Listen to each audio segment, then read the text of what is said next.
It was so raw. And my high school girlfriend, here I was, I was on the basketball team, I was class president, but she was the head of the cheerleading thing, this blah, blah, blah, blonde hair, and I had big old blonde hair. One weekend, she goes from being Barbie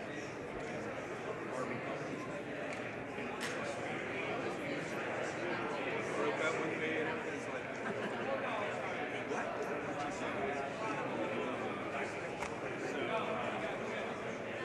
It's okay. No, she's on number 3. Yeah, but there's a flavor. Like they say, you are not on this committee.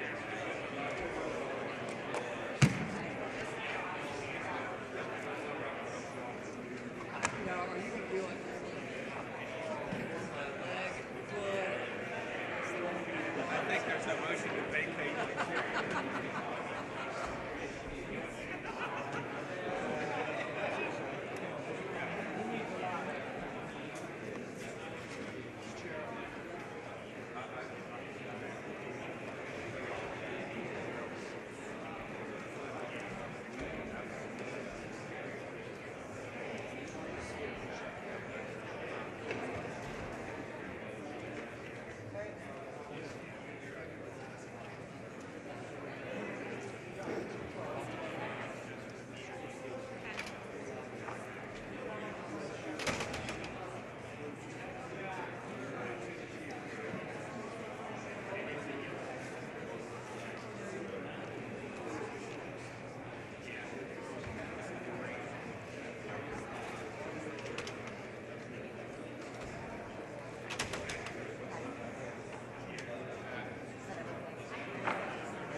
The committee will come to order. I first want to say congratulations, Ambassador Greer, on your confirmation and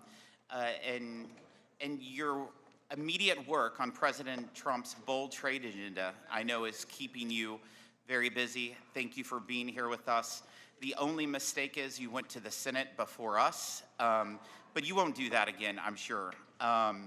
The Trump administration's trade policies are leveraging the power of the world's largest market to create fair trade relationships that level the playing field for American farmers, workers, and producers. The Trump agenda prioritizes the long-term prosperity of working families and communities ahead of short-term stock market swings. The American people are counting on us to think beyond today's headlines and stay focused on growing the economy and creating good-paying jobs.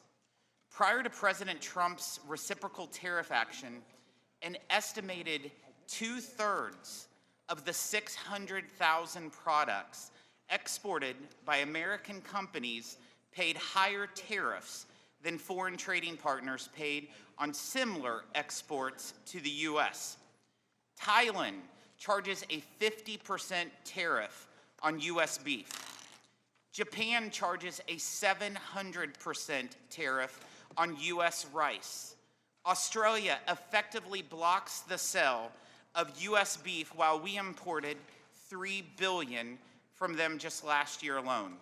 The European Union rejects our biotech crops through a torturous 6-year regulatory process. It's only fair that we levy tariffs similar to the ones faced by American-made products. Since Inauguration Day, we have seen more than $5 trillion in commitments for new investments in the U.S., including after the announcement of the reciprocal tariffs. Since Liberation Day, nearly 70 different nations have come to the table asking to reset our trading relationship. This approach will generate more market access under better terms for American producers. And if any nation chooses not to cooperate, these tariffs, they will generate significant revenues. Based on President Trump's tariff policies, so far, it seems conservative to expect the U.S. to collect hundreds of billions of dollars in additional tariff revenue each year. President Trump is continuing the successful strategy he used in his first term. Tariffs brought China to the negotiating table for the Phase 1 agreement, which has netted $40 billion in annual tariff revenue paid by importers from China and increased fairness for American producers. Other agreements, like USMCA, opened markets for American-made products and ensured fairer treatment for our workers and businesses. An America First trade policy is needed now more than ever. America ran trillion-dollar goods trade deficits all 4 years under Biden. Previously, America has never run even one year. We ran a $32 billion agriculture trade deficit last year. Under President Trump's first administration, we had an average annual agriculture trade surplus of $5 billion. The Biden administration failed to counter China's moves to reorder the global economy around Beijing. Failure to assess whether China was adhering to the Phase 1 agreement meant the agreement was never truly enforced. The Trump administration is reviewing potential violations of the agreement, as well as exploring Section 232 and 301 investigations to further address unfair trade barriers ripe for enforcement actions. President Trump has made good on his promise to tackle China's abuse of our trade laws and ended its access to the de minimis privilege. The administration's actions mirrored committee legislation passed last year to crack down on the instance of China's trade abuse, and President Trump has now set in motion a process to end the de minimis privilege globally to improve trade enforcement. The Biden administration had to be dragged into fighting Canada's denial of market access to our dairy farmers and Mexico's similar treatment of our corn farmers.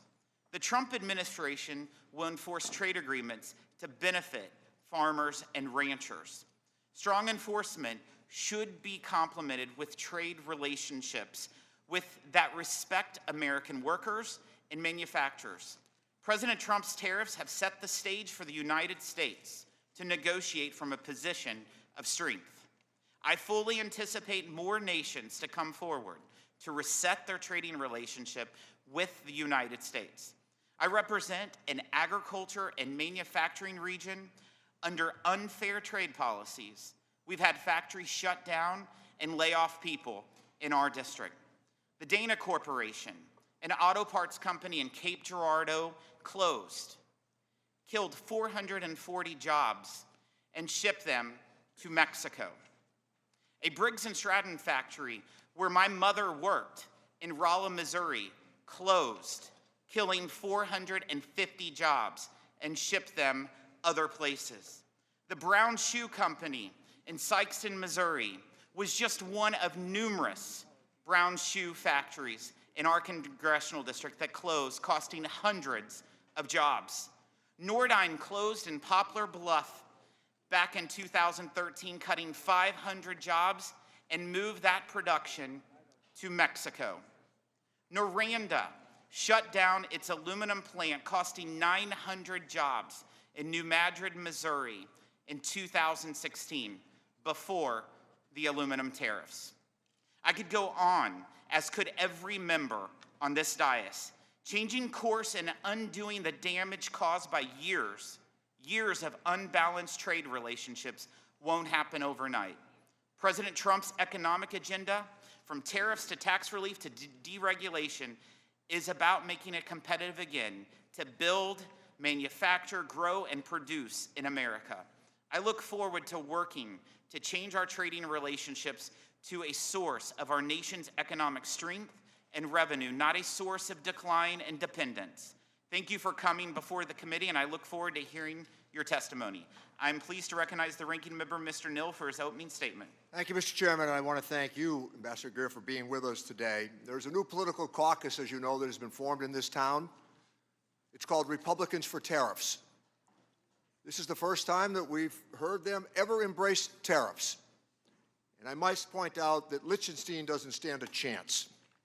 From the economic soft landing that President Trump was handed, a low unemployment rate, 2.9% average growth GDP, and millions of jobs created during the previous 4 years, it's only taken him 79 days to inflict this permanent damage. Recession odds are getting higher by the day. We are following the largest tax and tariff hikes in decades. The average family will confront about $3,800 in new costs.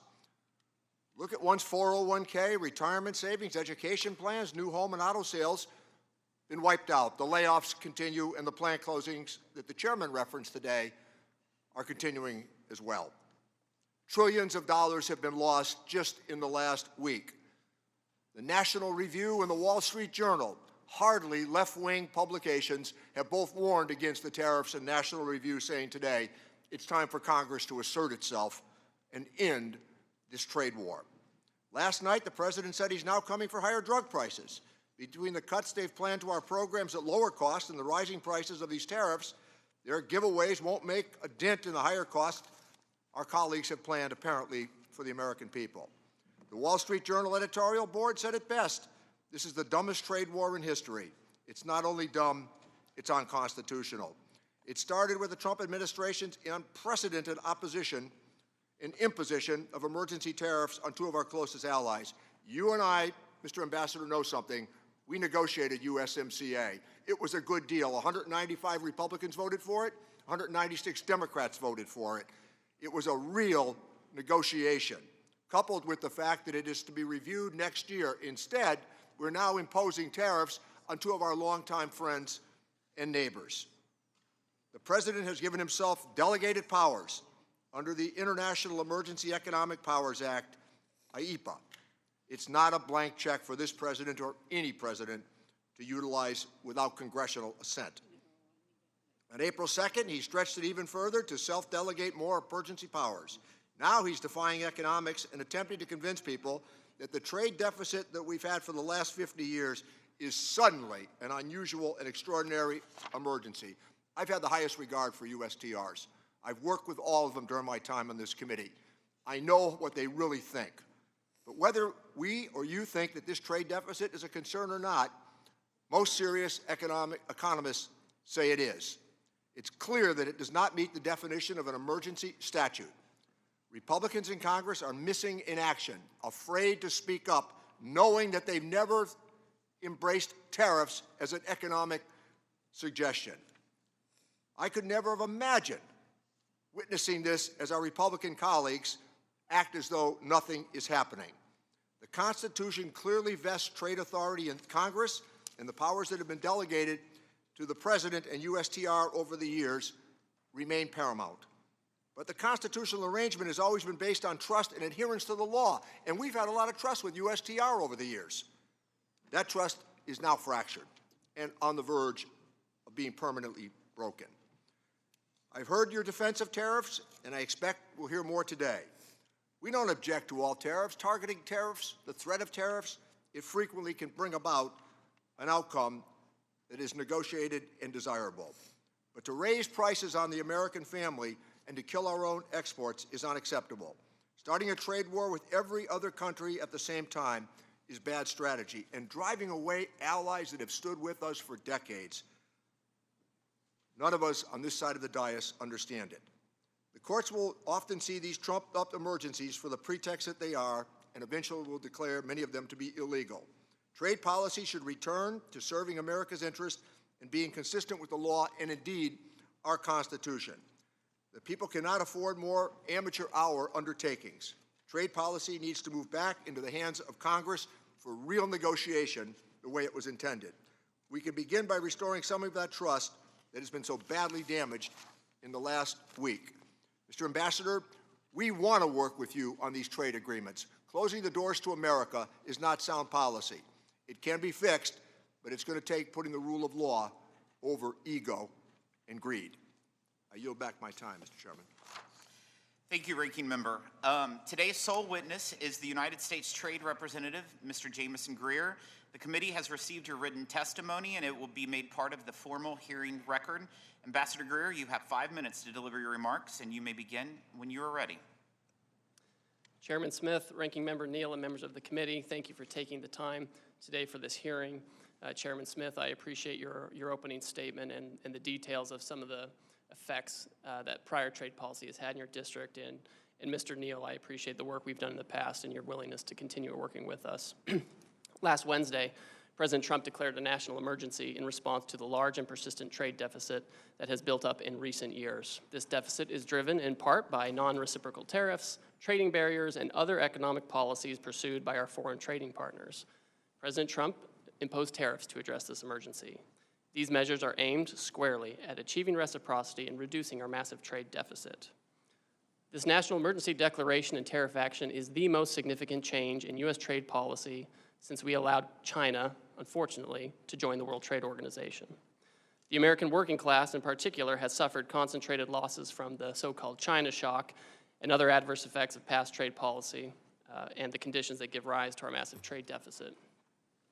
The United States has lost 5 million manufacturing jobs and 90,000 factories since 1994.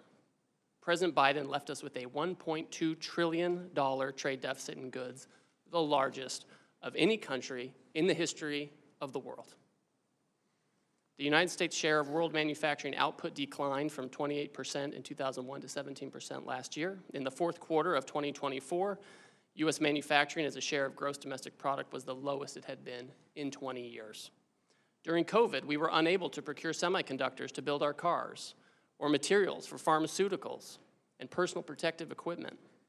During World War II, we built nearly 9,000 ships. Last year, the United States built only 3 ocean-going vessels.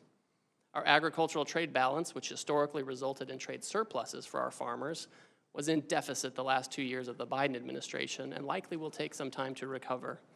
These are all serious indicators of an economic and national security emergency. One important driver of these negative trends has been unfair, unbalanced, and non-reciprocal trade. This includes the effect of higher tariffs imposed by other countries on the United States, the effect of non-tariff measures that promote other countries' exports and obstruct U.S. exports, and other foreign economic policies favoring overproduction and degrading America's manufacturing capacity. This lack of reciprocity is an important driver of our global trade deficit and with particular countries. For example, the European Union can sell us all the shellfish they want, but the EU bans shellfish from 48 states. The result is a huge trade deficit in shellfish with the EU.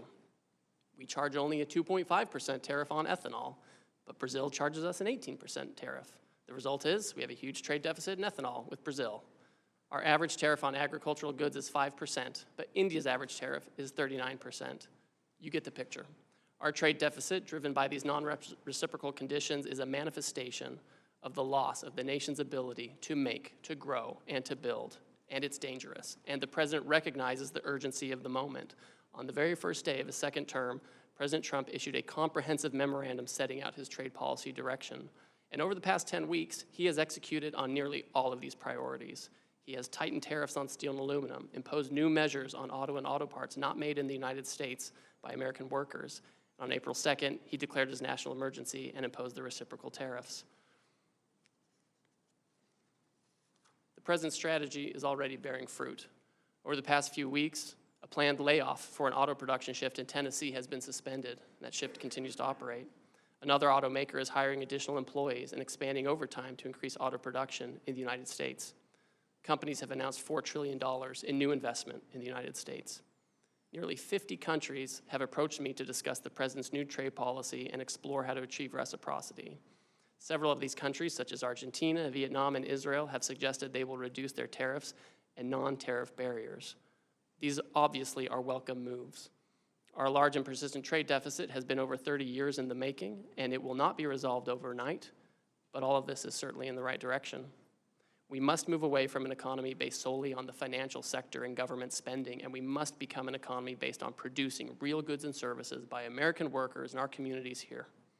This adjustment may be challenging at times. This is a moment of drastic and overdue change, but I'm confident that the American people will rise to the occasion as they've done before. I trust them. I trust that they can do this.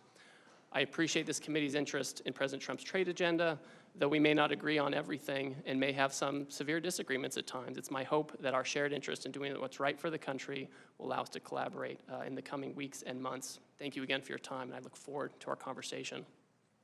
Thank you, Ambassador. We'll now proceed to the question and answer session. I'll start with the Vice Chair of our committee, Mr. Buchanan. Thank you, Ambassador. Thanks for being here. USMCA, you did an incredible job, and we had a good chance to get to know you there, and we miss Bob Lighthizer as well in that process. But let me just say, being on the committee and being on trade for 10 or 14 years or whatever, we always seem like we come up short everywhere, even with our friends. Like Japan, I like Japan. I've done business with Japan, still do some business with my kids with Japan. But you look at the trade deficit, they're monstrous. And you look at the number you just said, $1.2 trillion in terms of trade deficit. What are we going to do to change it? And I look back over 10, 12 years, Congress is dysfunctional as it relates to trade. We've done one trade deal. Maybe you might argue there was some supplements that were added. But we're not in the business. We're not engaged, you know, and in terms of what's going forward. Now there's this discussion about doing some trade deals. What does that mean? What is that process? Because the process I went through on a couple of trade deals is onerous, and it takes time and effort, a lot of effort by a lot of people to get one deal done, let alone, you know, trying to, you know, let's say someone said there's 50 deals out there, people have an interest. What does that mean? And what's the process for that? So I guess I'm just tired as Americans losing. And like I said, I do business in Japan and other places, but I just hate to see it. We're always coming up short on most of these deals. And I look at our local area in Sarasota in Florida, in that region, and I look at tomatoes and vegetables, we're 600% surge, 600% the surge on us. And we come up, and we've talked about that. You know, we worked on that, you know, last couple of 3-4 years. And it's there. Everywhere you look, we're short. And now here we are today. And where is this all going, the process? And what's your thoughts about how do we get, to me, idea of trade is at the end of the day, it's somewhat fair.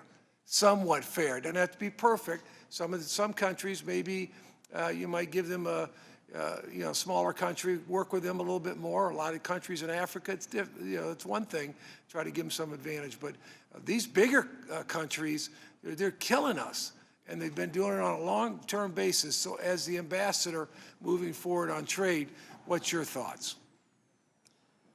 Well, Mr. Buchanan, thank you. I think that's the right way to be thinking about this.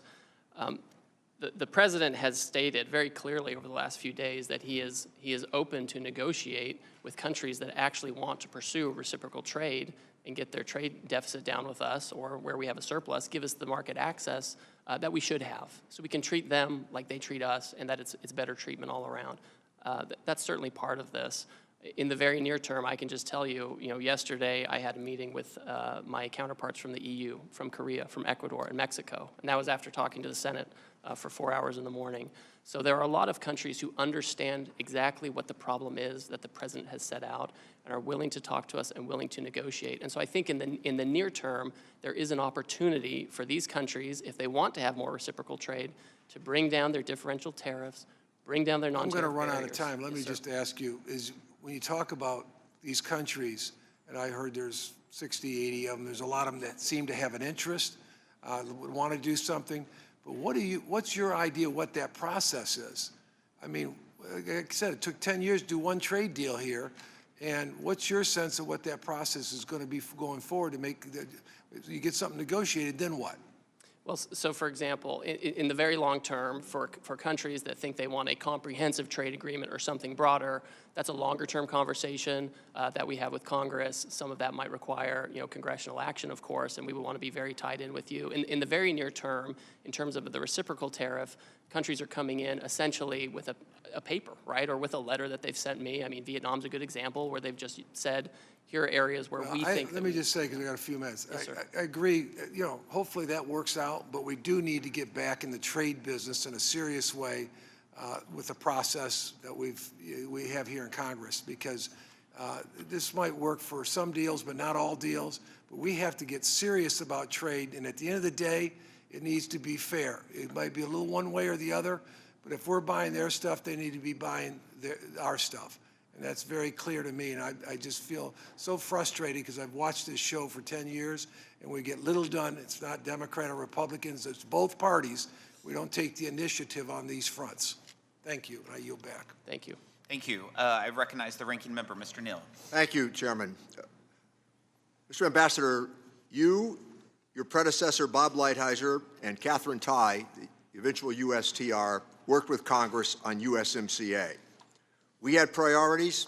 House Democrats worked with you to come up with what was a pretty good trade agreement. Again, almost universally supported in the House and the Senate. We had our priorities: intentional enforcement loopholes, addressing access to medicines, improving labor and environmental standards, and more. We included novel sunset provisions to give all sides a predictable and fair way to reflect and, if needed, course correct in the trading relationship. Now the President has imposed global tariffs with purported objectives of leverage to negotiate new trade agreements.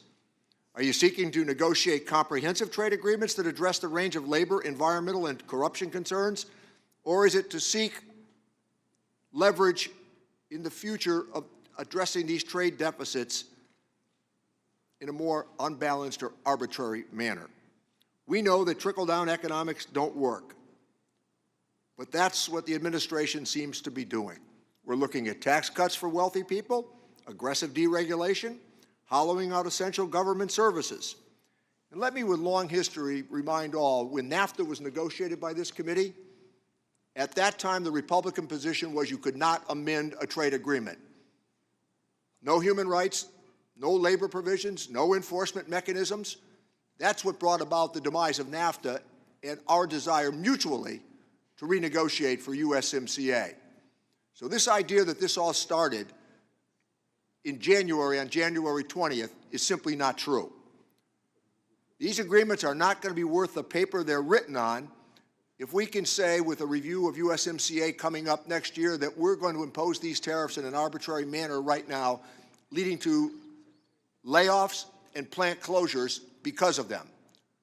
My office is being inundated with calls about people and their 401k plans. They don't know what to expect. Trillions of dollars of market value being lost even as we meet.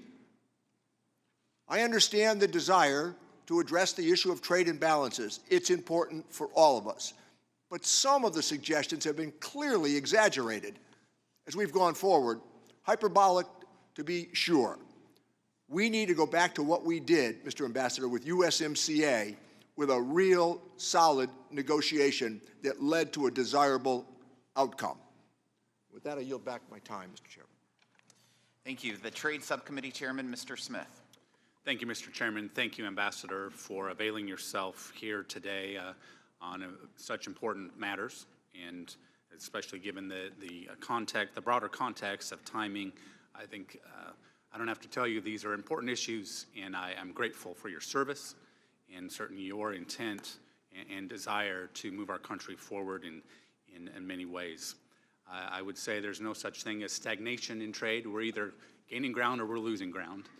And I think over the last 4 years, we lost a lot of ground. And during President Trump's first term, though, we made astounding progress through the negotiation of USMCA, the China Phase 1 agreement, U.S.-Japan trade agreement. These efforts unlocked new markets, strengthened supply chains, and empowered cooperation with important partners. Over the last 4 years, however, the Biden administration's trade agenda veered from slow-walked complacency to non-binding frameworks. Let me be very clear, the world was watching then, as it is now, and it was watching as digital trade barriers, which disproportionately impact American companies, were built while USTR actively withdrew from digital trade negotiations at the WTO and in the Indo-Pacific. The world was also watching as a growing number of countries blocked market access for American agriculture with no scientific basis, and as the previous administration let negotiations with the UK and Kenya simply fade away. This was particularly concerning given Kenya stood to set an example for other AGOA beneficiaries which are capable of negotiating their own bilateral reciprocal agreements. Consumers, producers, manufacturers, service providers, and our partners expected more. I'm encouraged by the growing list of countries seeking trade negotiations with the United States, including the UK, India, Japan, and South Korea. I am encouraged to also have you as USTR leading these discussions. It's clear President Trump has the world's attention, and it is up to his negotiators to ensure any agreements reached tear down the barriers affecting America's farmers, ranchers, and workers. While I do not expect perfection in the short term, we must find common sense solutions which level the playing field for our exporters, ensuring they receive fair treatment we have offered foreign partners, often unreciprocated, for too long. Over the last few months, our Trade Subcommittee has clearly outlined its priorities for trade enforcement and negotiations, I might add in a bipartisan fashion, and I hope you will look to the subcommittee's work to inform your agenda moving forward. I expect strong collaboration between USTR and Congress to create durable change in our trading relationships. During President Trump's first term, he teed up the agreements with the United Kingdom and Kenya. I am eager for these agreements to be brought to fruition. Ambassador Greer, could you elaborate on your engagement with these countries, Kenya and UK? How would you say you are ensuring our partners understand what progress is needed? Thank you, Congressman. Over the past month, I've had a number of conversations with my counterpart in the United Kingdom. We've talked about non-tariff barriers in the UK. We've talked about ways to collaborate on technology. We've met frequently in person. We've had phone calls. We've had virtual meetings, and we've discussed how to move the relationship forward on an economic basis. I've certainly expressed my concern that the UK has barriers, especially in the ag space, that are very important for us. So that's been made clear to them. But those discussions are on a good footing. With Kenya, I also had my counterpart, the trade minister from Kenya, in town last week, and we sat down in my office and we had a good talk, and he said that he wanted to engage with the United States.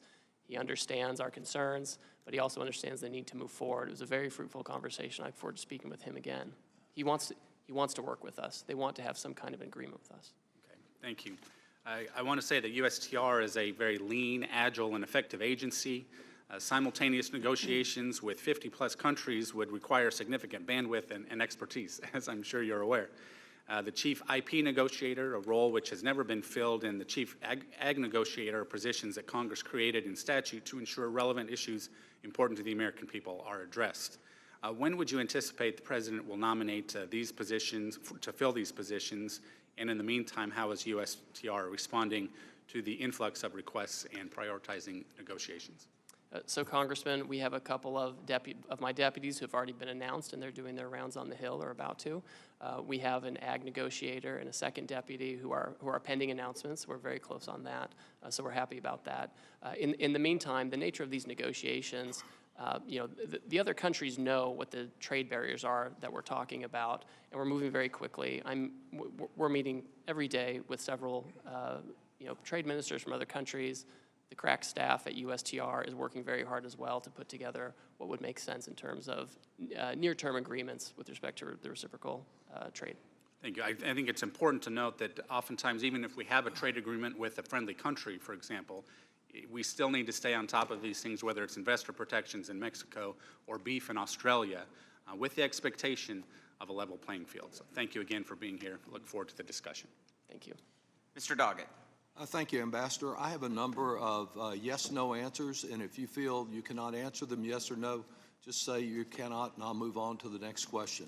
The first of these, yes or no, the Trump tariffs will soon be levied on pharmaceuticals from abroad. I'd like to discuss that in more detail with you, sir. Is that true or not? Well, the president, he wants to get manufacturing production back I here, and so understand. he's going to conduct an investigation to see what's appropriate in terms of tariffs. So he hasn't decided to impose them as he said he would last night at the Republican fundraiser? He said that he will impose them. Now, Thank what the you. extent Then of that I is think the subject answer to an is yes, investigation. reclaiming my time. A simple question, Ambassador. Yes or no, do you agree with the president's senior Trump trade advisor, Peter Navarro, that higher tariffs are tax cuts? Sir, I don't get involved in the tax discussions, but we know tariffs have a revenue effect for sure. You think tariffs are tax cuts? I think that tariffs are an imposition on foreign goods that can protect American workers and American products. And again, yes or no, do you agree with senior trade advisor Peter Navarro that as Americans watch their savings erode and the stock market losses approaching $7 trillion, that what Americans need is patience? I think we all need to work through this period as we try to reshore and get over the $1.2 trillion deficit that President Biden left us with. Do you agree with Commerce Secretary Howard Lutnick that we're not going to reverse course no matter how much the markets implode, and that these tariffs will be permanent? Well, the president has directed that we're negotiating with willing partners, and that's where I'm keying my guidance from. You just referenced the United Kingdom, and you have claimed that these trade deficits require these tariffs. Is it correct that large Trump tariffs were imposed on imports from close allies like the United Kingdom and Australia, even though we have a sizable trade surplus with each of those allies? There's a global deficit, and those surpluses should probably be larger because of the barriers they have. Again, sir, can you simply answer yes or no? Did we impose tariffs on allies with whom we have a trade surplus, not a trade deficit? We impose tariffs on every country because it's a global problem. So the answer is yes, even though you don't want to say it, apparently. Let me ask you also about experiences during the first Trump administration, because at that time there was discussion about the impact of the retaliatory tariffs from China on farmers. And as a result of that retaliation, there was a significant amount of farm welfare payments that were paid. We know this time that the tariffs and the retaliation are much broader, like the Chinese substituting Brazilian soybeans for American soybeans. Will American taxpayers be asked once again to finance welfare payments to farmers that lose foreign markets? Yes or no? It's not clear yet whether that will be necessary. Might have to and might not. Similarly, last time there were concerns about the selective nature and the exceptions that were made to these tariffs. And it seems that those who hired Republican contributors, lobby firms, did much better on exceptions. The whole exception process was criticized by the Government Accountability Office. Can I be assured that if one of my businesses hires a Republican lobbyist and contributor who can get a table down at Mar-a-Lago, that they will not get an exception to these tariffs or an exclusion? There are no exceptions or exclusions to this program for the president. All right. You know, it's not one of my regular allies, but the National Taxpayers Union sent me a question yesterday, and I'll pose it to you as they did to me. They note that the United States has run trade deficits for 48 straight years, during which time the U.S. economy has grown by 255% in real terms, that these decades of trade deficits have corresponded with increases in American wealth and household incomes that far exceed the progress in Canada, China, and the European Union. Do you think that this growth in American wealth as a result associated with deficits is something that constitutes a national emergency? The giant and massive persistent trade deficit that Biden left us with is an emergency. It's not like the small deficits from the 60s when we had auto workers here making production. We've offshored all this stuff, Mr. Doggett, and we are really in an emergency situation, and we're not passing the buck. Reclaiming my time, we seem to have done much better than in the Gilded Age, which the president prefers. I would just say that on the eve of his inauguration, the president promised to bring prices drastically down, and there's nothing that you've said in your answers or non-answers to me today that will give Americans any assurance to believe anything other than that their prices will continue to soar and their savings will continue to shrink. The president's lies continue to cost the American people dearly. I yield back. Mr. Kelly. Thank you, Chairman. Ambassador, thanks for being here. There's a quote in the movie Tora, Tora, Tora from Admiral Yamamoto, and he says, "What I fear is that we have awakened a sleeping giant." Thank God we've looked around at what's happening in the world. Twice America has gone to World War to save the world. We did it in World War I, we did it in World War II. And after World War II, the people that we saved and some of the people that we fought against were absolutely devastated. They had no way to build themselves back up again. So what did America do? We opened our markets because we have always been the most generous people in the world, and we're always the first responder. No matter what happens anywhere in the world, who's there first? It's always the Yanks. We have ceded so much market share. We have rebuilt for most of the world an economy that they never could have achieved on their own. Now we're facing a situation with all of those who we've helped don't like us playing in their market. They love coming to America, but they don't want America coming to them. They make it very hard for us to do trade with them, whether it's through tariffs or barriers, which our manufacturers can't meet. And we sit here today trying to make this a political event instead of a country-saving event. I come from a little town called Butler, Pennsylvania. Butler at one time was a home of a steel mill. Still is. We built railroad cars. Pullman was there. We built the first Jeep. We were known as that town. Blue-collar town. People get up in the morning, work hard, and what they look for is that chance to get some overtime. Last summer, we became known as the town with the attempted assassination of Donald Trump. We're resilient.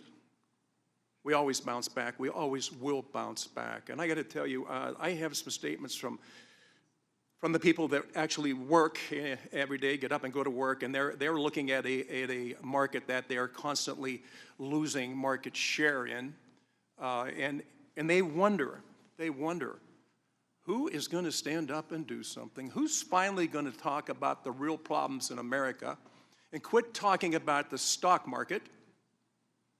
Stop talking about all these other things, because I've watched it go up, I've watched it go down, I've watched it go sideways, I watched it where some people say, I don't like to play in that because I don't understand how it works. Here's the one thing I do know, and you know it too. It's all about work. It's all about market share. Jamie Sychek from UAW 3303, we were in a dire situation, not because of foreign competition. That hurt us a lot. We went from a steel plant that were 7,000 people down to there's about 1,300. We produce something called grain-oriented electric steel, the only producer of that product in America, and we were in danger of losing it because we had an administration that had a blind eye and a deaf ear to what they were giving up. Also, Jim Winnings, who operates a factory down in Mars, Pennsylvania, shares his view with me about how much market share they've lost. So I'm amazed when we try to turn this into a political battle and not a USA saving grace battle where we finally wake up. And just as Admiral Yamamoto feared in World War II, all we have done is to awake a sleeping giant. We have given away so much of our market and been denied access to other markets. We are the first responder every time something goes wrong in the world. I would just like to see the world treat us with the same respect as we have treated them. Level the playing field. That's all the president's asking for. Level the playing field. Don't make it impossible for us to play. Don't tell us, yes, you can come here as long as you meet these standards, knowing that the standards they've set we can't meet. Yet we still allow them to come in. I sell Chevrolets. I sell Hyundais, I sell Kias, I sell Toyotas, and I sell Mitsubishis. People say, why is it that you have to do that? I said, to make payroll. Most of these companies have factories in the United States, and they have come here to help build not to tear down with American workers. I really applaud what you're doing. I applaud the President of the United States for having the backbone to stand up and fulfill a pledge that others have made before him. They've stood on the floor of the Congress and talked about this and railed about what's happening to our markets and done not a damn thing about it.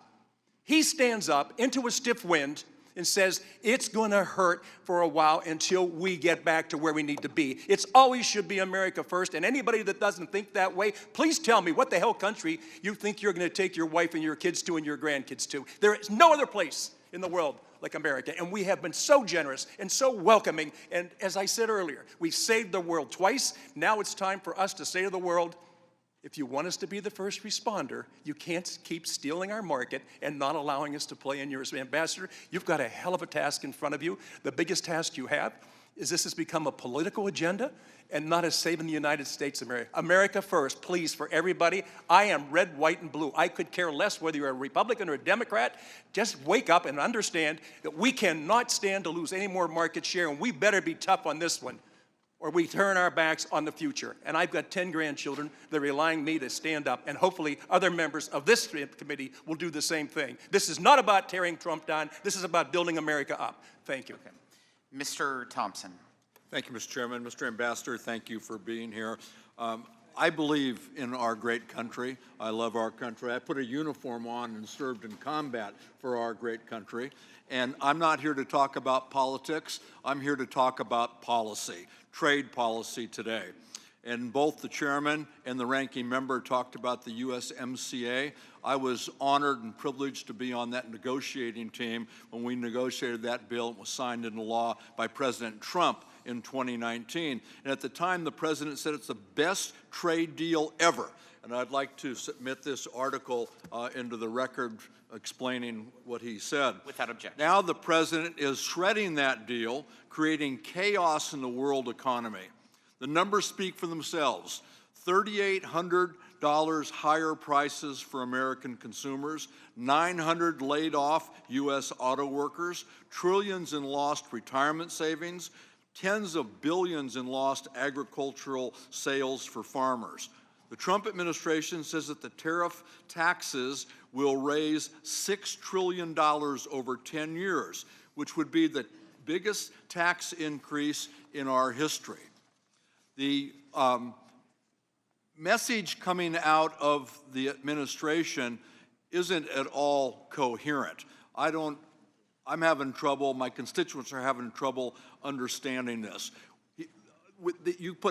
He puts a tariff on some 180 other countries, no tariff on Russia or Belarus or North Korea, and he's putting tariffs on UK, Ukraine, France, an island that only has penguins on it, but not a country that is clearly working against us and has we have a trade deficit with. It's confusing in every instance. He says that tariffs are here to stay, to support domestic manufacturing and to raise revenue to pay for tax giveaways to people who really don't need that tax giveaway help. And at the same time, he's saying that tariffs are part of a negotiation to secure better trade conditions and that this will be over soon.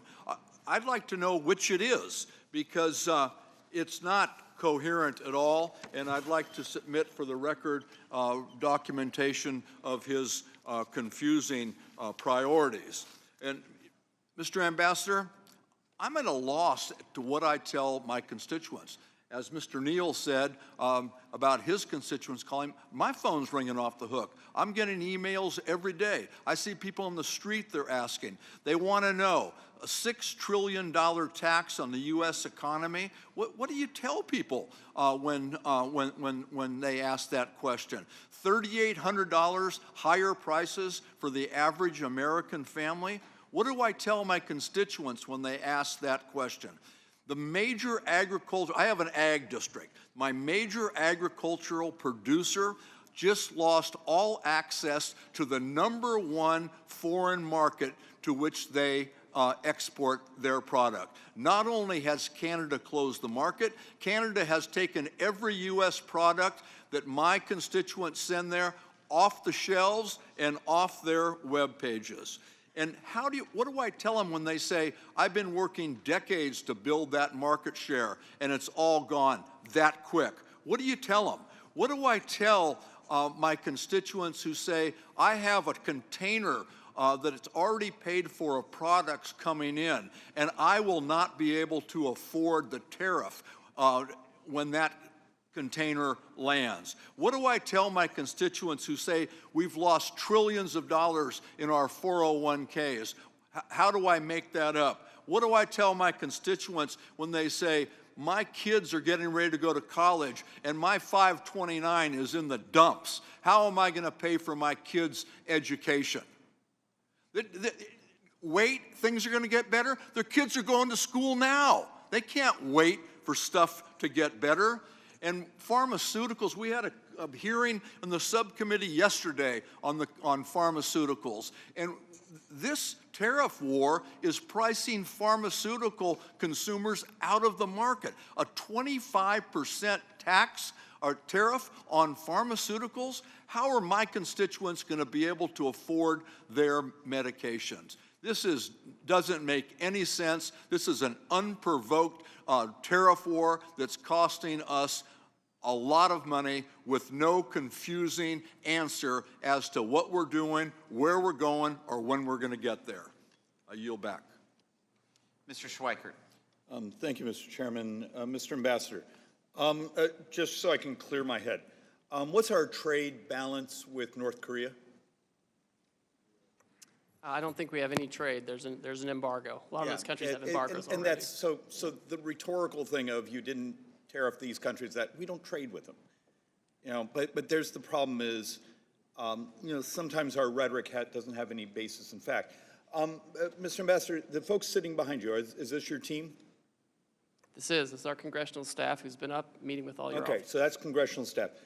Where I do have a concern, let's say both the left and the right, we agree we want to move as much robustness back to the United States. We, you know, whether it be a manufacturing renaissance, whether it be in the service industry, those things. Okay. When you're doing your formulas, when you're advising the White House, others, do you spend some time on infrastructure issues? One of my personal fixations is pharmaceutical manufacturing, just looking at the steps in these things. We actually had testimony in this room 2 years ago. And it was, part of the discussion was, okay, we'd like to make precursor inputs into, you know, small molecule drugs, except it produces some really nasty, toxic byproducts. And the United States doesn't have mitigation. We don't have ultra high temperature incineration, those things. So you want to build a policy to re-domicile pharmaceutical manufacturing in the United States. Do you, with your staff, say, oh, but guys, we don't have the infrastructure mechanics to deal with the byproducts, the EPA permitting process to actually get the permits? Maybe we should approach Congress and say, hey, guys, I need you to help us get these things so we can actually, whether it be through tariffs or other incentives, move them. Do you spend time analyzing the infrastructure realities we have to actually be able to produce these products? So yes, Congressman, absolutely. And when we talk about trade policy, which is in the news today because of the president's recent action, we're also talking about favorable tax policy, which is important for pharmaceutical production. We talk about permitting and environmental policy.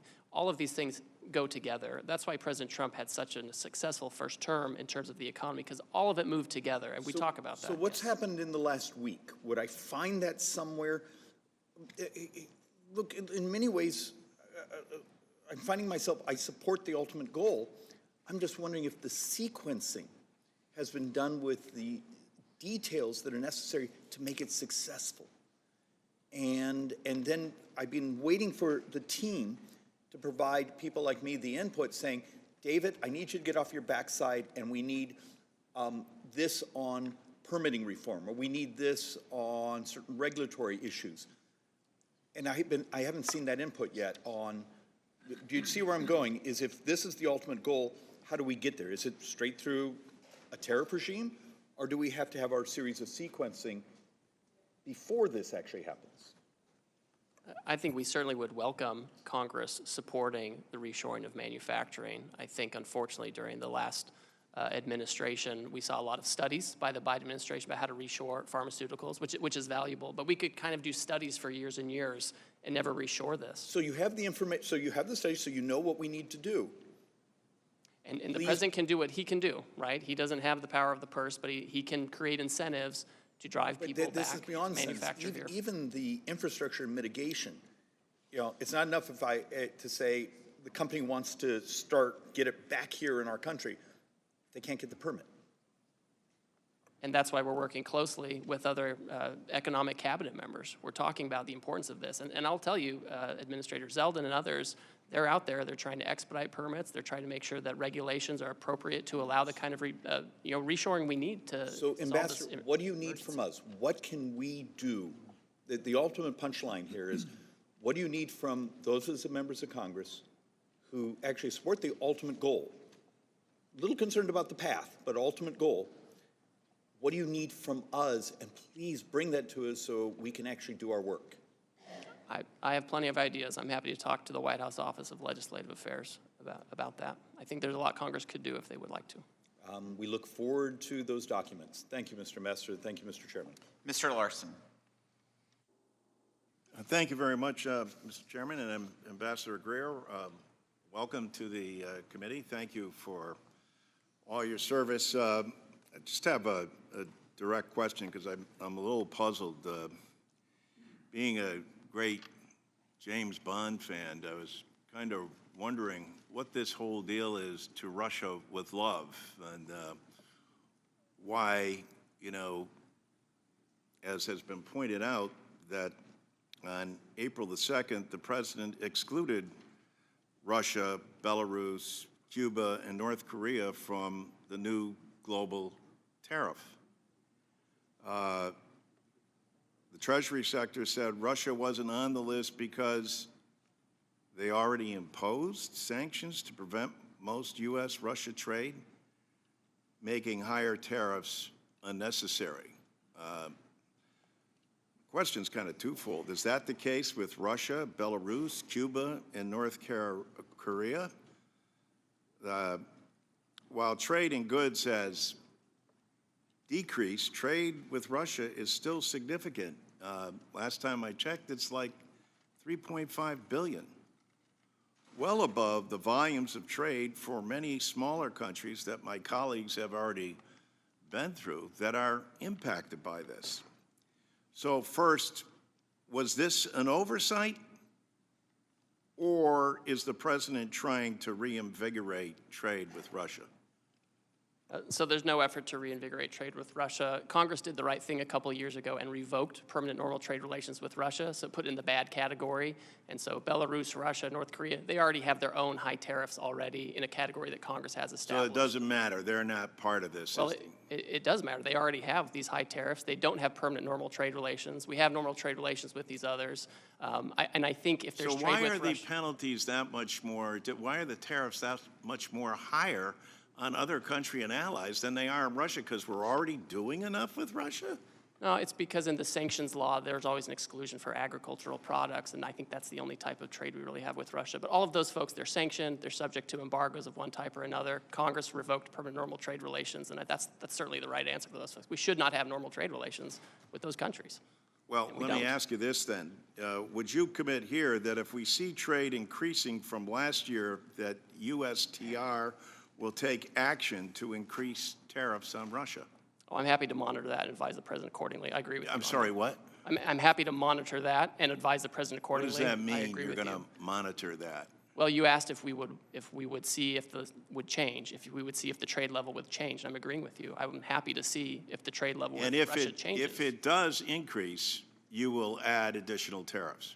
Well, it's the president's choice, but I'll advise him, and I'll say this is affecting the trade deficit. We should consider this. So for sure. does that mean you would advise him to raise the tariffs with Russia? Well, I don't typically give out my advice to the president out in public, but I agree with I'm you sure that the it's something American to people watch. would love to know, and as with members of Congress, I mean, you you got to kind of admit it is just if you casually follow the news, you're not a member of this committee, and the relationship with Russia is kind of bizarre in terms of what it is between President Trump and President Putin, and why this relationship exists. So you could imagine, I don't know, have you ever been to Augie and Ray's? No, I haven't. You should. It's a great spot in East Hartford. It's right next to Pratt & Whitney Aircraft, et cetera.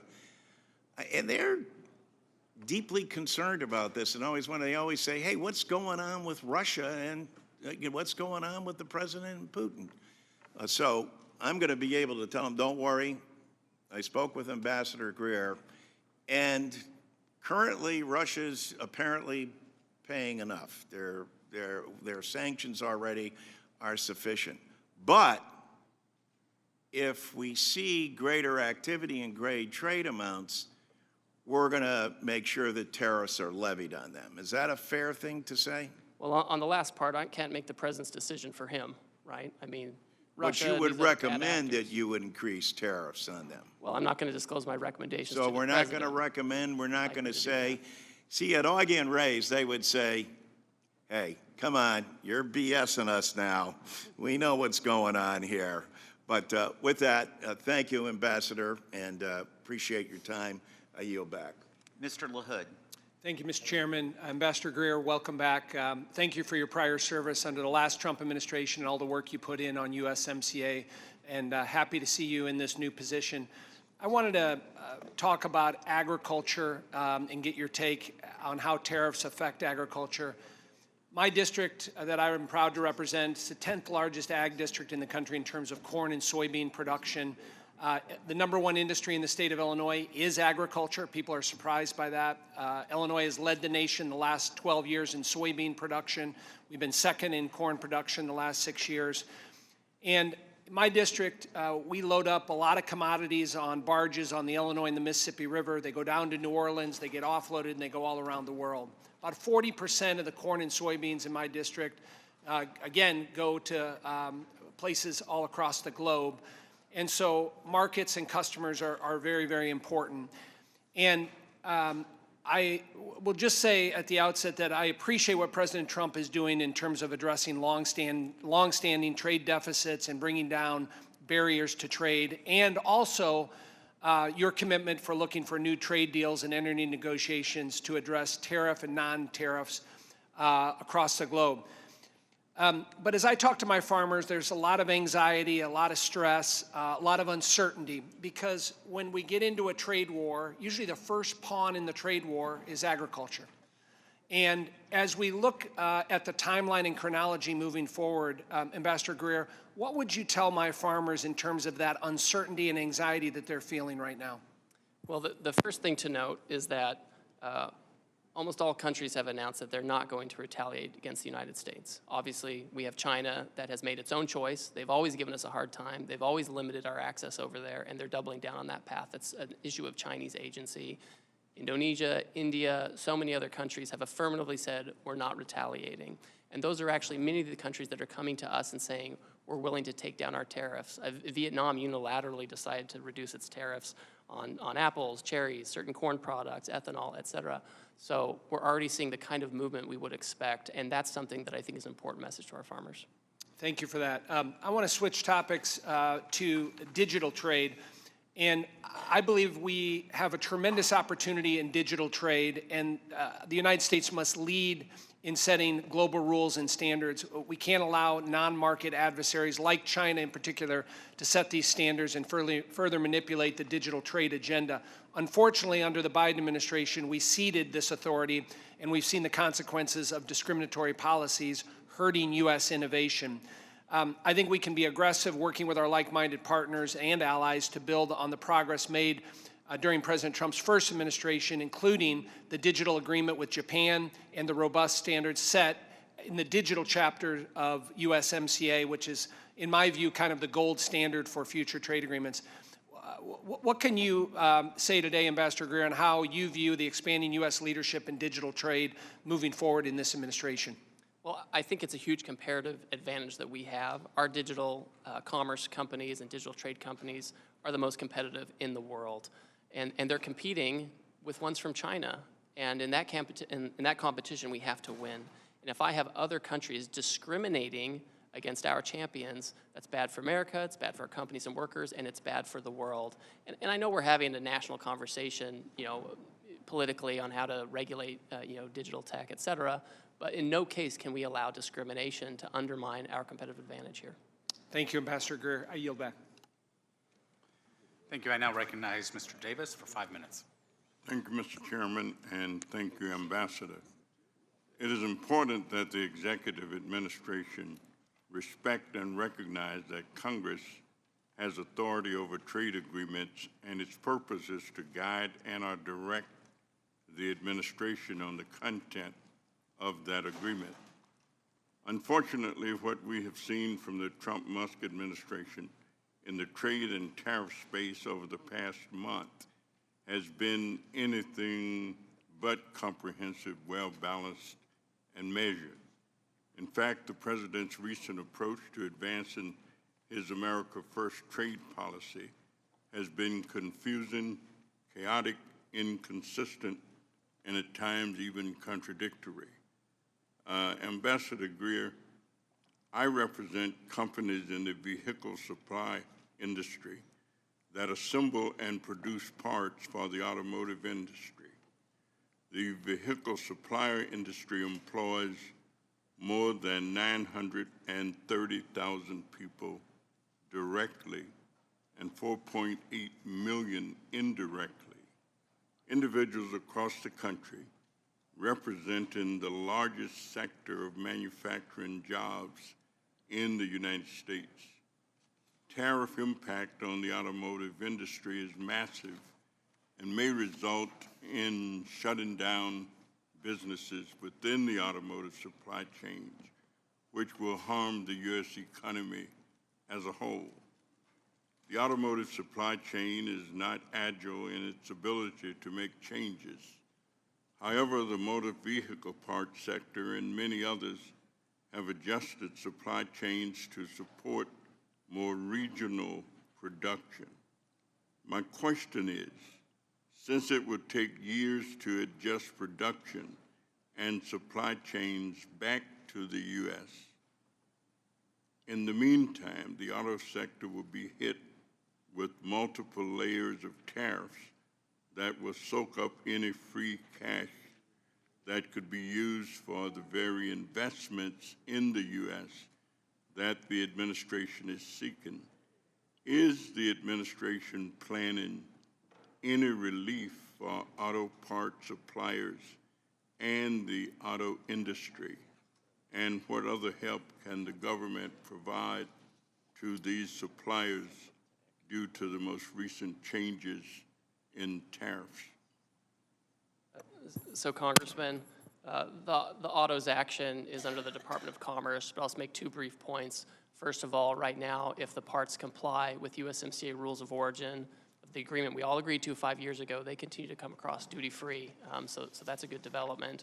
And second, the United Auto Workers are huge supporters of the action on autos and auto parts. And they put out a long statement supporting this long overdue issue. We have Chinese vehicles flooding global markets. The only reason they're not in this market is because President Trump put a tariff on Chinese automobiles in 2018, and the Biden administration kept them and put them in place. It's really critical that we protect our auto industry, and the auto workers understand that.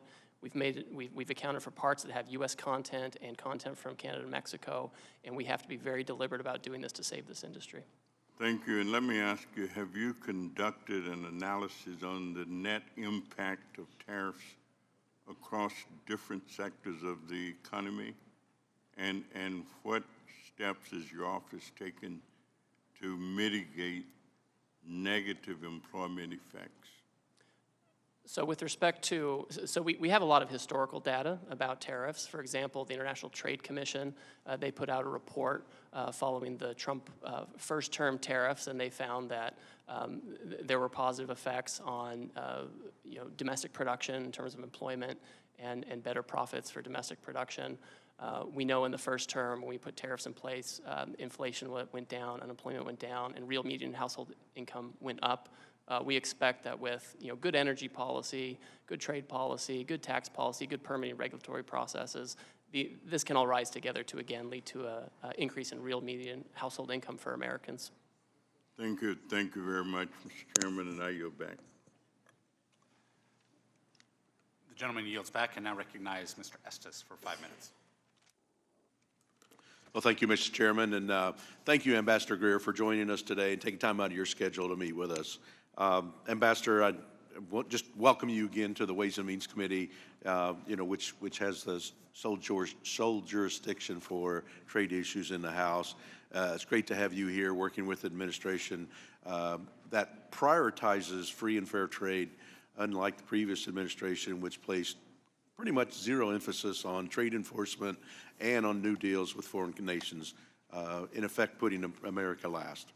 I represent Kansas' 4th District, the air capital of the world, which is a microcosm of the United States. We have large aerospace manufacturing core in Wichita, as well as other manufacturing operations, and a widespread agriculture base in the surrounding rural counties.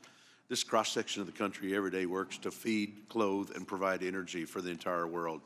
Additionally, skilled workers manufacture airplanes and aerospace components, build computer instruments that power our devices, and it's an understatement to say that our district benefits from free and fair trade, because when Kansas compete on an even term, we win.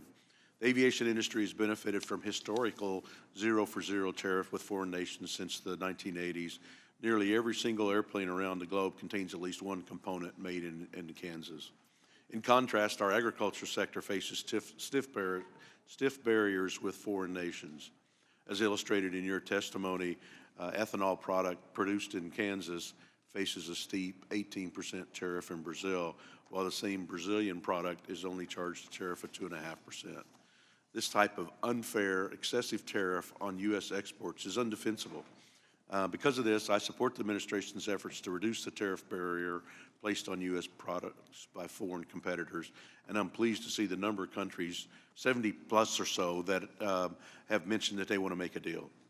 I'd also like to discuss some non-tariff barriers that functionally disadvantage the U.S. in comparison to our trading partners. I've been a vocal opponent of digital services taxes, DSTs. These extraterritorial taxes enacted by many countries, including France, Canada, and UK, are highly targeted on U.S. businesses and innovators. Many of my colleagues agree that DSTs are a revenue grab by countries that restrict technology, innovation, and envy American companies that are successful in this space. Additionally, in the recently released 2025 National Trade Estimate Report on Foreign Trade Barriers, I was pleased to see the USTR include Germany's extraterritorial assertion of retroactive taxes, known as the Section 49. This law has been dormant for the past 100 years, but disproportionately targets U.S. businesses. These examples aren't from their adversaries, they're from our friends. And these are just a few examples of why it's so important to level the playing field and open markets for American manufacturers and producers, the very effort that you're trying to put in right now. Regarding Germany's Section 49, I believe reaching a resolution on this issue is important. In consulting with Treasury and IRS, it's my understanding that they've engaged with some affected taxpayers and German officials on this issue, but it's yet to be resolved. What's your strategy in terms of working on this issue with Germany, and will you work with me and my staff and the committee as we pursue a resolution for this issue? First of all, I always like talking to you, Congressman, because as you know, I lived in Wichita for 2.5 years and served at the Air Base when I was in the Air Force and had a child born there, so we have a nice connection there. I will work with Secretary Bessent on this issue with Section 49. I've had some good interactions with my German counterpart in the past couple of weeks, and we're happy to work with you on this to see what the best way forward is. Yep. Well, thank you. And I know some of that crosses over, as you mentioned, with Treasury Secretary and the issues there. And there's so many things moving on in your direct sphere of influence with all the activities trying to make sure that there's free and fair trade for American companies and American competitors. And I just applaud your efforts in helping make, putting America first in these efforts. And thank you, and I yield back. Thank you. The gentleman yields. I now recognize Ms. Sanchez for 5 minutes. Thank you. As the ranking member of this committee's Trade Subcommittee, I want to say a few words about President Trump's latest scheme, his so-called reciprocal tariffs. Let's start by making one thing perfectly clear. These tariffs are not reciprocal. But don't just take my word for it.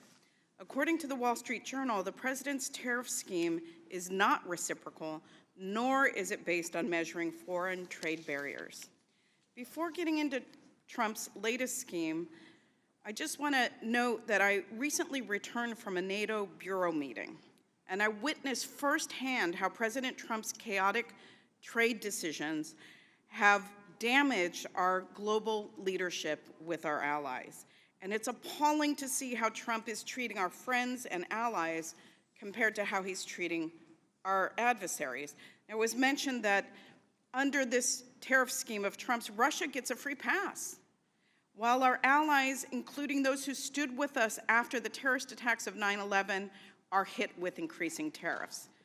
Russia's tariff rate is 35%, and we have hit our trading partners with far higher tariffs. It's sad to say that our NATO allies don't trust us anymore, so his scheme isn't just damaging our economy, it's actually undermining our long-standing security partnerships around the world. And in addition to undermining our relationships with our allies, Trump's scheme imposes randomly high tariffs on numerous countries, including our FTA partners. For instance, under the Korea-US Free Trade Agreement, Korea eliminated tariffs on most goods from the United States. Last year, Korea's effective tax rate for goods imported from the United States was less than 1%, yet Trump has imposed a 25% tariff on South Korea. Trump repeatedly insisted that he wanted to impose the same tariffs on other countries as they impose on us. And I want to read a quote from the president, quoting him, "On trade, I have decided for purposes of fairness that I will charge a reciprocal tariff, meaning whatever countries charge the United States of America, we will charge them no more and no less." But as we now know, that is not true. That is completely false. And because it isn't true, the Trump administration came up with a fake formula to justify this tariff scheme. Now, it doesn't take a genius to figure out that the trade studies called for by the president in January and the so-called reciprocity rationale of his latest trade scheme are completely bogus. It's made up. To understand why Trump is pursuing this crazy scheme, you need to understand his MO. First, he threatens a huge tariff. Second, he tries to use those tariffs as leverage to extort countries, many of them are allies. And third, he declares anything that they promise as a huge victory, even when it's an insubstantial deal meant only to appease Trump and his cronies. And fourth, repeat this corrupt practice over and over again. This is all intended to distract and divert the media's attention. I urge everybody to take a step back from the daily chaos that comes out of the White House to consider the bigger picture here. Trump should not fool around with the economy. American families should not be forced to pay higher prices to fund tax cuts for the rich, which leads me to suspect that these tariffs are not temporary in nature because they need the revenue to give tax cuts to the wealthy. Trump shouldn't fool around with workers. Workers aren't pawns. Instead of this chaos, workers need robust industrial policy paired with workforce development and targeted tariffs to reshore certain American industries. Yet the president doesn't have a comprehensive plan to do any of that. Trump shouldn't fool around with our democratic values. Trump's trade agenda is all being done behind closed doors. There's no transparency. Backroom deals are corrupt and they're anti-democratic. As members of Congress, we need to reassert our voice in the face of Trump's insane trade policies. Republicans need to stand with Democrats and decisively call out Trump's harmful tariff scheme.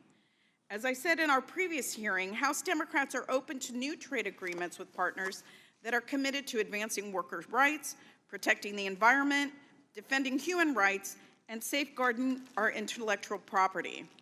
Unfortunately, the president's corrupt tariff scheme is trampling on our Constitution by sidelining Congress's jurisdiction over trade. Let this administration's record in trade policy and elsewhere serve as a grave warning, and there is no denying that this president and his cronies are rapidly working to consolidate power. With that, Trade Representative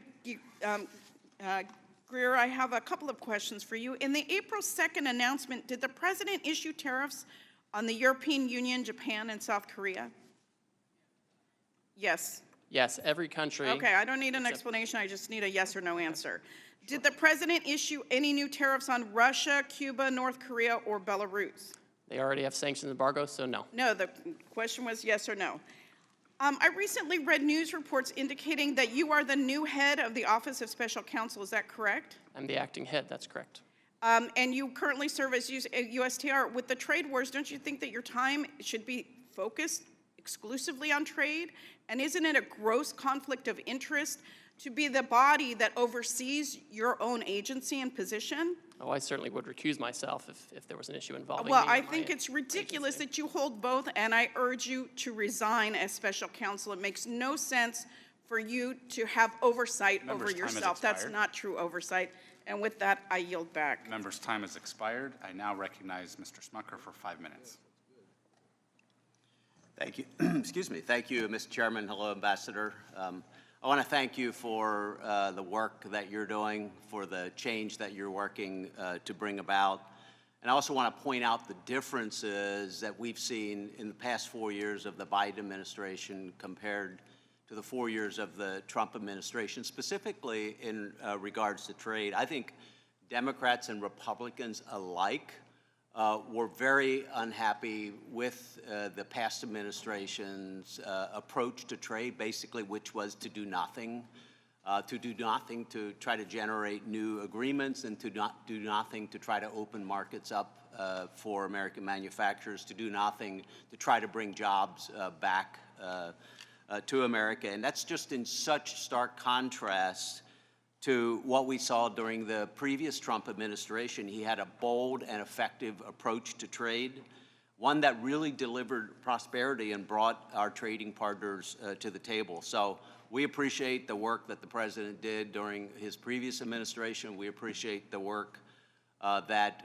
he's doing and that you're doing on trade. It's a refreshing change to what we've seen over the past 4 years. And we trust the president to get this right again. We believe that we're seeing already the impact when you have tens, I don't know how many we're up to now, but countries coming to the table that have for a long time had tariffs in place for our goods, but we weren't doing the same. And so the idea of reciprocal trade, I think, is a great one that I can tell you the American people in my district, business owners in my district, very much support, and they support the goals of this administration to bring back manufacturing jobs to the country, to bring back that investment in the country, and then to open up markets to our great American businesses. So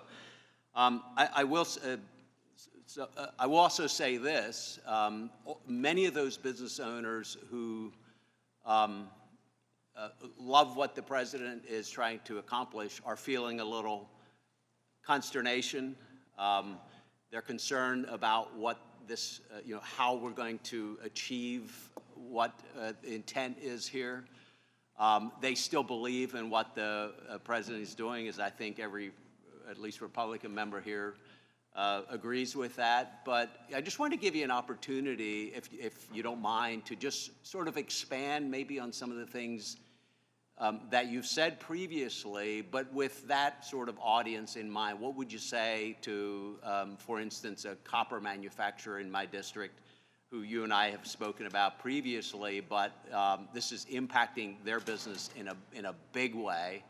And what would you say to other businesses who are in a similar situation? And maybe if you could just paint a picture of what success will look like here, again, in the context of the successes that we've seen with USMCA negotiated under previous administration and all that, but take us out a few months, take us out a few years.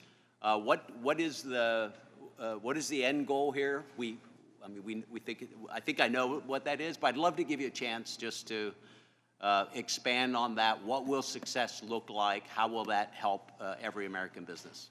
Thank you. Thank you, Congressman. I think we'll find that American businesses are much more competitive when they have open markets overseas. People talk about the high cost of doing business in America and manufacturing in America and growing in America. But when we cannot access foreign markets or we face barriers overseas, and not just tariffs, but also all the non-tariff barriers that we've outlined in this 400-page book, that increased costs. And it makes it difficult to be competitive globally and even domestically.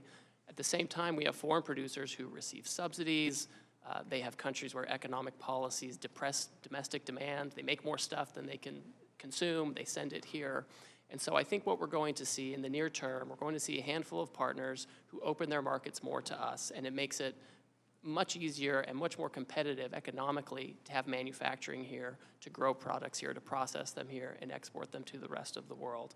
So it's a virtuous cycle that you create when you create a situation where you have open markets, you create broader economic policies, whether it's good tax policy, good energy policy, to give you the tailwind you need. We have to reshore manufacturing.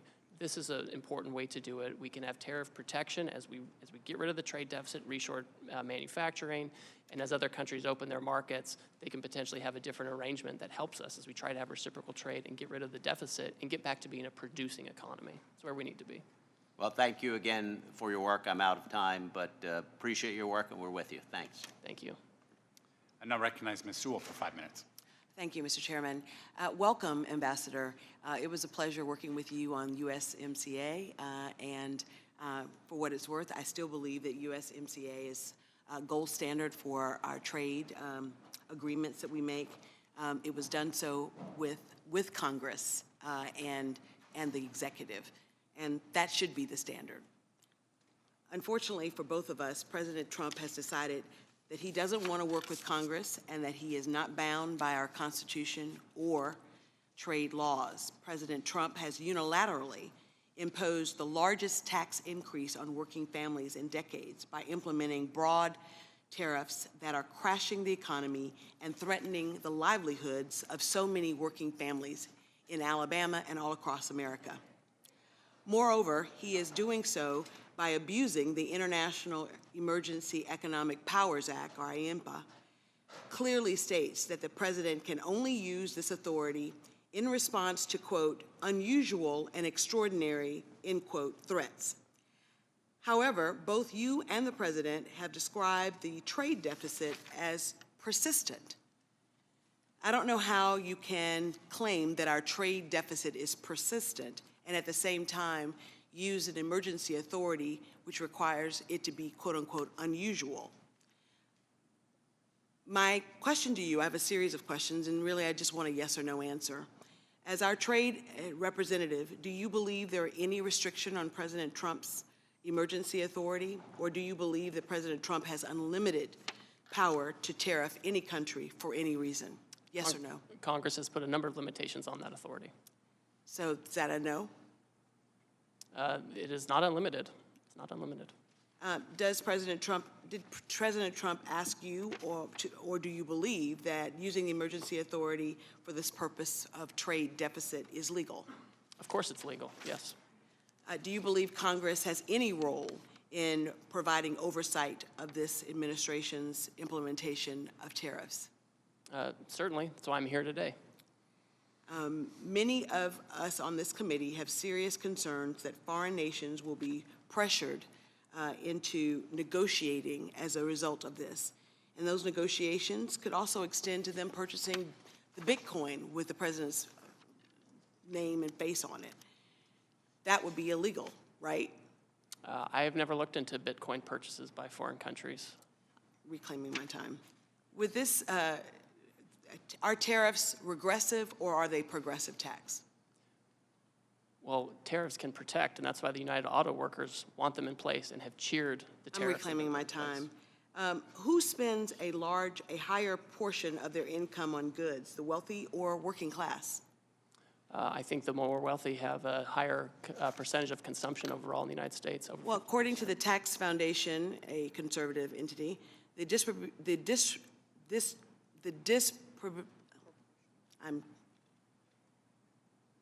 how things are distributed are more regressive and put a higher burden on lower income households.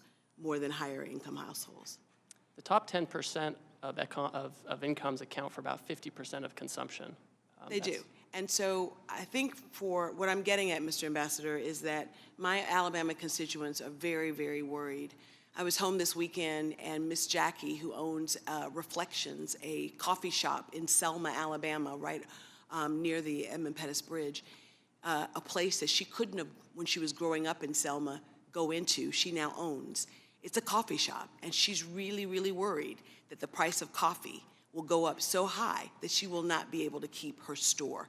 And she just, you know, this is year number 3. It's a very popular store. But in Little Selma, Alabama, where the price of coffee is already $5, $4.99, increasing it even more would shut her down.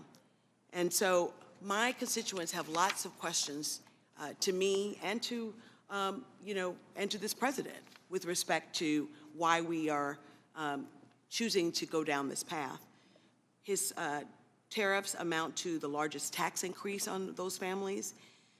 It's bad for Alabama farmers who are facing retaliatory tariffs.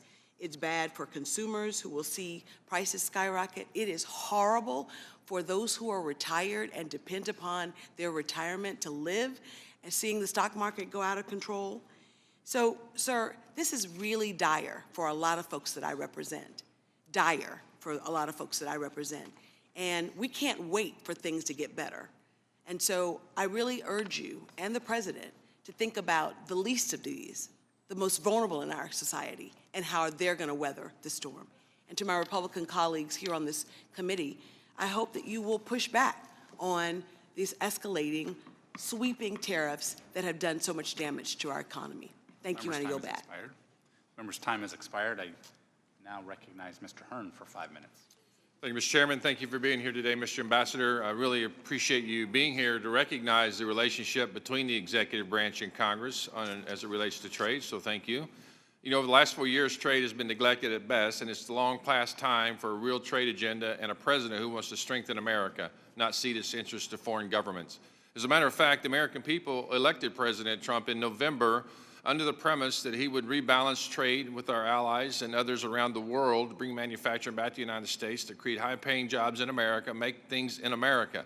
And as you just alluded to, it's been applauded by many people, including our great auto workers, as they talk about reconstituting those manufacturing jobs where they're needed most.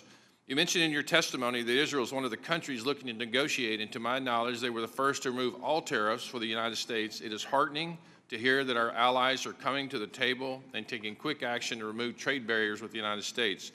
Last Congress, I introduced a resolution in support of the free trade agreement we have with Israel as a way to support one of our greatest allies as they face an existential threat from Iran and its terror proxies. I appreciate President Trump's strong support of Israel, and I hope that this first step by Israel to move to a zero tariff policy will lead the way to an even stronger trade and economic relationship between our two countries. Trade policy should reflect not only economic interests, but also national security and ideological alignment. Strengthening relationships with allies who share American values is essential to reducing reliance on adversarial nations. Mr. Ambassador, how can we ensure our trade policies prioritize strategic allies like Israel and Taiwan who share American values and are willing to join us in enacting common policies to counter our adversaries? Thank you, Congressman. I'm happy to report that Sunday night I had a meeting with Prime Minister Netanyahu about this very issue, and the Taiwanese have also reached out. So this is something where we're having close, high-level talks about how to move forward. I would also say, as we talk to our allies, we're encouraging them and hoping that they will align with us on things like export controls and investment screening to make sure that as we trade with them, we're trading in a way that increases our economic security and not just our economic growth. We know calculations are going on and into the reciprocal tariffs, include more than just tariffs other countries place on the United States.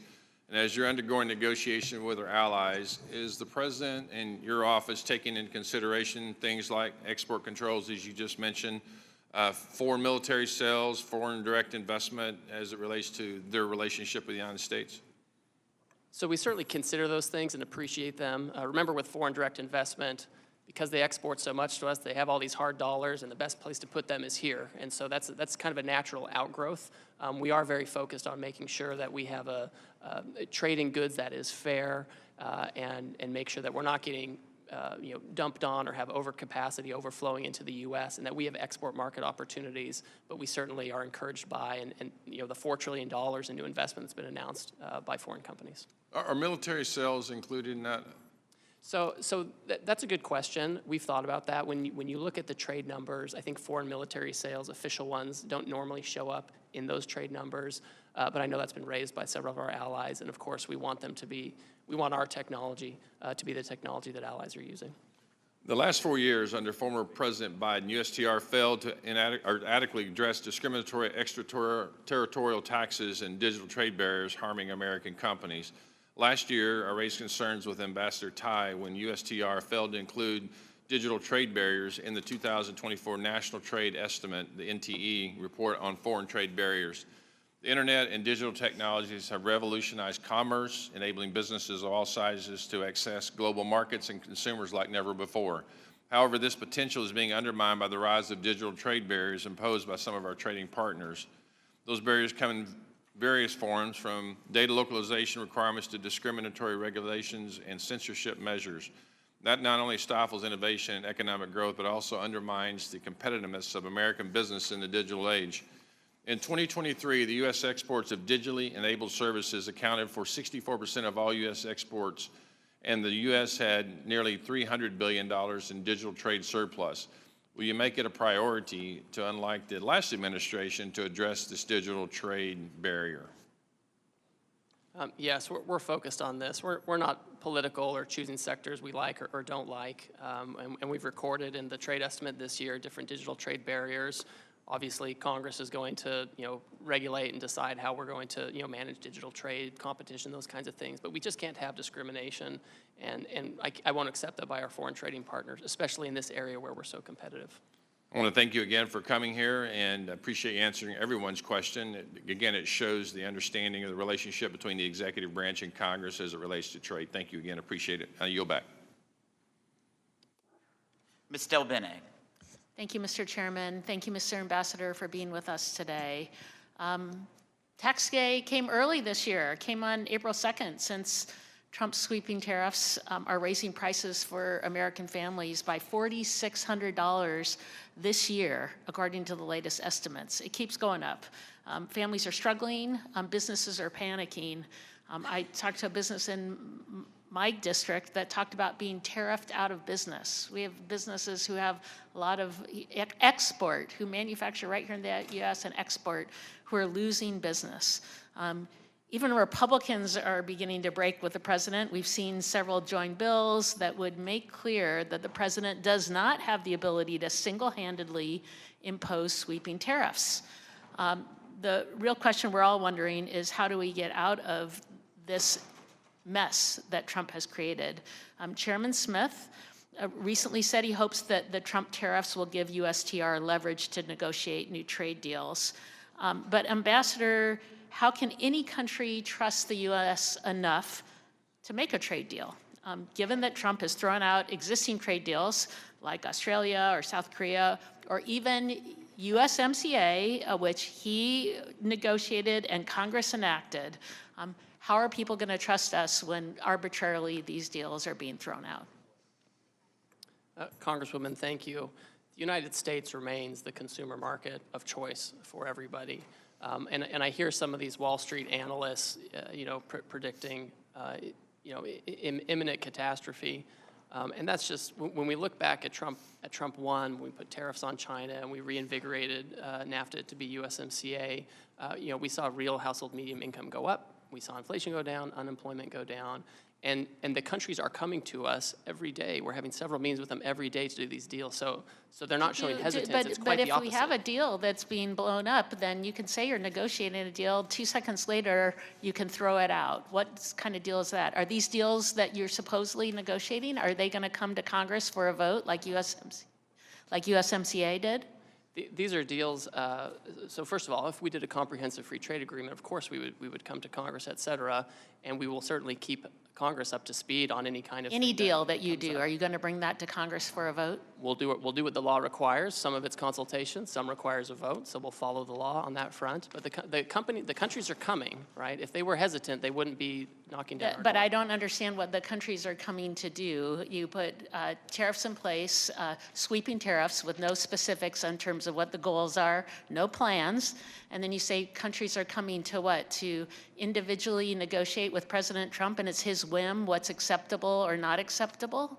So for example, I get a letter from the Vietnamese, which I received recently, and it outlined a number of tariff lines where they want to reduce their tariffs and non-tariff barriers that they want to remove, and they want to engage with us on reciprocal trade. But what are the objectives of the negotiation? You didn't lay those out. The plan, there's no plan that was laid out by the president. I've seen no plan from USTR on what the goal of the tariffs are. We're damaging companies. We've thrown out existing trade deals that we already have, and now you say there's a negotiation with no clear goal what that negotiation is or whether or not Congress is going to have a vote on a potential deal? So we have a 20-page order laying out the basis for the order and the emergency we're facing, which is the trade deficit that President Biden left us with, the offshoring that it represents, the non-tariff barriers that it represents, and we're looking to eliminate that. And a tariff is a way to do that. And if a country has an alternative method that they think will help us meet those goals, we're happy Can to we entertain talk that. about the emergency powers of the emergency power statute that Trump invoked, IEPA, to impose his tariff? It states the president in every possible instance shall consult with Congress before exercising any powers. That didn't happen. Our staff came, our USTR staff came up to Congress and did consult. I've had With who? With what telephone members? calls With and what meetings. members of Congress did you consult with? I'm a member of the Ways and Means Committee. I'm a member of the Trade Subcommittee. I called both the chairman and the ranking member the day before, the morning of. So My if you staff talked to, came up and briefed. if you called my to, jurisdiction. how could you consult with folks when there wasn't even a deal that was proposed? In fact, it wasn't till April 2nd when the tariffs were put in place, no one even knew what exactly was going to happen. There was nothing to consult on. So how did that consultation take place? I had a phone call with Chairman Smith and Ranking Member Neal. About a non-existent deal. Well, I told them about the IEPA action that was coming, and I sent my staff up here to brief the committee staff as well. So I argue now we did not have that consultation. Here we are. There was no plan in place. There's no plan in place going forward. The American people are hurting, and now in the rule vote that we're going to have just after we are done with this hearing, Republicans are already putting in a provision to make sure that they don't have to vote on the tariffs that are in place. Congress should have a role here. It's terrible that my colleagues on the other side of the aisle aren't willing to have a vote too. Thank you, Mr. Chairman. I yield back. Ms. Miller. Thank you, Chairman Smith. Welcome, Mr. Ambassador. Thank you for being here. It's my opinion that part of the reason President Trump has taken such drastic action on trade is due to the fact that there was no trade agenda under the Biden administration. And I didn't hear any sniping from the other side about that. The past administration's failure to engage in meaningful conversations with our trade partners opened the door for countries to run afoul of the World Trade Organization tariff agreements and to impose excessive non-tariff barriers. These countries have had no incentive to negotiate, and they've been massively benefiting from the system as it is. For example, in my state, the hardwood companies have been pummeled by China, dumping their hardwood in the American market. China gained at our expense while we were asleep at the wheel. Thankfully, that is not the policy of the United States today. Due to President Trump's swift action, more than 70 countries are knocking down our door, ready to negotiate a trade deal. Today, I want to focus on the future of our trade agenda. Looking to the very near future, the administration is required by statute to undertake the United States-Mexico-Canada Agreement review process in 2026. I can't understate the importance of the USMCA to my constituents. The growth in the manufacturing sector, spurred on by our cooperation with Canada and Mexico, has helped sustain thousands of jobs in my district. I'm well aware that this agreement is not perfect and we are fortunate to have the review process in place in order to make the necessary improvements. Ambassador Greer, what commitments can you make to us today in regard to the USMCA review? Specifically, how will you use this opportunity to advance President Trump's goals of promoting domestic manufacturing, and how will you engage with Congress to facilitate this process? Thank you, Congresswoman. And I'll just note that goods coming from Canada and Mexico right now that comply with the rules of the agreement continue to enter duty-free. This is an important agreement. I met with my Mexican counterpart last night. I have worked in the works. I have a meeting with my Canadian counterparts, and we expect that we will initiate the public consultation process that's required by the statute at some point at the time required. I think with the USMCA, it's important that Canada and Mexico not be used as an export platform for third countries. That's not what we want. USMCA should be an agreement that promotes manufacturing in America, and that we can rely on our partners to the north and south if needed. But it can't be a situation where countries can just come in, you know, China or Vietnam or somebody, build a factory in Mexico, assemble it with parts from there, and send it across, and get the benefit of an agreement where they've taken no obligations. So I want to make sure that it truly is an agreement that helps America first. Thank you. I've greatly appreciated your leadership in protecting American digital companies abroad. You and I are in agreement about the dangers of South Korea's anti-competitive policies towards American digital companies. I intend to reintroduce legislation that seeks to ensure that American companies are not being harmed by one of our closest allies, while Chinese companies are left unscathed. The digital trade sector is rapidly growing, and it's important that we do not lose market share to China in this critical field. Several countries are considering legislation that mimics the European Union's Digital Markets Act, which has undisputably caused a digital winter for American tech companies operating in Europe. What are your plans to address these harmful policies and to ensure the prosperity of American digital trade? And do you think that digital trade will play a part in the imminent trade discussions regarding the Liberation Day tariffs? Thank you. So first of all, I understand that there's obviously a national conversation going on about, you know, how digital trade should be regulated, and there are lots of views on that. What I will say is we're not going to outsource that regulation. We're not going to let the European Union or Korea or any other jurisdiction, you know, set the rules for digital trade. It will be us, and they won't be able to do it in a way that's discriminatory either. That is impermissible, especially when we have, as you noted, the Chinese competition out there.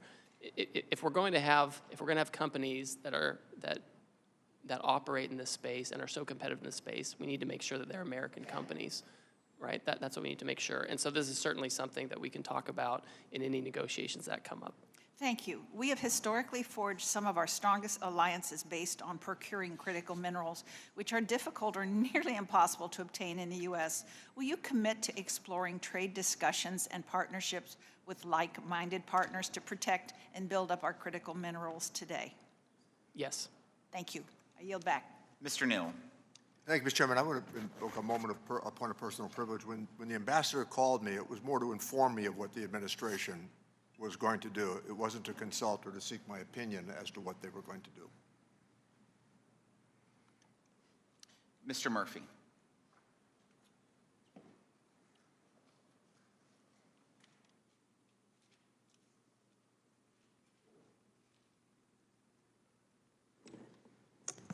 Thank you, Mr. Chairman. I just want to show a slide to everybody documenting where we are with the United States and the U.S. trade deficit. I think this really shows why this is an emergency.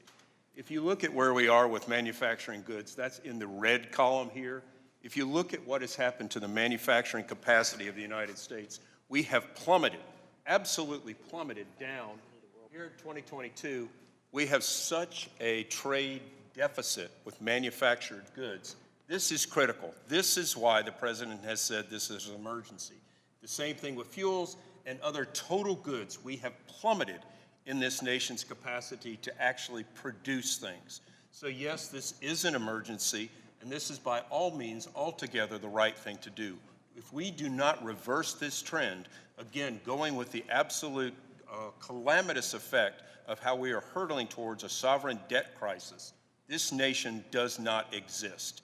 And yes, there is short-term problems, without a doubt, but it's the same thing by taking medicine you don't want to take. If we don't help the body by intervening and doing what is critically important for this nation, nothing else matters. So this is why how manufacturing has plummeted, and this is why we are in a state of emergency. Thank you. Thanks just for that moment. I want to briefly say something before I begin my remarks. I've gone down in many times to Haiti. We talked about this before and done a lot of mission work down there. Unfortunately, the Hope Help program is set to expire in September. I hope some work is being done in reauthorizing this program. We're trying to nearshore, onshore. We want to stabilize our Caribbean nations, our Central American nations, and Haiti has fallen into such decay right now. It makes Somalia look like Wonderland. We really need to help these nations stabilize in our hemisphere. It helps everybody. So I hope that is just going to be on your radar. HR 1625, the Help Extension Act. Just to shift gears again, I want to talk a little bit about de minimis. The legislation, HR 7979, the End China's De Minimis Abuse Act, did not make it to the floor. However, we're seeing that packages being abused by this loophole, literally, with China, overwhelm the CBP, leading to billions of dollars of lost revenue and jobs. This has allowed Chinese companies to send so many goods into this country without paying tariffs. Can you discuss why the administration is taking on de minimis, why this is so necessary? Yes, it's essentially for all the reasons you just described. De minimis originated as a way for tourists or others to go overseas, buy souvenirs, come back, bring them in duty-free, and that persists, right? That continues. I think everyone's comfortable with that. But what we saw were foreign companies abusing the system and taking advantage of it and building a commercial case for it, their entire business on it, and that ended up undermining a lot of retailers here in the United States. And so it's important to make sure that tool is used for its original purpose and not for other countries to avoid duty payments or things like that. One of the comments were that we shouldn't be doing tariffs to our friends. Friends don't treat friends with horrible tariffs like we are being done by other countries. So I think sunlight is the best disinfectant. So we're able to see what the rest of the world has been doing to the United States. I don't think the American public understands this. And this is why I think it's just so critical that we shine the spotlight on this. Quickly, just with one thing that happened in the pandemic, I'm a physician, and we saw that our supply chain for pharmaceuticals, for health-related PPE, et cetera, is critically at risk during these things. If China were to shut off all its exports overnight, medical supply chains would be one of the industries hardest hit, and we would have American patients literally dying because they could not get medicines or other type of devices. Can you discuss how the Trump administration's trade is helping to secure our health supply chain? Yes. So first of all, we have to reshore. We have to reshore pharmaceutical production to avoid the very situation you talked about, and we have to do it now. We can't wait for the next crisis. We can't wait for the next conflict. We have to do it now. I understand the Commerce Department will be undertaking an investigation of the pharmaceutical supply chain to assess what tools we can use. The President's talked about tariffs that might apply to certain things to incentivize reshoring, but I assume that investigation will also have other ideas as well. We have to make sure that in this tariff incident, we're not hurting American companies and hurting them over helping out foreign countries. And going back to Kamala's famous phrase of getting to the root causes of immigration, they did absolutely nothing to bring industry near shore, trying to prop up Caribbean nations so they won't have everybody trying to run over a border. Look, I've talked to you about Puerto Rico. I was in Puerto Rico this last weekend. There's so much of an opportunity to go there and onshore in an American territory to bring back American pharmaceutical industries, so many other industries that help us with our national security. And at the bottom line, this is what we're talking about. We're talking about national security. Thank you, Mr. Ambassador. I'll yield back. Ms. Chu.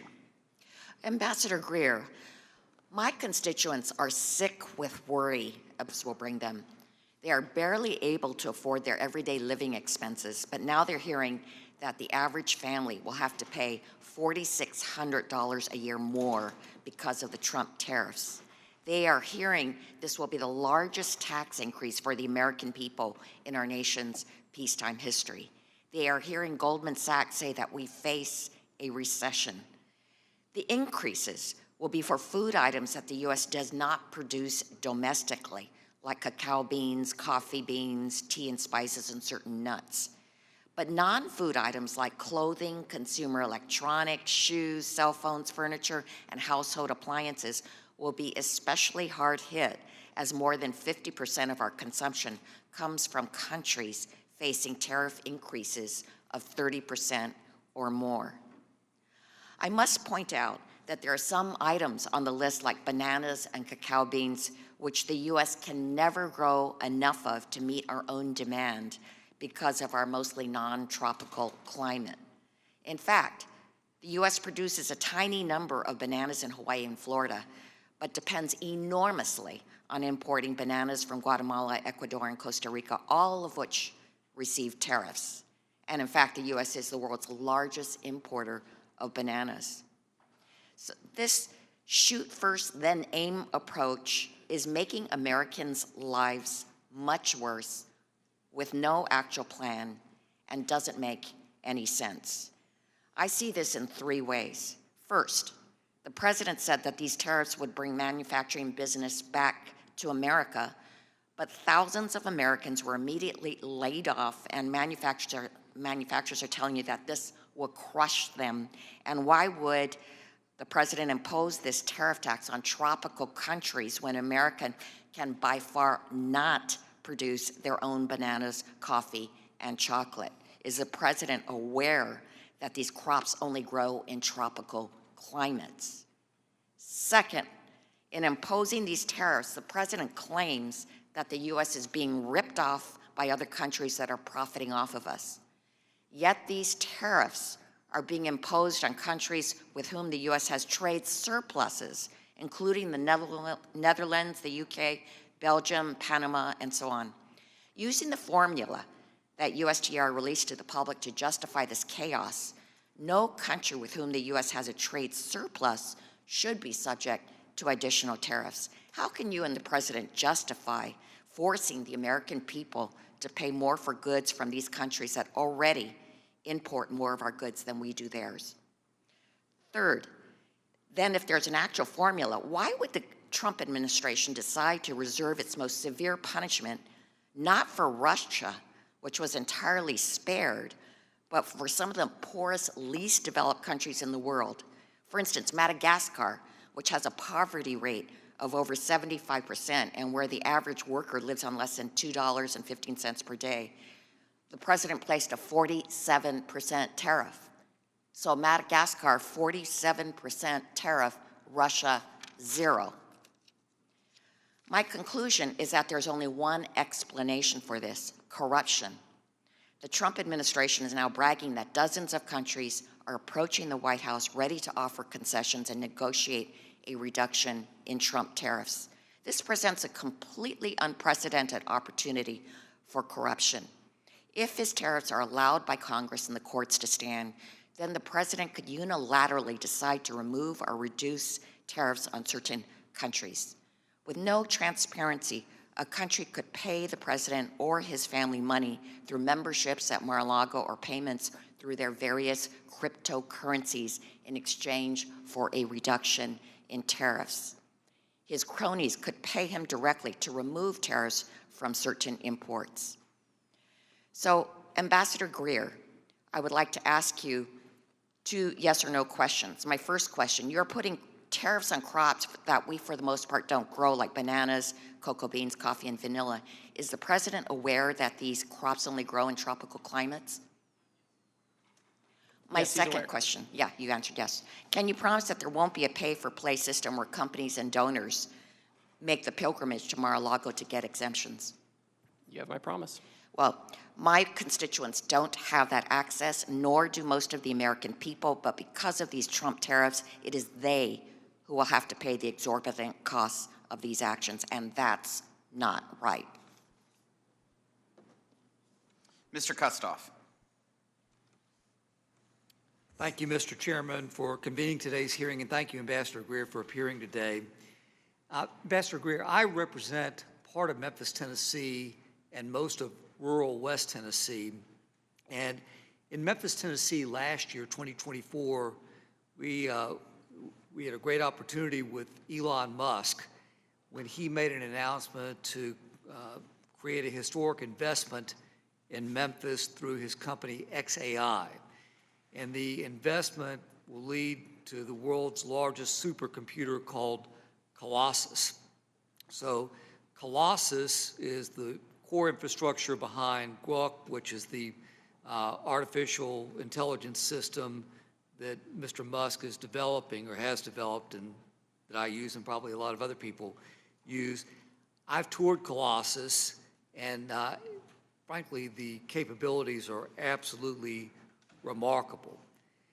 From what I understand with this project and with Elon Musk is he places a strong emphasis on sourcing American-made products with XAI whenever feasible, demonstrating a commitment to domestic innovation.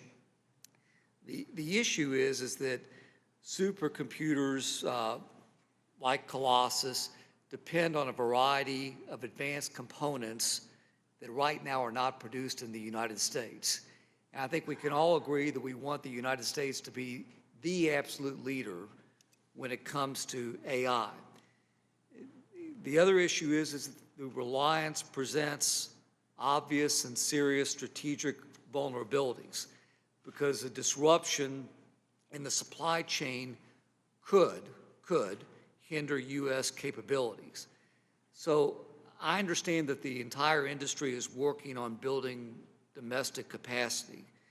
And thanks to President Trump and his efforts and the efforts of the administration, we've seen massive investments from companies like NVIDIA and Taiwan Semiconductors.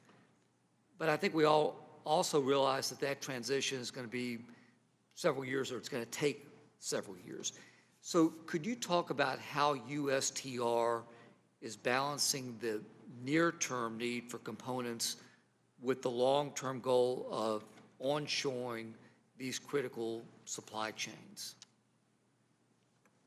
Certainly. So when the president took his action on reciprocal trade, there were some items that were not covered by the new tariff because further investigation was needed. This includes pharmaceuticals, as I've discussed, but it also includes semiconductors. And so many semiconductors are not covered by the reciprocal tariff because the Commerce Department, as I understand it, is looking into doing a further investigation to see where tariffs may or may not be appropriate on semiconductor chips or the downstream components. And that's something I know that the Commerce Department is looking at very closely. Thank you, Ambassador. If I can, because there's been a lot of talk here, some talk about Russia and the suggestions that the Trump administration has let Russia off the hook when it comes to tariffs. My recollection is that this committee, several years ago, took the lead on bipartisan legislation to change the trade treatment as it relates to Russia, specifically revoking the permanent normal trade relations, specifically banning the import of all energy products from Russia, specifically by providing a path to raise tariffs on many other products from Russia.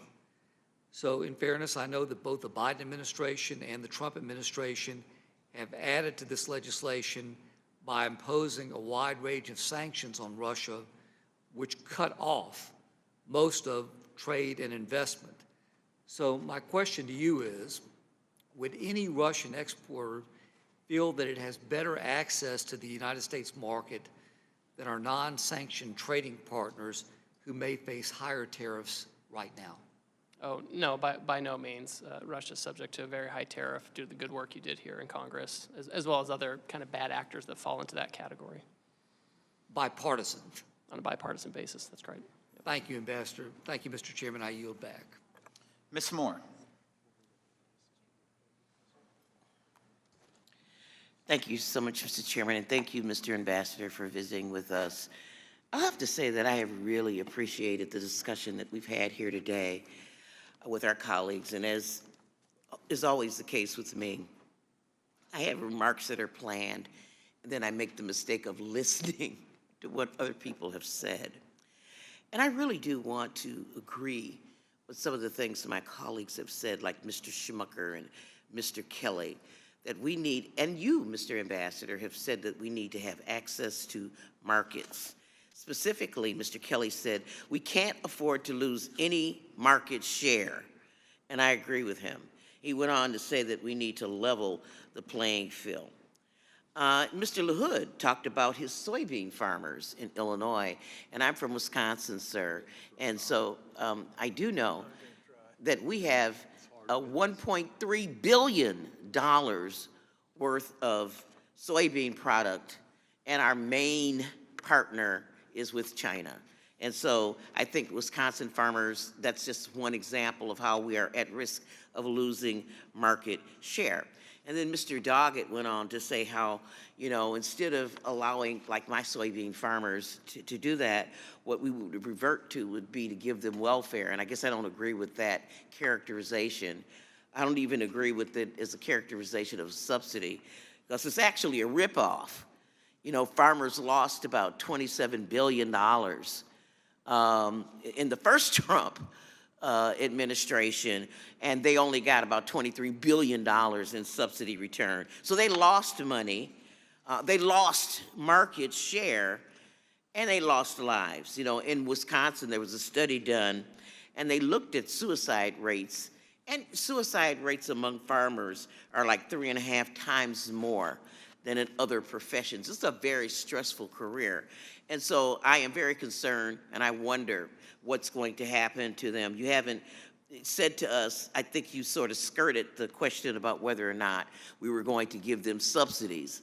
But even if we would give them subsidies, that would not prevent them from losing market share. And farmers they don't want a check. They want to be able to farm. I also wonder, sir, what, you know, I'm just saying, I think that when you look at trade deficits, I think we have to look at more than just what a tariff may or may not do. Our trade imbalances over time have been caused by us not having a trade balance on issue of labor laws, making sure that there's no slave labor and child labor, that the environment is protected when we extract materials and do stuff, that people have the ability to bargain in their countries and to make sure that they get a wage that's commensurate with their efforts. And, you know, I agree with Mr. Kelly that we need to level the playing field on those fields, and that a rising tide will lift all boats. I do wonder, Mr. Ambassador, whether this administration's trade policy, and it seems that it does, my colleague here just mentioned the trade deficit that we have with Madagascar. I had the privilege to go on a trip with the committee to Madagascar where there was a 75%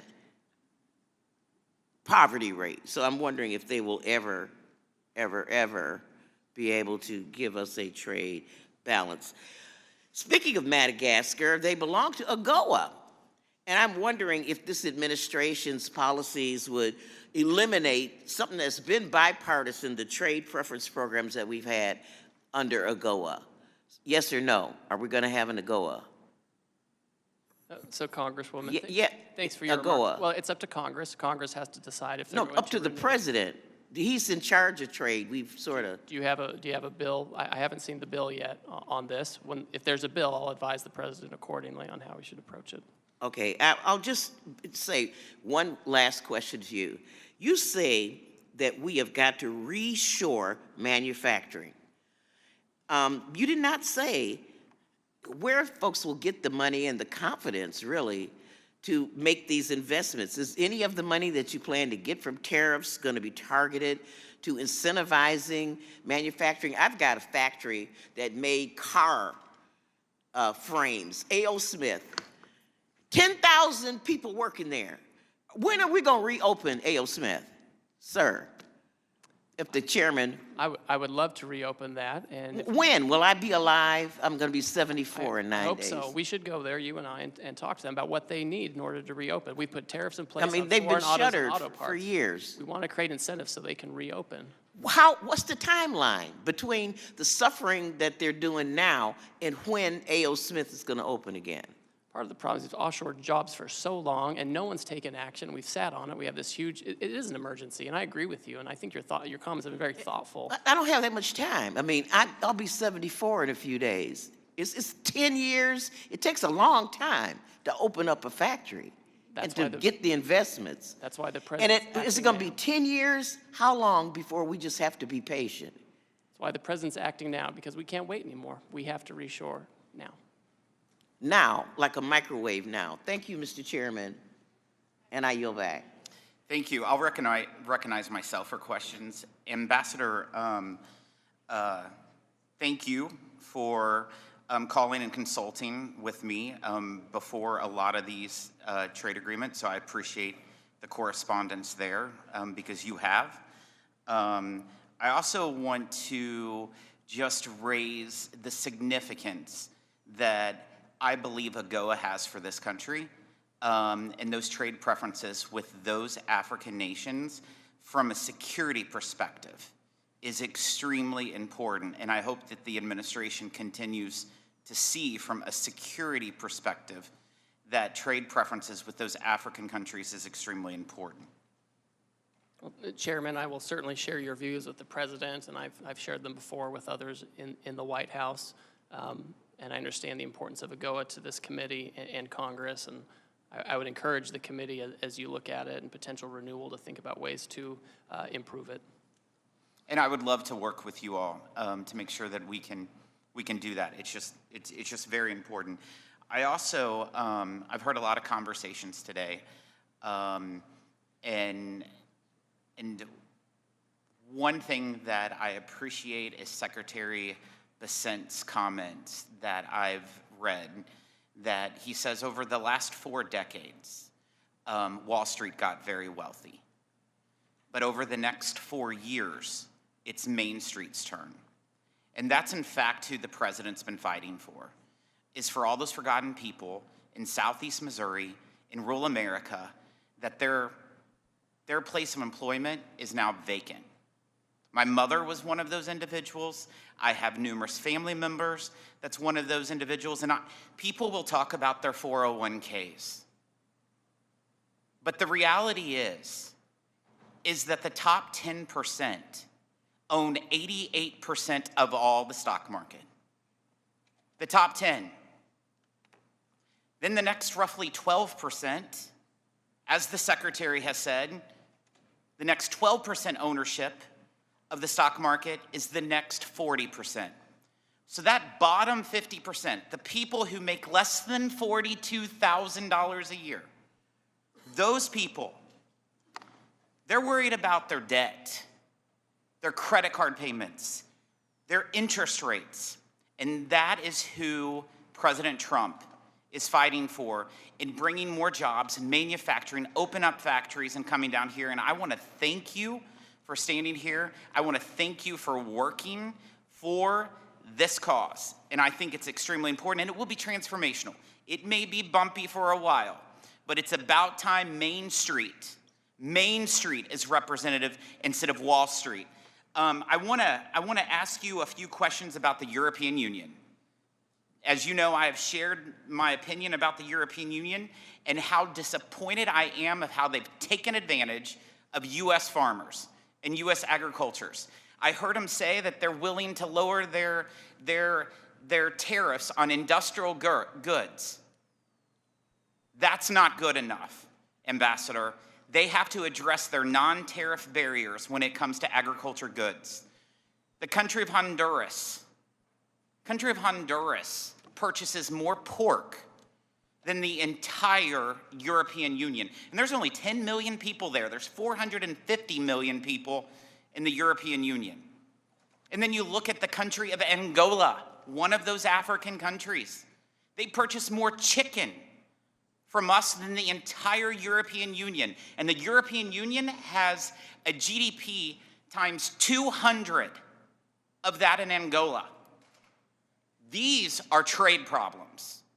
And this administration better continue to fight for the American farmer, that Missouri farmer who's been screwed for such a long time by our friends And I want to thank the president. I want to thank you for continuing with it. I do want to ask you, do you agree that there's a serious trade problem when it comes to agriculture and the European Union? Yes, Chairman, it's fundamentally unfair. It's structurally unfair. It has been for decades, and I've been very clear with them that any kind of agreement or negotiation or anything, it has to have an ag component for all the reasons you described. Super important. Last year, I requested the International Trade Commission to complete a detailed study of the competitiveness of the U.S. rice industry, with a particular focus on the ways that unfair subsidies and other practices in other rice-producing countries harm American rice farmers by distorting markets and reducing export opportunities. The study was completed earlier this year, and I was not surprised to learn that India is one of the worst offenders. Its subsidies and are particularly problematic because of the lack of transparency around some of them. Do you share my concerns with unfair practices in India and elsewhere that harm American rice farmers?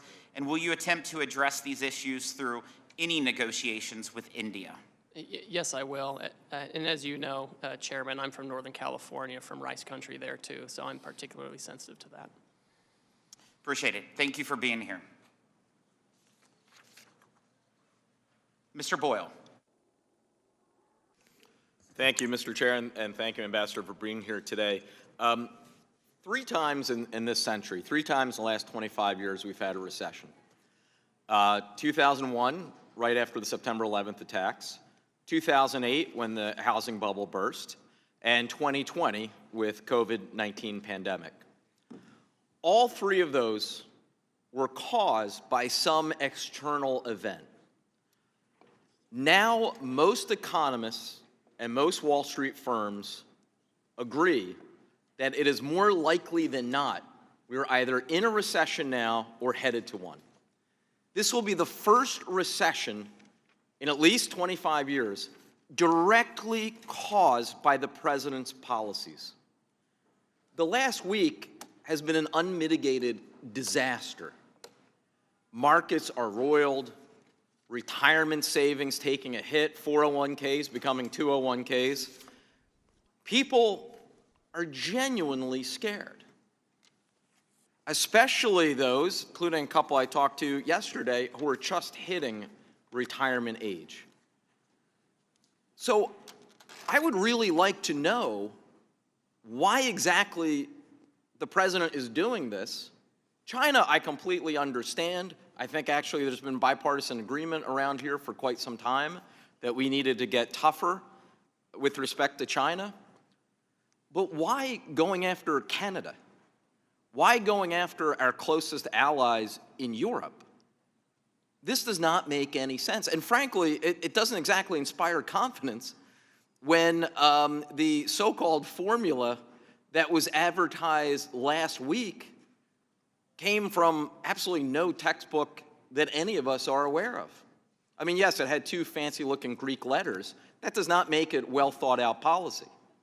So I am curious what exactly the strategy is of going after Canada and our closest allies and actually uniting the whole world right now, not against China, but against the United States. Well, Congressman, I know that Wall Street and you and your colleagues want the status quo. That's what I'm hearing. Excuse me, reclaiming my time. That is not what I'm arguing. I want an end to the chaos. I represent a very working-class district in Philadelphia. I don't think there's one person in my district who counts as one of the top 1% of Americans. Hardworking families, whether white, black, Hispanic, Asian, from Northeast Philly to North Philly to the River Wards, are all being directly impacted by what is happening over the last week. So I want to know, they want to know, why is it that 3 months ago, no one was predicting a recession? Everyone had growth projections. The Fed, most economists, whether liberal or conservative, and now the base case is a more than 60% chance of a recession. That is directly because of White House policies. So when will it be enough? Really, I can't take all this winning, and nor can the American people and the folks in my district I represent. These Wall Street analysts are the same ones that predicted decline in the first Trump administration, where The real Fed? household median income went up by $7,000, coupled with tariffs. The president has to get the trade deficit down. We've lost 5 million manufacturing jobs. It has been a massacre in American manufacturing, and we have to have those jobs back, and it's urgent, and we can't keep passing the buck. President Biden did nothing on trade for 4 years. That's what I've heard from both sides, and we have to act. We have a huge trade deficit with the European Union, which we heard about from the chairman. We have a huge trade deficit with foe and friend alike, and we have to deal with it.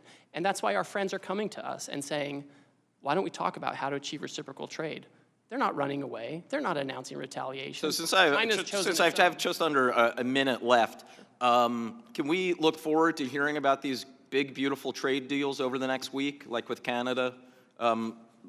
What exactly is going on? These countries that are clamoring, talking to us apparently right now, according to your words, do you have any hope that you can offer us that we're going to see one of these trade deals inked very soon? Well, Congressman, I can't prejudge the timeline, but I'm spending all my time when, I'm not here with you all doing consultations, talking with them. So I'm hopeful that we can move quickly on a handful of countries. And finally, just in the final 17 seconds, when will this end? What does success look like? Because a lot of people right now, whether Democrat, Republican, or Independent, are really trying to figure out what exactly the end game looks like here. Because right now, we all see the chaos and not what the actual end result would look like. The deficit needs to go in the right direction. Manufacturing as a share of GDP needs to go in the right direction. The non-tariff barriers and tariffs we face in other countries, they have to go down in the right direction. Those are the things that we're looking at. Those are the basis of the national emergency. That's what we're looking at. Time's expired, so thank you. I yield back. Mr. Stubbe. Thank you, Mr. Chairman, and thank you, Ambassador Greer, for appearing today. Under President Trump's leadership, we've seen a bold reassertion of American economic strength and leverage on the global stage. I'd like to walk through some of these wins and clarify the intent behind the administration's trade actions. Ambassador Greer, can you start by reminding this committee why President Trump felt it necessary to take such divisive action with tariffs and what problems he inherited from decades of failed globalist trade policy? Yes, certainly. As I've mentioned before, President Biden left us with the largest trade deficit for any country in human history, $1.2 trillion. It's extreme, it's unsustainable, especially when we have a $36 trillion debt and a $2 to $3 trillion budget deficit. None of these numbers are sustainable, and anyone who wants to pass this on to the next generation or to our kids or to the next session, they're doing a disservice. We have to deal with it now, and we need to deal with the reshoring and remanufacturing now before we're in another crisis, whether it's a conflict or a pandemic. That is not the time to try to get back pharmaceuticals and semiconductors and autos and all these kinds of things. We have to do it now. What distinguishes the Trump approach from the past 30 years of so-called free trade policies that gutted our manufacturing base? Well, Wall Street, we've heard a lot about Wall Street today and how important Wall Street is and all their analysts. And their entire goal has been just to make money for that top share of, the elite, right? That's been their goal. And so they've been focused on offshoring so they can have more efficiencies, so they can have cheaper labor, no environmental regulations. They can go to these low-cost jurisdictions. And what does that mean? It means that we have workers who train their replacements in foreign countries. They lose their jobs, and then they're in their hometown without a factory, without a job, and they live lives of despair in many cases. And that's what's different with President Trump. He wants to reverse that, and he wants to change it. And isn't it true that over 60 countries have already come to the table to negotiate since the president announced the new reciprocal tariff structure? Well, I'm starting to lose count, but yes, that's the neighborhood of the folks who want to come in and work with us on reciprocal trade. And what does that say about the global leverage we've regained under this administration? Well, that's exactly right. We are the market of destination for both consumption, investment, et cetera. And other countries want access to our market. They understand now that we have to have it on fair terms, and that's why they're here. They'd be running the other way. That's why almost all of them have said, we're not going to retaliate, we're going to work with the administration. And how important is it from a national security standpoint that we reduce our dependency on foreign steel, aluminum, and automotive components, and how have the tariffs moved us in that direction? That's a great point. With steel and aluminum, the president put tariffs on steel and aluminum in his first term. The Biden administration kept those in place. He's tightened up some of those tariffs now, and so we are able to maintain a steel industry. We're able to maintain an aluminum industry. These are things you have to have as inputs for weapon systems, for our infrastructure, and a country that doesn't have that kind of hard manufacturing power behind it isn't going to have the soft diplomatic power you need to navigate a challenging world. And do you believe that President Trump's tariff policy has reestablished American economic sovereignty, where we no longer have to beg foreign governments to treat us fairly? Yeah, I think there's no question about that. And we can see it from the first term when we imposed tariffs on China in an effort to get them to change their unfair trading practices. When that happened, we saw our trade deficit with China decrease, which is really important. So it shows that we can become less dependent on foreign powers for the most critical goods and services. And how important has President Trump's leadership, his willingness to stand up to global elites and foreign governments, been in reasserting the United States as a trade power? Well, it's been historic.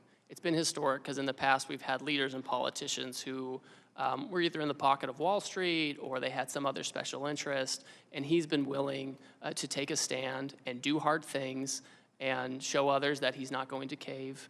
This is really important because if other countries think about power in a different way. Some politicians want, foreign countries to say nice things about them. That's like their end purpose in foreign policy or trade policy. President Trump wants the right thing for Americans, and sometimes it means you have to stand up for yourself, draw a line in the sand, and say, we're not going to do this anymore.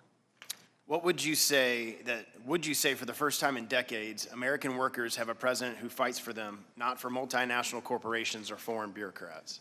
That's exactly right, Congressman. That's why workers voted for him. That's why unions support the tariff actions. That's why we see, op-eds in the newspaper about union presidents wanting to work with President Trump on trade. That's why we're seeing all of that change, that realignment. And I'll end with this. What evidence have you seen that President Trump's tariffs are driving jobs back to the United States and helping to rebuild our manufacturing base? Well, for example, the auto tariffs that were imposed, we've already seen that one company is increasing employment, including temporary employment. In Indiana, we've seen in Tennessee, there was a shift that was going to go down to another country. They kept that shift in America. Everyone knows if you want certainty, if you want access, you build in America and you use American labor. Thank you. My time's expired. I recognize the acting ranking member, Ms. Moore, to. Thank you, Mr. Chairman. And I'd like to ask for unanimous consent to enter a letter into the record to Wisconsin Republican members of Congress from Wisconsin Governor Tony Evers, his objection to the Trump tariffs. Without objection. Thank you. Thank you. Mr. Byer.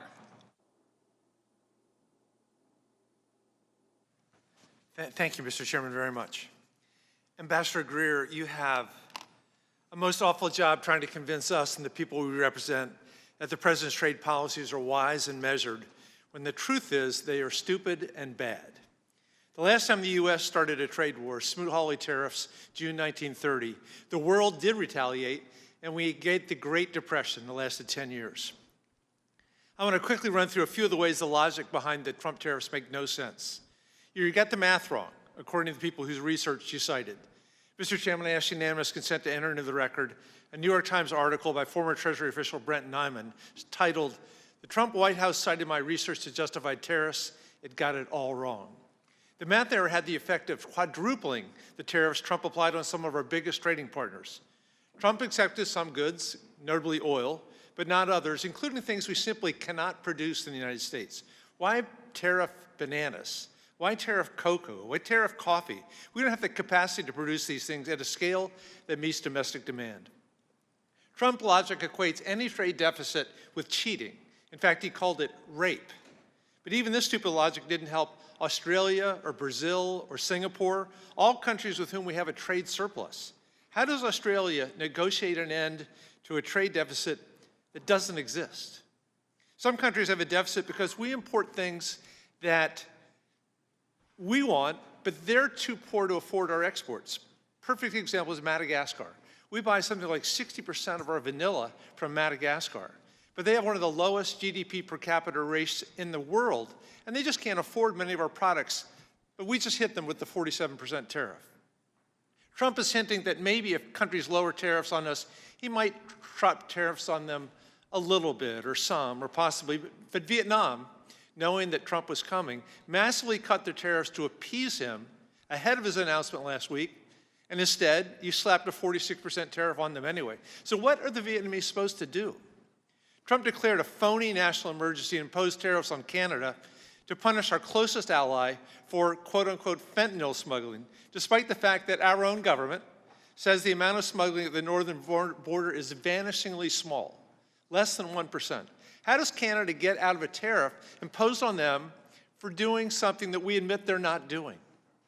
Trump is risking our economy to bring back factory jobs that pay far less than the 8 million jobs that are listed in the JOLTS report right now. 8 million jobs available in America that pay far more in fast-growing sectors like healthcare, clean energy, or data science. The Secretary of Commerce, Howard Lutnick, is on television raving about shifting millions of Americans to work on, and I quote, screwing in little screws to make iPhones. You guys are blasting nearly every product from nearly every country with these tariffs. Senator Tillis yesterday called it, quote, a trade war on all fronts. It hurts our alliances, it hurts our economy, it hurts our ability to make and keep free trade agreements, which is supposedly your job.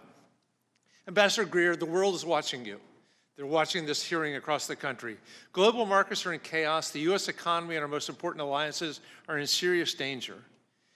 I had met a couple of nights ago with a dozen ambassadors from Eastern Asia, and the conclusion of the discussion was that we are creating a unipolar Asia, an Asia led by China with America excluded. America first is America alone. And meanwhile, you're now serving as acting head of both the Office of Special Counsel and the Office of Government Ethics. These are both busy jobs in the best of times, but extremely demanding during one of the most ethically challenged presidential administrations in history. It's absurd to think that you're actually doing these jobs, but I think it's fair to ask if the many hats you're supposedly wearing are causing dangerous mistakes that damage our country in ways that's going to be difficult to recover from. You know, President Trump also imposed tariffs on China. China responded with tariffs on agriculture. European Union today announced $21 billion worth of new retaliatory tariffs on us. China's announced 84% retaliatory tariffs on us. The legal pretext, you said, is that this is a national emergency. You refer to the state of emergency as, quote, the largest and persistent trade deficit that's built up in recent years. The actual emergency is that markets are slumping, consumer confidence is crashing, and financial forecasts of recession are coming pretty quickly. And the Fed is projecting that these tariffs are driving prices up. We finally got inflation down. Now we're going to do exactly the opposite. Coming to the table, I don't know. Our trade balance has been in the negative for 50 years, and yet we have built the strongest economy in the history of mankind. This is a terrible way to fix the way of bringing back meaningful employment to our low-income Americans. This is not the way to do it. Mr. Chairman, I yield back. Mr. Arrington. Thank you, Mr. Chairman. I appreciate my friend's comments just to take off on treating low-income Americans. It's no way to treat our workers whose wages have been suppressed because of this unfair and unlevel playing field, who, by the way, because of the policies of the last 4 years, have paid a regressive 21% inflation tax.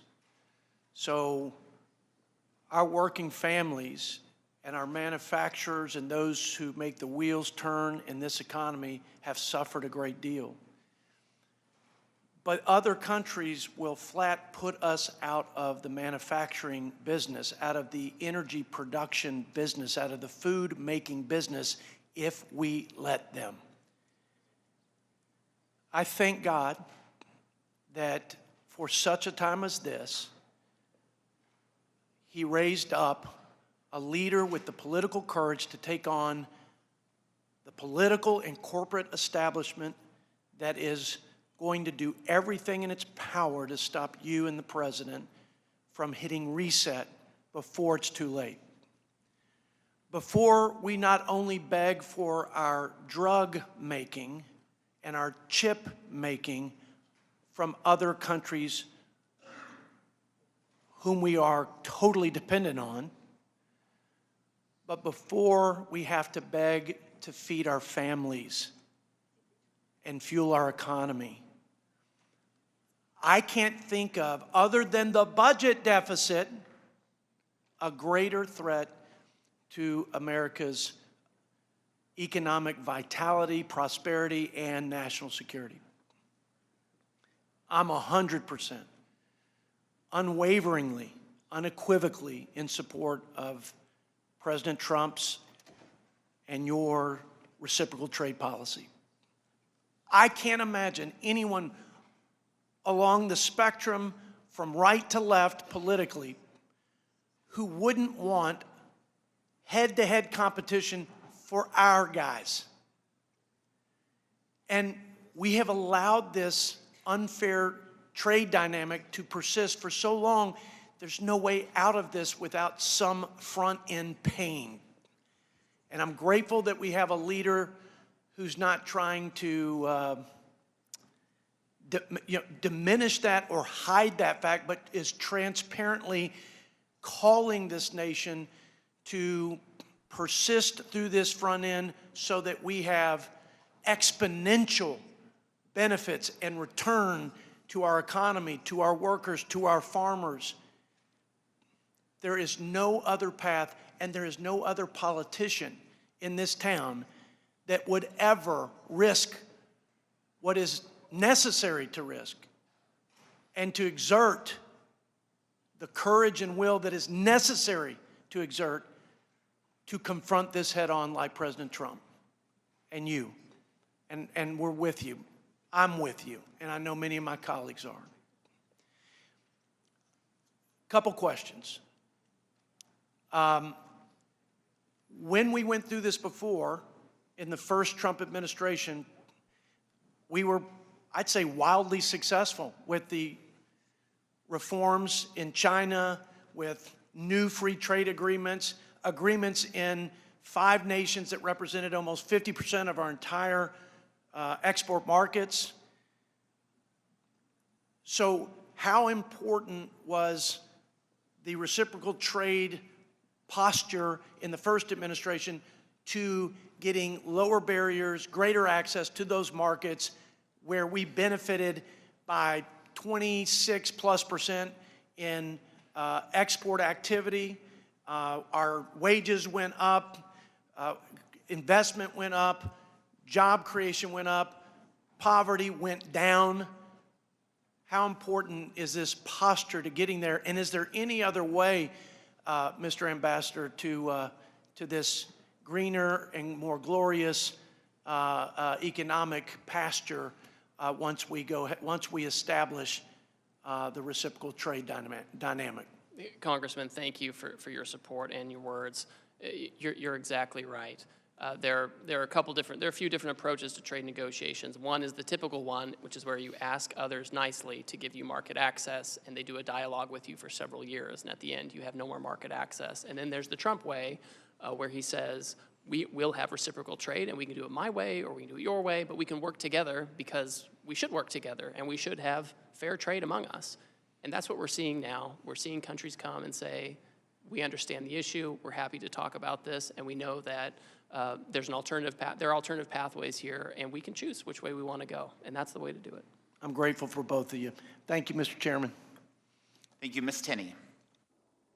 Thank you, Mr. Chairman, and thank you, Ambassador Greer, for your hard work. And I'm from upstate New York. This is the home of the Industrial Revolution, the Erie Canal Corridor, the Finger Lakes, all my region.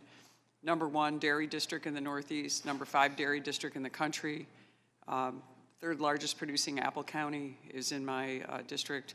Really important when it comes to trade, and we have always been grateful for the work of President Trump and the administration for trying to understand that we've been hollowed out by China and Asia and other countries, and we want to bring those jobs back. Really important part of not just the building of New York, but the building of the entire United States and our strength leading up through to World War I, World War II, and into today. I got a couple of questions I just want to talk to you a little bit about because there are a few nuanced issues here dealing with Canada, which is my entire northern border. #1, we have an emerging and really strong Finger Lakes wine region, and many of our wineries have reached out to us. We are at the cusp of putting out some really incredible wines, groundbreaking. We have wonderful water, soil conditions, and we're producing top-level wines. A little bit about some of these markets we'd like to have opened up for us so we can trade, and we appreciate the work that the President is doing. However, one of the issues we've experienced, and we hope that you can work on, is Many of our Canadian visitors are not coming to our region. We're dependent on the Canadians to come for commerce. They're a great friend to the north. And we've seen a 23% drop just since February in visitors to our wineries. And we just want to know if we can help get your assistance and help in making sure that this sort of very important yet fragile relationship that my district has with Canada, an historically strong relationship, we can continue to work to make sure that we get that kind of trade and the kind of tourism that we've been getting from our Canadian friends to the north. Certainly, and I would note that goods between Canada and the United States that follow the rules of the U.S. Mexico-Canada agreement, they continue to trade on a duty-free basis, which makes sense, right? Yeah. And I would and say, I know you're going to jump into this because this is my next beef with that. But when it comes to Canada, we are grateful and hope that you'll continue to pursue some of the dumping that's been going on against our dairy producers because, as I cited in my start, we are a huge dairy producer and we're getting unfair treatment. We think in the last administration this was not resolved favorably to our dairy markets because Canada continues to bring milk proteins in that we think that are in violation of USMCA. And I know that's what you're going to get to. So. yes, no, it's certainly on the flip side of the wineries. So. Yeah, that's certainly at the top of my list. I would point out that President Trump reported that he had a constructive call with Prime Minister Carney last week, 10 days ago or so, and I continue to work with my Canadian counterparts to make sure that that relationship is one where we can have fair trade. Yeah, we greatly appreciate it. And when it comes to apples, we just have to say we are so excited about the USTR's efforts in trying to reduce some of these market access barriers, particularly with Israel going to zero tariffs. Our apples are hopefully will be sold all around the world. We're famous for them. We don't get the subsidies that some of the other states get in the state of New York. And we're hoping that we can do that, including getting our apples to India and around the world to actually grow our New York economy. So we appreciate all that the USTR is doing that. I think that we can have a great relationship in the future with Canada, and we are really pleased that you're working with the Prime Minister and working with everyone that we can to make sure that that northern border is protected, but also that we're getting the trade that we're so accustomed to with our great friends from the north in Canada. And those are primary issues for us. Also want to make sure that some of our supply chains, whether, I know this isn't your sphere, but when it comes to aluminum, when it comes to copper, we have some of the best manufacturers and the oldest manufacturers in the entire nation in our region, and we're dependent on Canada for those things. So when we look into the tariffs and some of the negotiation, I know there's going to be some tinkering with the tariffs as we look into the next couple of months, we just know that you and the President will work with us on making sure that we continue to keep these legacy businesses that we have across our region that were part of our nation's real boom when the Industrial Revolution was founded. And I have to mention, it's not technically in my district anymore, but our famous patriot Paul Revere actually started his copper company in my region.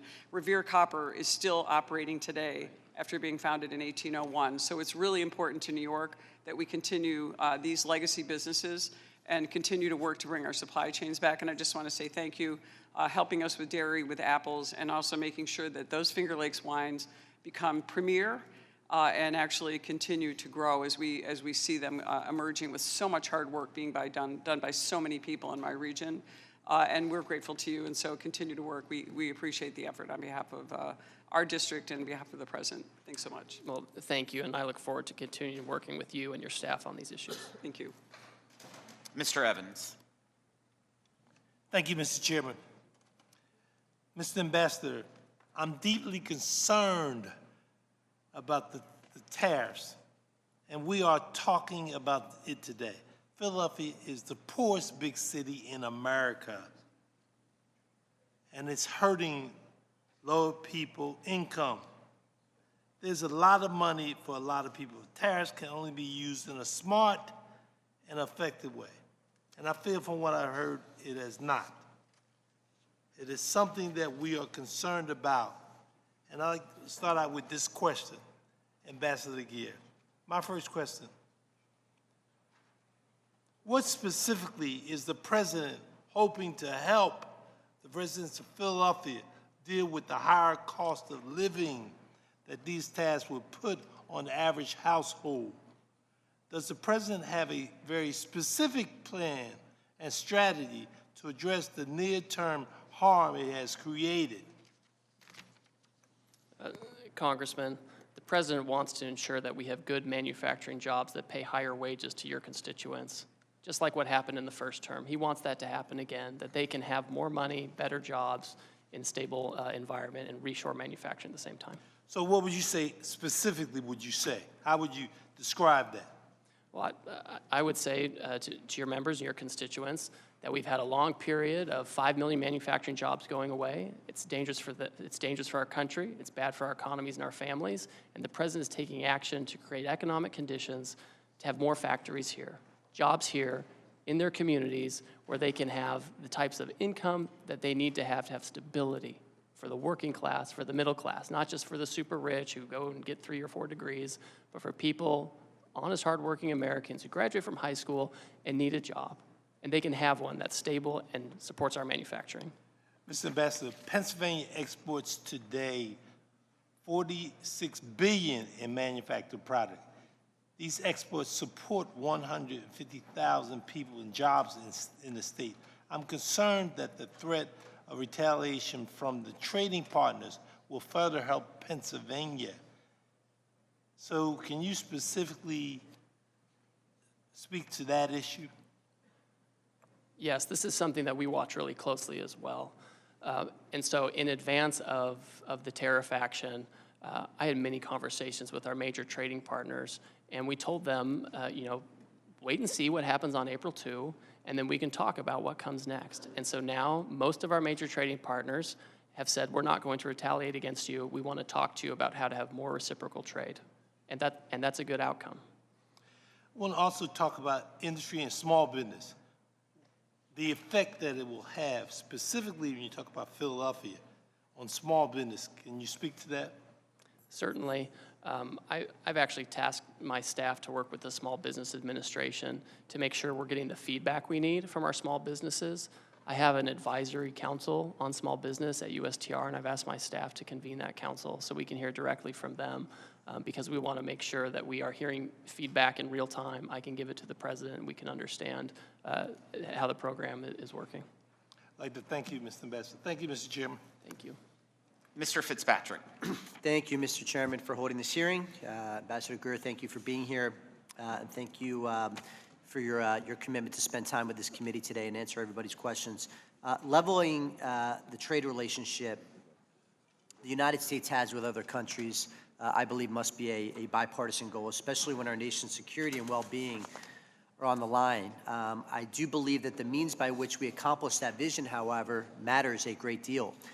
My priority, which I'm certain that you share and I hope this whole committee shares, is to ensure that any long-term economic gains which the American people could achieve in a more balanced trade environment are not washed away by the near-term pains they may feel at their local supermarket, hardware store, pharmacy, or restaurant. I believe it's essential that Congress and the administration come together to find that middle ground, to maximize the benefits and limit the costs of our nation's trade policy. Above all else, we must deliver greater certainty and economic stability for our consumers, our workers, and our families. I want to zoom in on medicines in particular, sir. What work do you believe can be done with our closest partners and American companies who are operating in the European Union to ensure that the cost of distinct, innovative prescription drugs and medical devices are affordable for our nation's seniors, particularly those with rare diseases or disabilities? Well, I think if we can have a supply chain that's more secure, more resilient, and more local, that's going to be something that's going to help with efficiency. This idea that we have this very fragile supply chain where we ship initial inputs from China to India, and they go elsewhere, and they get finished in another country, and they come here. That may work in a world where there's just-in-time manufacturing and where you're ignoring manufacturing jobs in the U.S. But in a world like we're seeing now, where there's conflict, there are pandemics, there are wars, that model doesn't work very well, and the costs become very high. And so if we are able to reshore large aspects of that or have it with close allies, that's going to be helpful. Switching gears to national security, I want to thank you for your work to end the de minimis exemption for the People's Republic of China. This loophole has been more than an economic giveaway to foreign competitors at the expense of American retailers and manufacturers. It's also allowed our adversaries to funnel fentanyl and other synthetic opioid drugs into our communities. I was down at the El Paso Intelligence Center, EPIC as it's called. Their chief complaint, and this is coming from the Department of Homeland Security, they focus on the de minimis exception as a major vulnerability for fentanyl getting into this country. So in addition to the manufacturing issue, we had the fentanyl issue as well. As this administration evaluates how the U.S. should alter or eliminate the de minimis standard for other nations beyond the PRC, particularly those for which have credibly abused the process to the detriment of countless Americans' health and safety, what metrics do you believe should be prioritized? So de minimis it's really a Customs and Border Protection issue. It's not my jurisdiction, but I think some of the things you've talked about, you know, the loss of revenue, tariff evasion through use of de minimis, counterfeits coming through the de minimis program, illicit substances coming through the de minimis program. These are all the types of things that need to be captured, whether it's from China or elsewhere. I think it's a real problem, and I think Customs and Border Protection should look into that. And finally, very briefly, sir, on the USMCA, recognizing that the agreement is facing a sunset review process that needs to be completed by July of 2026, can you share any details about how you anticipate that review will be conducted? Certainly. There are a few parts to this. First of all, there's a public consultation process that's set out in the statute that USTR will follow. Will follow the law. There's a congressional consultation process, which of course will follow. When I think about ways to enhance USMCA or our relationships with our trading partners, one thing that I'm very focused on is making sure that other trading partners don't benefit from the agreement without agreeing to the obligations of the agreement. I'm thinking of China or other Asian countries that want to use Canada and Mexico as an export base into the United States and benefit from the USMCA. I don't think that's the right approach. We need to change that. Just one follow-up. Will USMCA qualifying trade, which was not covered under the April 2nd tariffs, continue to be excluded in advance of this review to ensure certainty for our manufacturers?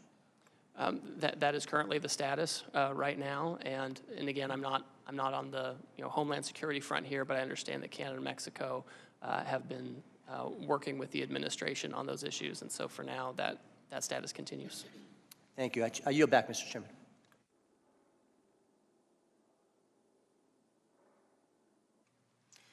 I now recognize Representative Fischbach from Minnesota. Thank you, Mr. Chair.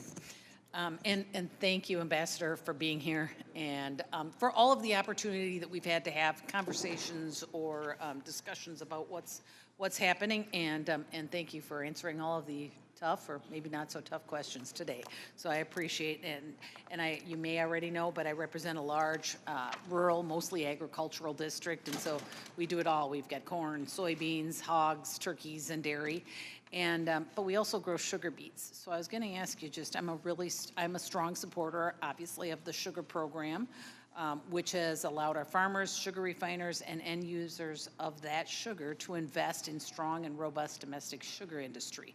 So my first question, very quickly, will you commit to working with myself and other members to protect the sugar program and to promote the domestic industry? Definitely. Happy to do that. Thank you very much. I appreciate that.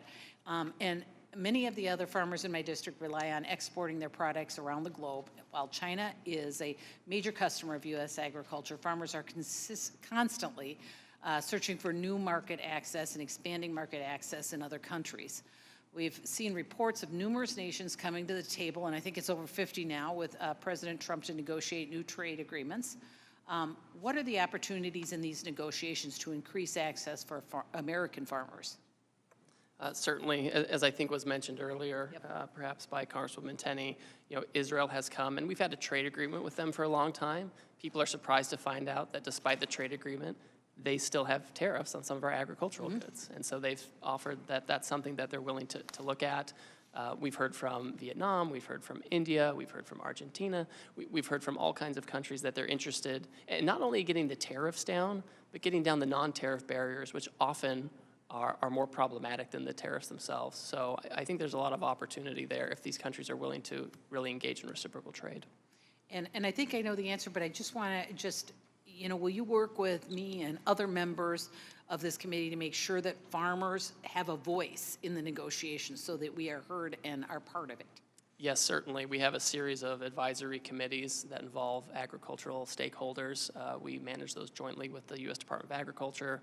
I've already talked to Secretary Rollins about this and the importance of meeting with these committees so we can have their feedback directly. And we are talking a lot about reducing America's reliance on Chinese imports to our country. And I think that's important, and I'm sure you do too. I think we learned a lot during COVID and over the last few years. But I think it's also important that we give farmers the opportunity to reduce their reliance on exports to China by providing them with new markets. And I know that we just kind of are talking about that, but I think it's important that we say it over and over and that we make sure that we include those farmers and that we are looking for new markets, because that is what they want to produce, and they want somewhere to sell it. So maybe that's not even a question as much as just a statement, but I appreciate your willingness to work with us, that protecting the sugar program, making sure our farmers are involved in these negotiations, and that we are doing our best, because it's been the last few years that we have not had that kind of outreach to create new markets and find new markets for our ag products. So I hope that we are going to be very aggressive about that and really helping our farmers, because it's important that we strengthen and build that market and the farms in our country. So thank you for being here. I hope I made it real easy on you, because you've had a tough day. So, but thank you very much, and I yield back, Mr. Chair. Thank you. Thank you. I now recognize Mr. Snyder from Illinois for 5 minutes. Thank you, Mr. Chairman, and I'm not going to make it any easier on you, Ambassador, but I will pick up on what Ms. Fischbach and Schweikert before said. Ambassador Greer, yes or no, didn't Israel zero out all tariffs on U.S. products before President Trump announced his across-the-board tariffs on April 2nd? They indicate they're willing. Just yes or no? They did not do it yet. They announced they wanted to. They announced it, but yet President still imposed 17% tariffs on Israel. Ambassador Greer, what's our trade balance with the elephant and fur seals, petrels, albatrosses, and penguins living unheard in McDonald Islands? They're part of Australia's customs union. But they're separate, and I'm going to reclaim my time. The President has imposed specific tariffs on herd in McDonald's Islands while not taking any action against Russia, Belarus, North Korea, or Cuba. And I don't want to disappoint my mom and my wife or have them yell at me, but Mr. Greer, I'm going to say what I think almost everyone is thinking. WTF? What's the president thinking? What did he and you think was going to happen after unilaterally declaring a global trade war? Did you expect the so-called Liberation Day to become Liquidation Week, destroying more than $10 trillion of value and moving us from an extended bull market into a self-induced bear? Did you intentionally plan to decimate Americans' retirement accounts and 529 accounts for their kids' education? Did you and the president anticipate raising prices for American families already struggling to make ends meet? Did you mean to make American businesses less, not more competitive in global markets? Was the intention with the largest tax increase in U.S. history to put the United States and maybe the entire global economy into a recession because of what Wall Street Journal editorial board, let me repeat this, it was the Wall Street Journal editorial board said is the dumbest trade war in history. Already, Diane Swank, the chief economist at KPMG, is saying that her baseline forecast is a recession starting this quarter. Jamie Dimon and JP Morgan have raised their probability of recession to 79%. The Wall Street Journal reports the betting markets have it at 70%, and Goldman Sachs recently again raised their likelihood, the second time since this trade war started, to 45%, and I expect that will rise again. Indeed, by the time you have finished this hearing, I wouldn't be surprised if we already were in a recession.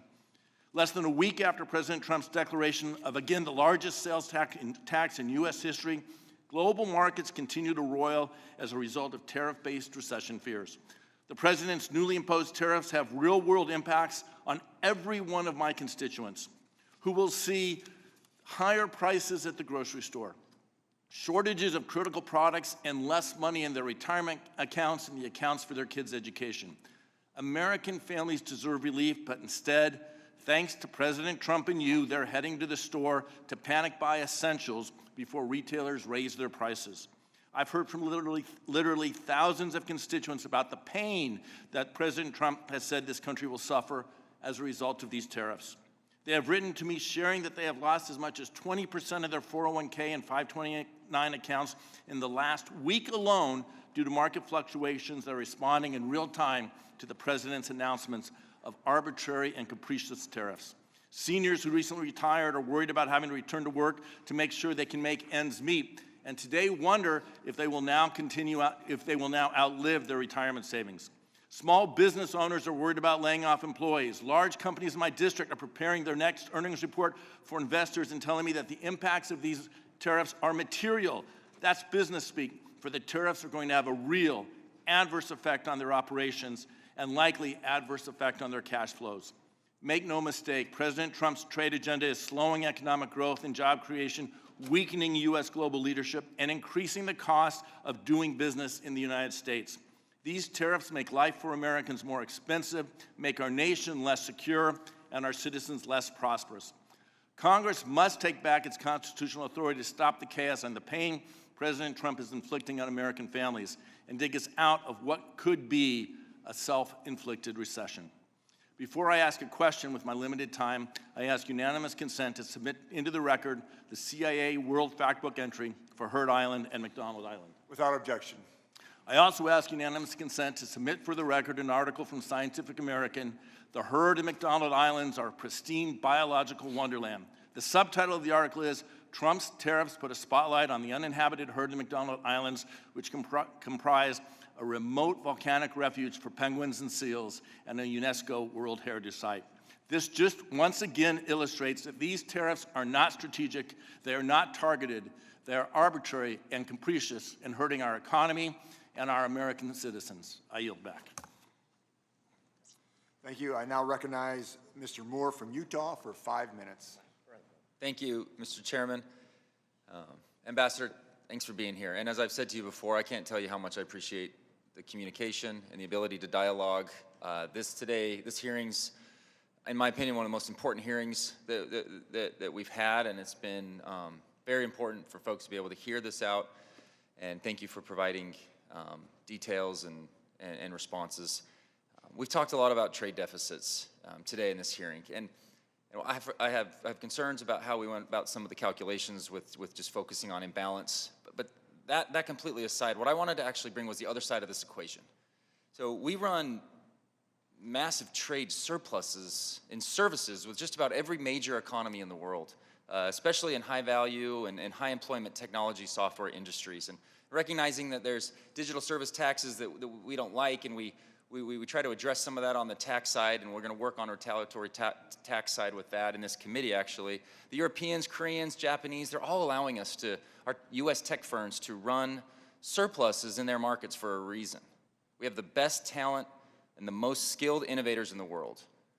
My question here is, what are the consequences for American power and national security if they were able to retaliate and restrict access to American services in their market because we've chosen to restrict goods in their market? In response to that.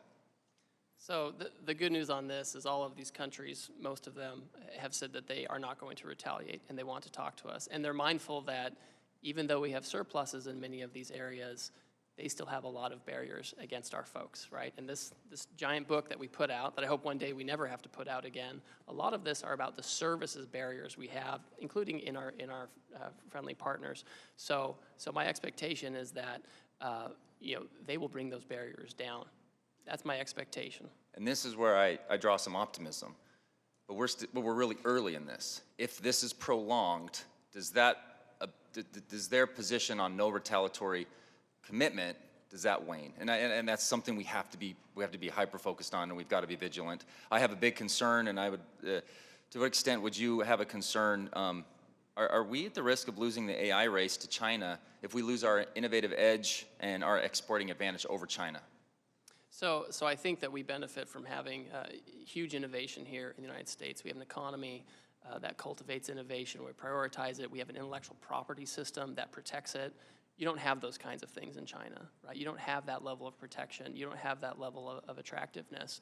Now, we can't be complacent by any means. I think it's incumbent on us to continue to have domestic laws and incentives to make sure that we're innovating here. And it's important to have manufacturing, because manufacturing and innovation go along with each other. I'm going to add to that. So really what this boils down to, And I'll try to make it a little personal here. You and I went to rival universities. We're still working through some of those challenges. For now. Yeah, we may never see eye to eye on it, but we were both probably 40 minutes away from world-class ski resorts on the Wasatch Back during those college years. During college, I always went to the Sports Den. It's a local sporting goods store, and I've known the owner, Mark, for over 30 years. I took my, every banner at every Little League thing has his banner there. He's committed to the neighborhood, to the community. He's weathered the e-commerce revolution. He's weathered COVID. He's been able to sustain this business through some of the toughest times. I took my son's bike in there on Saturday to get fixed, and I've never seen him like this. I've never seen him so anxious, so nervous about what's going on. He pointed to everything in his shop. You know, I buy ski equipment from him. We rent stuff from him, all the gear. I've never seen him like this. And I would ask you, like, what do I say to him? Like, he's really nervous right now, and I know it's impacting, and I know it's just a lot of concern. What do I say to him? Well, I wish there was a silver bullet for this, Congressman, because I'm sensitive to this, and you all have constituents, whatever side of the aisle you're on, who are talking to you about this. The challenge is that we've seen 90,000 factories leave the United States, and we can have either the status quo and continue to lose that and continue to be dependent on other countries, in many cases foreign adversaries, for our businesses. I mean, to me, that's very fragile. To me, that's very high risk that we have to be so import dependent for our well-being. We're always going to trade. We have to have this reset. We need to move quickly. We have countries in right now trying to negotiate their way to more reciprocal trade. A country like China, they're always going to have their own agency and make their own decisions, and they've never been a reliable trading partner in a lot of ways. We've always kind of been at the mercy of that. So, you know, it's hard to go into your constituent and say that, because they'll say, well, you know, Ambassador Greer said this kind of macro thing. I understand that. Please keep in touch. I mean, as we hear these, you know, the effects of this, it's good for me to know about it so I can tell the president and I can continue to communicate this. We've heard stories about this, and we are concerned. So that's what I said to him. I said to him, because of our communication, he's still just as nervous, and that's just why I wanted to share with you and your team how important and crucial your job is over the next little bit. Is if this is looming, you have an incredible opportunity to do some of the good we did in the first Trump administration to get us to there. We're not there. I'm scared that we're not going to get there. I don't see the strategy to get there, but I know we can, and I really have a lot of confidence in you and your team to be able to get us there, and I yield back. I now recognize Mr. Panetta from California for 5 minutes. Thank you, Mr. Chairman. I appreciate that. And Ambassador Greer, thanks for being here. I admit, before this week, talked to a lot of my colleagues about you. They actually said a lot of good things about you. You got a good reputation until this week, I have to say, because I actually wanted to work with you on solutions when it comes to free trade agreements. I think we still can once we get past this, and I hope that's the case. But unfortunately, you're defending a policy here from President Trump that's absolutely incoherent and inchoate. It's a self-imposed tariff regime of 10 times the amount of tariffs that were in place before this president took office. It is the largest self-inflicted wound to our economy in history. A self-inflicted wound that, if it stays in place, it could constitute the largest tax increase on working families in more than 40 years, costing households more than $3,800 per year. A self-inflicted wound that prompted one of the largest three-day moves on the markets since World War II. And it's a self-inflicted wound that's leading investors to expect a severe economic slowdown. 8 years ago, this president talked about American carnage. Little did we know that he would create economic carnage that is spreading something similar across the entire global economy. Now, the reason for these tariffs is based on a national emergency that we have trade deficits, according to him and you. Unfortunately, the president's thinking about trade is reflected in this policy. This weekend, after the markets tanked, after small businesses fretted, and after the president played golf all weekend, the president said, "I consider any trade deficit a loss." That type of scorecard thinking, combined with the president's 40-year fetish for tariffs, That has put this policy in place and put us in the global economy in this position. Now, I know the president is painting all trade deficits as bad, but they are a product of larger macroeconomic factors relating to a number of things, as you know well: savings, investments, cultural, demographics, and so on. But the president is acting completely irrational when it comes to trade deficits. He believes that trade deficits are subsidies paid by Americans to other countries. His scorecard ignores our trade surpluses and services to the tune of $250 billion annually. He is oblivious to the relationship of trade deficits to foreign investment in America, in that when we send dollars abroad for goods and services, most of those dollars ultimately come back to America. And he refuses to grasp that tariffs are taxes paid by American importers and Americans, not foreigners. A perfect example of this unreasonableness is our reasonable trade deficit with Canada. The reason we have a trade deficit with Canada is because, starting with FDR, we entered into an agreement that would sell us oil at well below market prices. We entered into and maintained that deal because we maintained a trade deficit with Canada so that we can buy cheap oil, which is a huge benefit for America. And if we took that oil out of our trade relationship, guess what? We'd have a trade surplus. Yet Trump says we're getting ripped off, even though we are actually getting the benefit of that sweetheart deal. Now, absolutely, sometimes a trade deficit is a loss. Foreign trade barriers are a problem. That includes tariffs and non-tariff barriers, but there are ways to remedy these things. Free trade agreements, as I talked about. Free trade agreements that don't require a tariff policy that cripples our economy. Yet, due to the president's fetish for tariffs and superficial thinking on trade deficits, the president has imposed a trade policy that makes the global baseline of 10% with countries that have trade surpluses like Singapore, Australia, Netherlands. Countries we have free trade agreements are getting tariffs at 10%. Countries that are free trade countries are getting tariff at 10%. It does make no sense. It makes no sense of exactly what the president wants to fix or how he's going about these tariffs.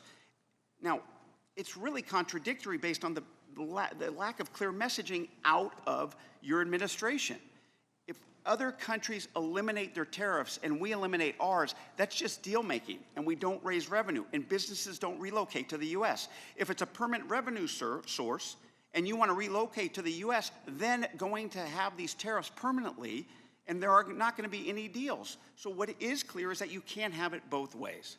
Additionally, tariffs undermine our national security, as we're seeing in the Indo-Pacific region.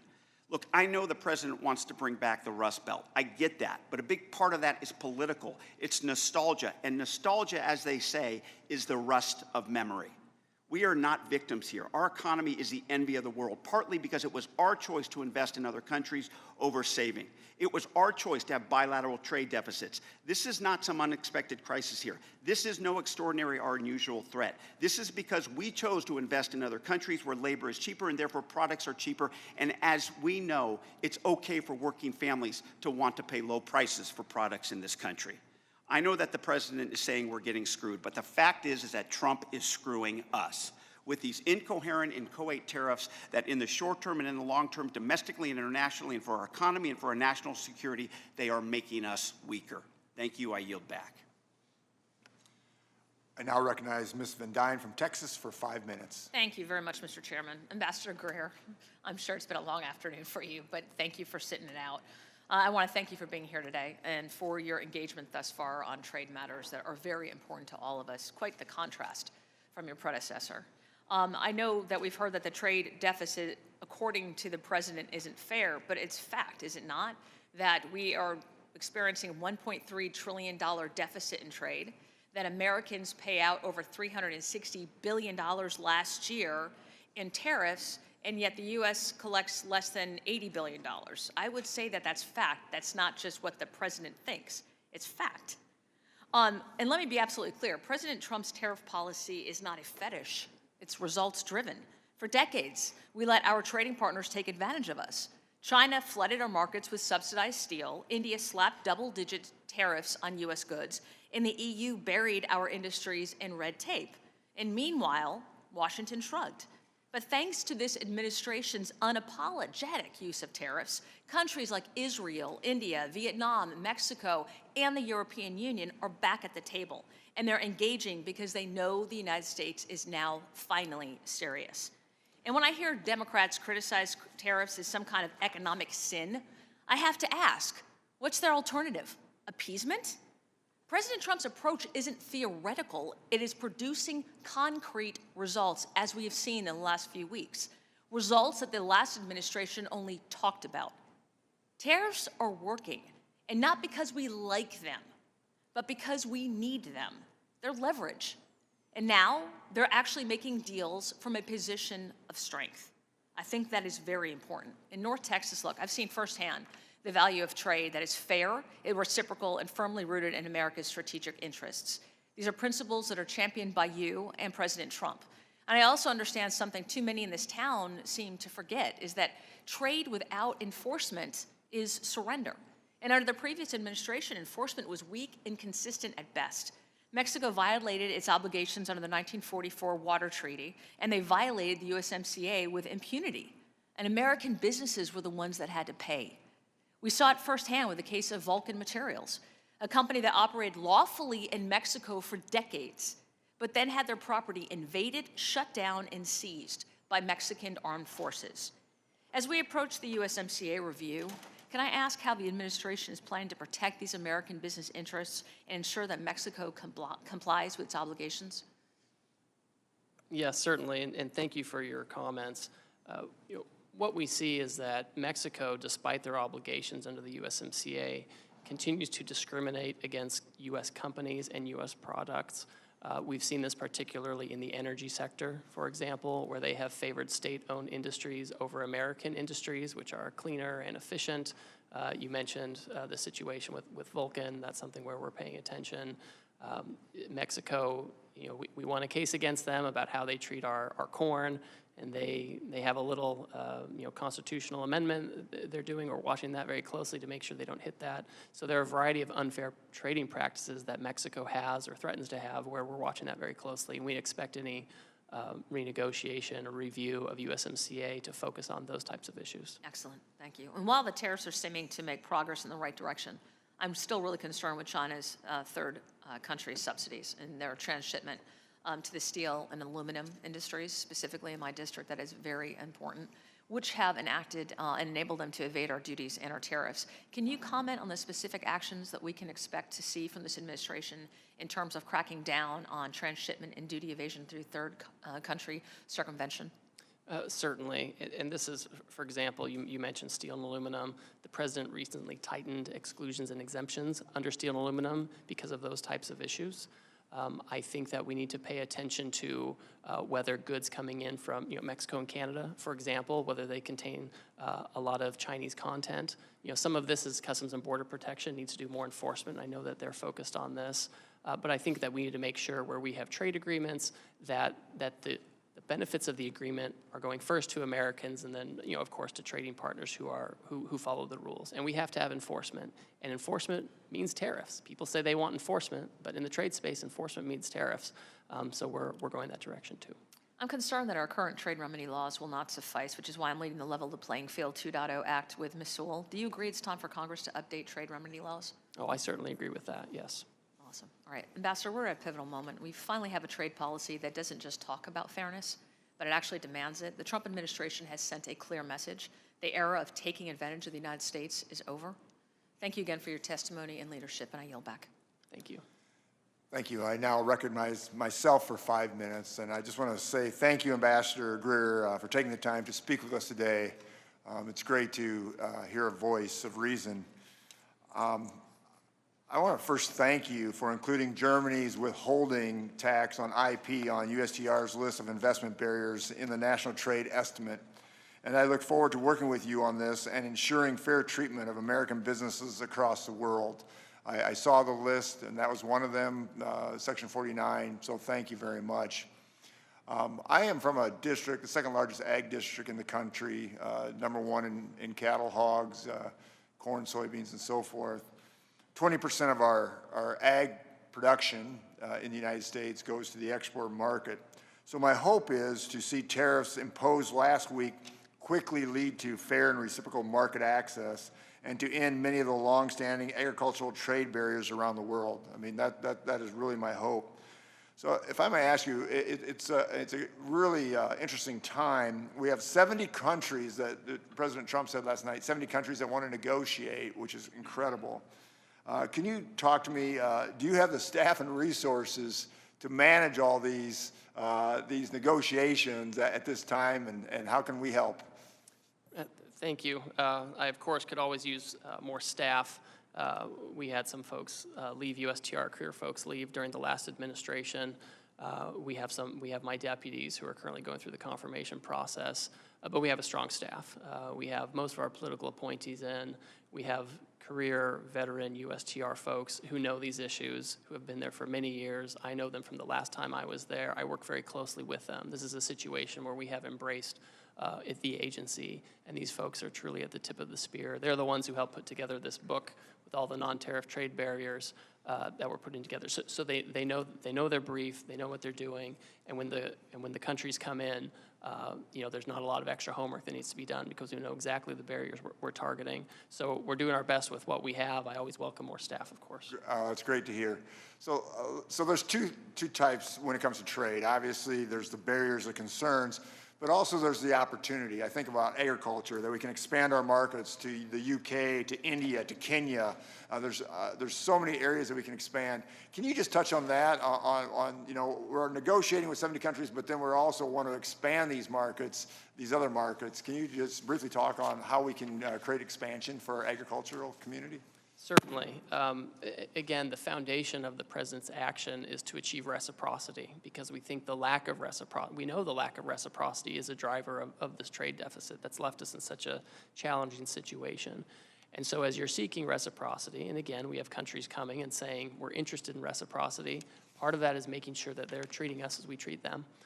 That means that they have to lower their tariffs, they lower their non-tariff barriers, and that's where you get the market access. That's where you get expanded markets. That's where our ag and other producers have the chance to really get their foot in the door instead of little bits and pieces here and there or an uncertain access. You get real access, you get reliable access, something that our farmers can count on. So just to clarify that, so I can tell my farmers by the end of the day, after this is all settled, we should have dramatically expanded markets for them. Would that be a fair statement? I think that's the expectation. Yeah. I think that's the expectation. We certainly want to, I mean, listen, with some countries, it's easier. They have fewer barriers. With others, it's harder. It's going to take some time. And in the meantime, they'll have that tariff. But my hope is that we can have a lot of these countries have reciprocal trade with us and make it, we can be more competitive, whether we're farmers or manufacturers or producers, if we have real access to these other markets. We'll be more competitive here and produce here. I want to thank you for your response to my letter to the USTR's proposed measure on Chinese-built marine vessels and for discussing it with me last week. The proposal of the USTR to counter China's shipbuilding industry would significantly increase freight costs on U.S. soybeans and soy products, in turn making the price of U.S. soybean products uncompetitive versus other countries. I'm hearing from my constituents that global soybean orders are simply being canceled and grain shippers cannot secure freight past May due to this uncertainty. I just wanted to hear from you again. So what can I tell my soybean producers? I'm the largest in the country, to give them some peace in this matter and what's happening. Well, first of all, we should have final decision on that by the middle of this month. Second of all, there were a lot of proposed measures in that Section 301 action on shipbuilding. I think that, and this could have been a communications issue, I think some people thought that all of those measures would be imposed. Those were proposed measures for people to comment on and receive feedback. We've now had that process where we've had the feedback, and now we consider which of those measures is most appropriate. Thank you very much. I now yield myself back. Now I recognize Mr. Gomez from California for 5 minutes. Thank you so much. I want to just get to the point. I want to start off by making sure we're speaking the same language, Mr. Ambassador. Do you agree that tariffs are a tax, yes or no? They're a tax on foreign goods. Okay, so I'm glad you're here to say that, because also economists say that 98% of that tax is passed on to the American consumer, right? 98 to 99% is passed on to the American consumer in higher prices. And it's going to fall disproportionately, especially on working Americans. So higher costs when it comes to food. 40% of our produce are produced out of the country. Cars, clothes, shoes, household goods, all of it. And yesterday, you said, quote, there'll be some short-term pain. I want to know, and I think my constituents want to know, how long is short-term pain going to last? Is it 24 months? I don't think it's 24 months, no. 2 years? I don't think it's 2 years. The reason why, is it 3 years? Is it a month? Because here's the thing, you also said yesterday, the other thing you did say yesterday, is you said the trade deficit grew over 30 years. It didn't happen overnight, so this problem is not going to be solved overnight.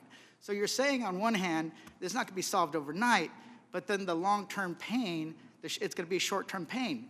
That doesn't compute. People don't believe it. And here's the thing, just yesterday, it was said that it was going to be a $3,800 a year increase falling on working families and the cost of higher prices. It increased to $4,600. We had to actually cross that out because we made this board yesterday. What is the tax increase going to be tomorrow? Is it going to be $5,200? So, and the reason why is that we have different definitions of short-term pain. What was your last, before beginning confirm at USTR, where did you work? I worked at King & Spalding. King & Spalding. How much does a partner make at King & Spalding? Well, it depends on a lot of different factors. But So it makes I can pull up your financial disclosure. I don't have it in front of me. But one of the things that we're shown, it's about $1.5 million. My constituents don't make that. The average American consumer doesn't make that. The way we do it is every single month, we look at our budgets and see how much we spent, and then actually have to decide what do we have to pull back on. I grew up in a mobile home working several jobs. So here's I the know what thing. it means. Here's the Congressman. thing. You In a also mobile have, home. You That's have where I grew up. you also have a cabinet of billionaires. You have Lucknick, you have Bessent, you have the president himself, you have Elon Musk, I mean Donald Trump, who has billions. So for them, $4,600 doesn't mean anything. But for the average worker, it does.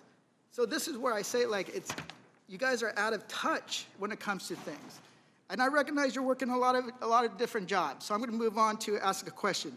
In your testimony, you said Ms. Sanchez said you are the acting head of special counsel. Aren't you also the acting head of the Office of Government Ethics? I was recently assigned to that position, yes, Correct. Mr. Gomez. So let me get this straight. You are the chief USTR representative, the active chief of ethics. You're also the chief whistleblower, and now you're leading negotiations of 70 countries. So where's your priority? Those other jobs, or is it the trade agenda? Well, my first job is USTR, and Okay, we have so you're- staff at the other agencies So to the help reason why execute it doesn't that. seem right, here's why. Because I've learned over the years, if you want to make somebody feel special, you give them more titles. Because in the end, who did Donald Trump said was actually running the trade agenda? Well, the Commerce president, Secretary Lucknick, that's who he said. Here's another question. Are you using Signal to communicate with the executive branch? Yes or no? with the community, we do some logistics from time to time. Okay, well, make sure you're, as required by the Presidential Records Act and Federal Records Acts, that you're submitting those for posterity. We'll talk to our general counsel to see what's required by law. Also, do you still stand by the formula that was used to assign the tariffs? Oh, yeah, the White House economist, yeah, it's Okay. driven by the deficit. Okay, the reason why is that conservative economists have said that this formula was actually, there's miscalculations in the formula. That some people are even saying that it was ChatGPT was used to come up with the Oh, well, formula. that's not true at all. So here's It's completely false. Here's the reason. It's completely false that Because one of ChatGPT was used. The That's reason just a why lie. is like nobody has confidence in what you're doing. Because you're basically, you guys are saying, trust us. Trust that it's going to be short-term pain. But here's what we see. We see a plan that doesn't make any sense, a formula that has flaws in it that people have torn apart, that you've seen the price increase in the stock market crashing and red lights blinking on a recession. So, and then you impose tariffs on an island that is inhabited by penguins. So the consumer confidence is plummeting, and it's going down, down, down. And you guys are saying, trust us, that the Republicans, Donald Trump, Elon Musk, and you guys know what you're doing. So that doesn't pass the smell test. It doesn't make any sense. We worked on other issues before, and I hope we can work on other issues moving forward. But you guys need to be straight on who's running the show, because this is going to fall and hurt the American worker. With that, I yield back. Ms. Malliotakis. Thank you, Ambassador. I very much appreciate your testimony here today, and I understand the President's goal of wanting to reduce unfair tariffs that are placed on the United States, that he wants to level the playing field, that he wants to reduce the trade deficit, that he wants to remove barriers to entry, and he wants to reshore manufacturing. I think we need to be cautious. I get concerned about doing too much at one time, about biting off more than we can chew. To date, though, we have seen trillions of dollars in new private investment since the President has taken office. Domestic and foreign companies are expanding or opening new facilities here in the United States. And as you mentioned in your testimony, there's over 50 countries that are coming to the table because they want to make deals. I just want to bring up some of the concerns I've heard from manufacturers, importers from New York that I've spoken to, and they want to make sure that you're considering the impact that tariffs could have on materials, on parts, on supplies that are needed to manufacture here in the United States. Because obviously the goal is to bring those jobs home, to reshore as much as possible. But if there's tariffs on plastics, lumber, metals, it obviously makes it very difficult to manufacture here at home. And also, some of the importers that I've been speaking with have invested a lot of money to divest out of China and move into other friendlier nations, Cambodia, for example, Vietnam, and they're concerned that the across-the-board tariffs in Asia are impacting, their supply chain and ultimately their businesses. And they're hopeful that deals will come forward very quickly, but they've made it also very clear that they can't wait 90 days for a deal to be made. And that it would literally close their business. And so I just want to hear from you on where you think you're making inroads there, on making deals with some of these countries to avoid that type of scenario, and if you could just answer those two, comment on those 2 points first. Certainly, I'm happy to do that. And again, just to reiterate, we've had these, this enormous trade deficit that developed under President Biden. These things are supposed to be self-correcting under normal economic theory. When they're not, it shows that there's something structural at risk here. So that's what's being addressed. We now have so many countries saying, we're not going to retaliate against you, we're going to work with you, we're going to try to figure out a way forward, that the President is looking forward to trying to find a way forward to make deals with these folks. China is on its own path. It's chosen retaliation for many years. It's chosen uncertainty. I won't comment much further on the U.S.-China relationship, but I think what you're talking about, Congresswoman, with respect to these other countries, I think we could count on having some deals with them within the next few weeks or months. Yeah, I hope it's more the few weeks, because I think, again, too many months may hurt the ability for these companies to survive there. At least if you're able to do some business in Vietnam or Cambodia, you don't have to rely on communist China, which they're already starting to move out. But I feel like that's a real issue, because even if we want to bring the supply chain home, this brings me to my second point about pharmaceuticals. We've all said it here today.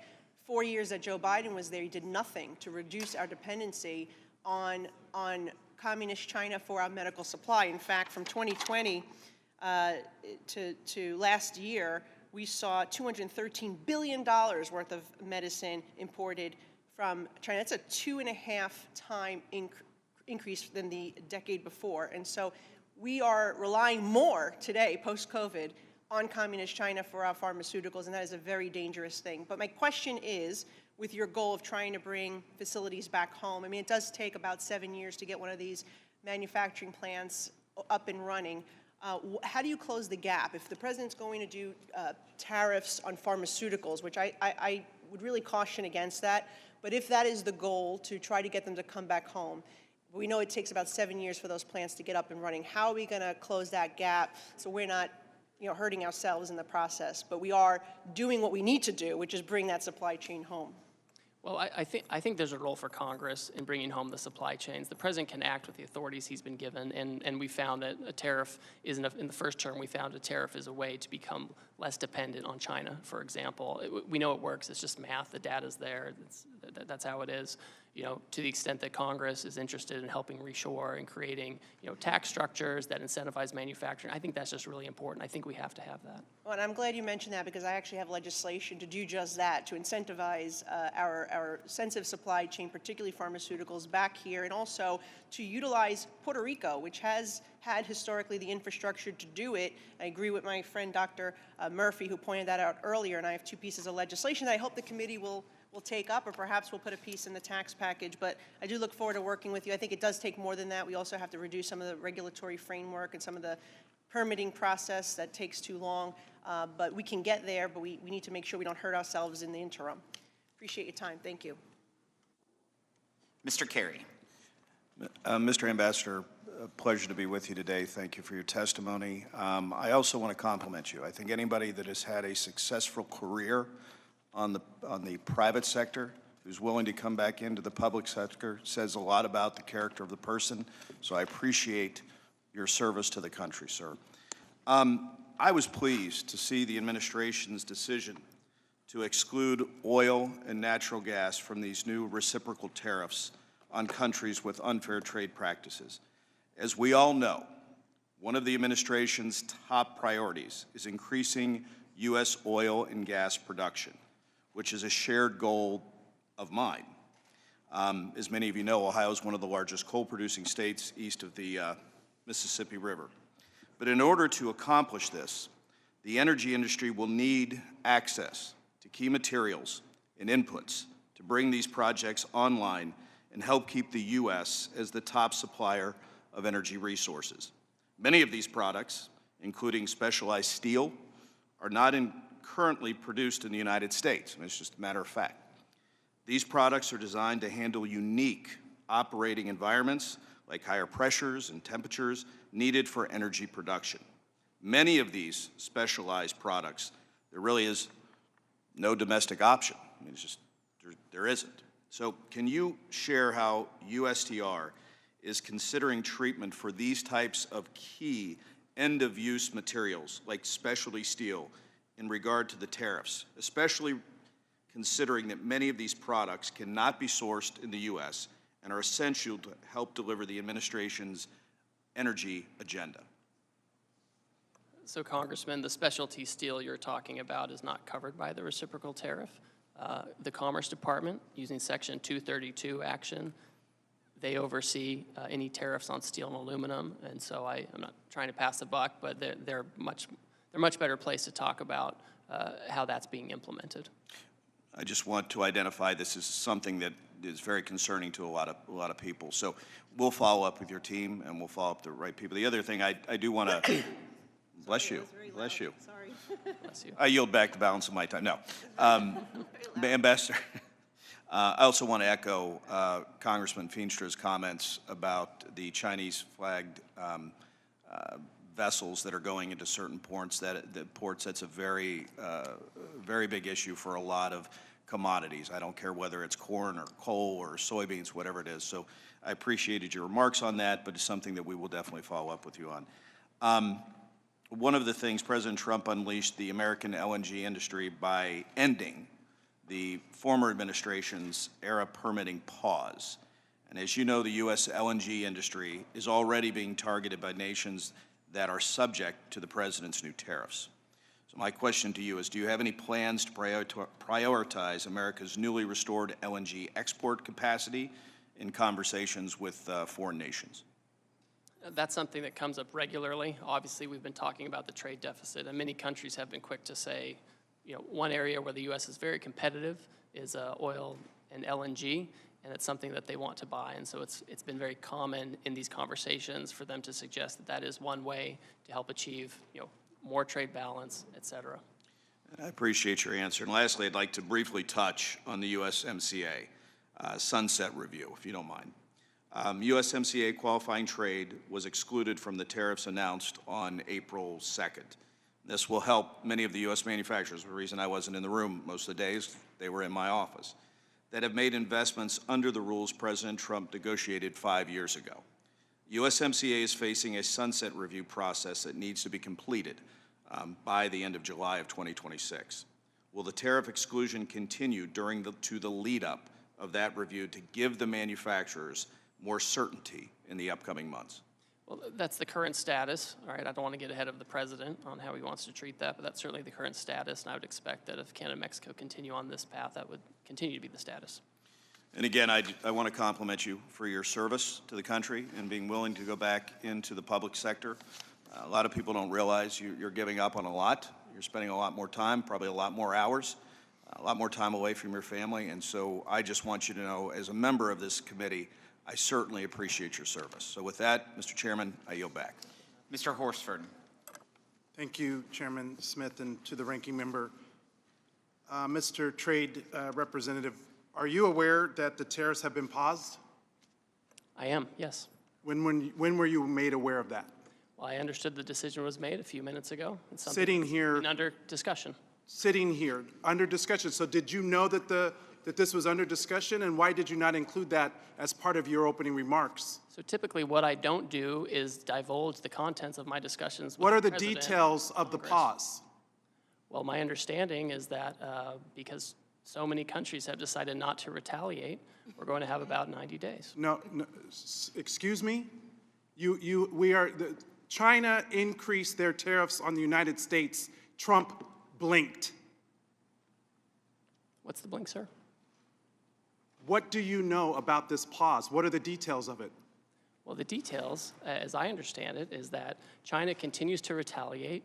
Other countries didn't retaliate. The president 2 or 3 days ago said we wanted to negotiate with those countries that asked for meetings. That's what we're doing. What are the We've had details? discussion. How long is the pause? How many days? How many weeks? I understand it's 90 days. I haven't spoken to the president since I've been So in the this trade hearing. representative hasn't spoken to the president of the United States about a global reordering of trade. Yes, I have. I've And just yet been in the hearing with you, sir. But yet he announced it on a tweet. WTF? Who's in charge? The president of the United States is in charge. And what do you know about those details? Well, as I mentioned, It looks like your boss just pulled the rug out from under you and paused the tariffs, the taxes on the American people. There's no strategy. You just found out 3 seconds ago, sitting here, we saw you. we've been discussing a If variety you of these came actions here for a knowing that you were going to be turned off, that these tariffs were going to be turned off, why didn't you include that in your opening statement? Why didn't you reference that as part of your testimony? Well, I don't disclose my conversations with the president, sir. These were specific questions we asked you all along. What's the strategy? These are real consequences for the American people and small businesses. I had a group of small businesses in my office earlier today talking about the impacts of these tariffs on aluminum and steel. This is amateur hour, and it needs to stop. What does this even mean for your negotiating strategy? How are you in charge of negotiation if the president is tweeting about this from wherever the hell he is? The president was elected, and he runs the trade policy, and I advise him and execute his Who trade executes policy. the trade policy? I execute the trade Did you policy know with the president. that this was happening? We have been discussing all kinds of And there's another member of the cabinet, Bessent, who just canceled coming to the Hill to avoid talking about the market because it's in turmoil. This in just days because there was no strategy, there was no plan. The president chose to take actions that he didn't even have the authority to take. He's put our economy in disarray and near collapse. We have small businesses and Americans who are concerned about their well-being, people's retirement, people's 529 accounts went down because of this administration. We have people that are planning to send their kids to college this fall. People who are retiring whose benefits have declined. Is this market manipulation? No. Why not? If it was a plan, if it was always the plan, how is this not market manipulation? It's not market manipulation, sir. Well, then what is it? Because it sure is not a strategy. We're trying to reset the global trade system. You're, That's and offshored all of our factories. And what has that done? Offshored all of How our have you jobs. done? How have you achieved any of that?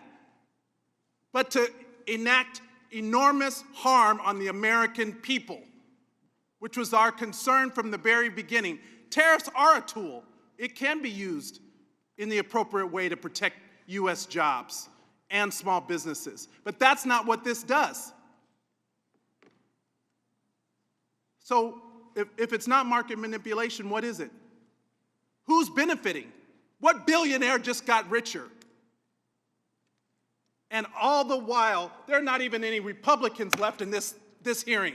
They all left because they don't even want to defend this. But meanwhile, the Speaker is rushing to the floor to pass a budget reconciliation to screw America by passing the biggest tax cut in history on the backs of the American people? WTF? Who's in charge? Because it sure doesn't look like it's the trade representative. You just got the rug pulled out from under you. I wish I could feel some empathy, but the empathy I have is for the American people whose very well-being and livelihoods are being affected. This is not a game. This is real life. I yield back.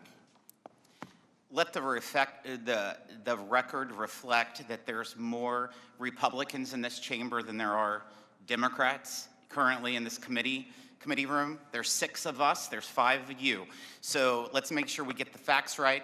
I appreciate the president did not blink on China, as was said earlier, and it needs to be corrected in the record. In fact, he increased China by 125%. Would you yield, Mr. Chairman? I do not. Yield? Can we have a colloquy? No. We don't want to talk about the trade policy here in the Trade Committee. This is our jurisdiction. Your time has expired, and I'm more than happy to talk to you. I asked if you would yield. And I said no. Because you don't want to defend the policy or the strategy. Kick me out. What you gonna do? Kick me out. Mr. Yocum, you're recognized. Thank you, Mr. Chairman. Ambassador Greer, it's good to see you today. As we discussed in the past, Indiana's 2nd District has the type of production economy that he would like to make for the entire country.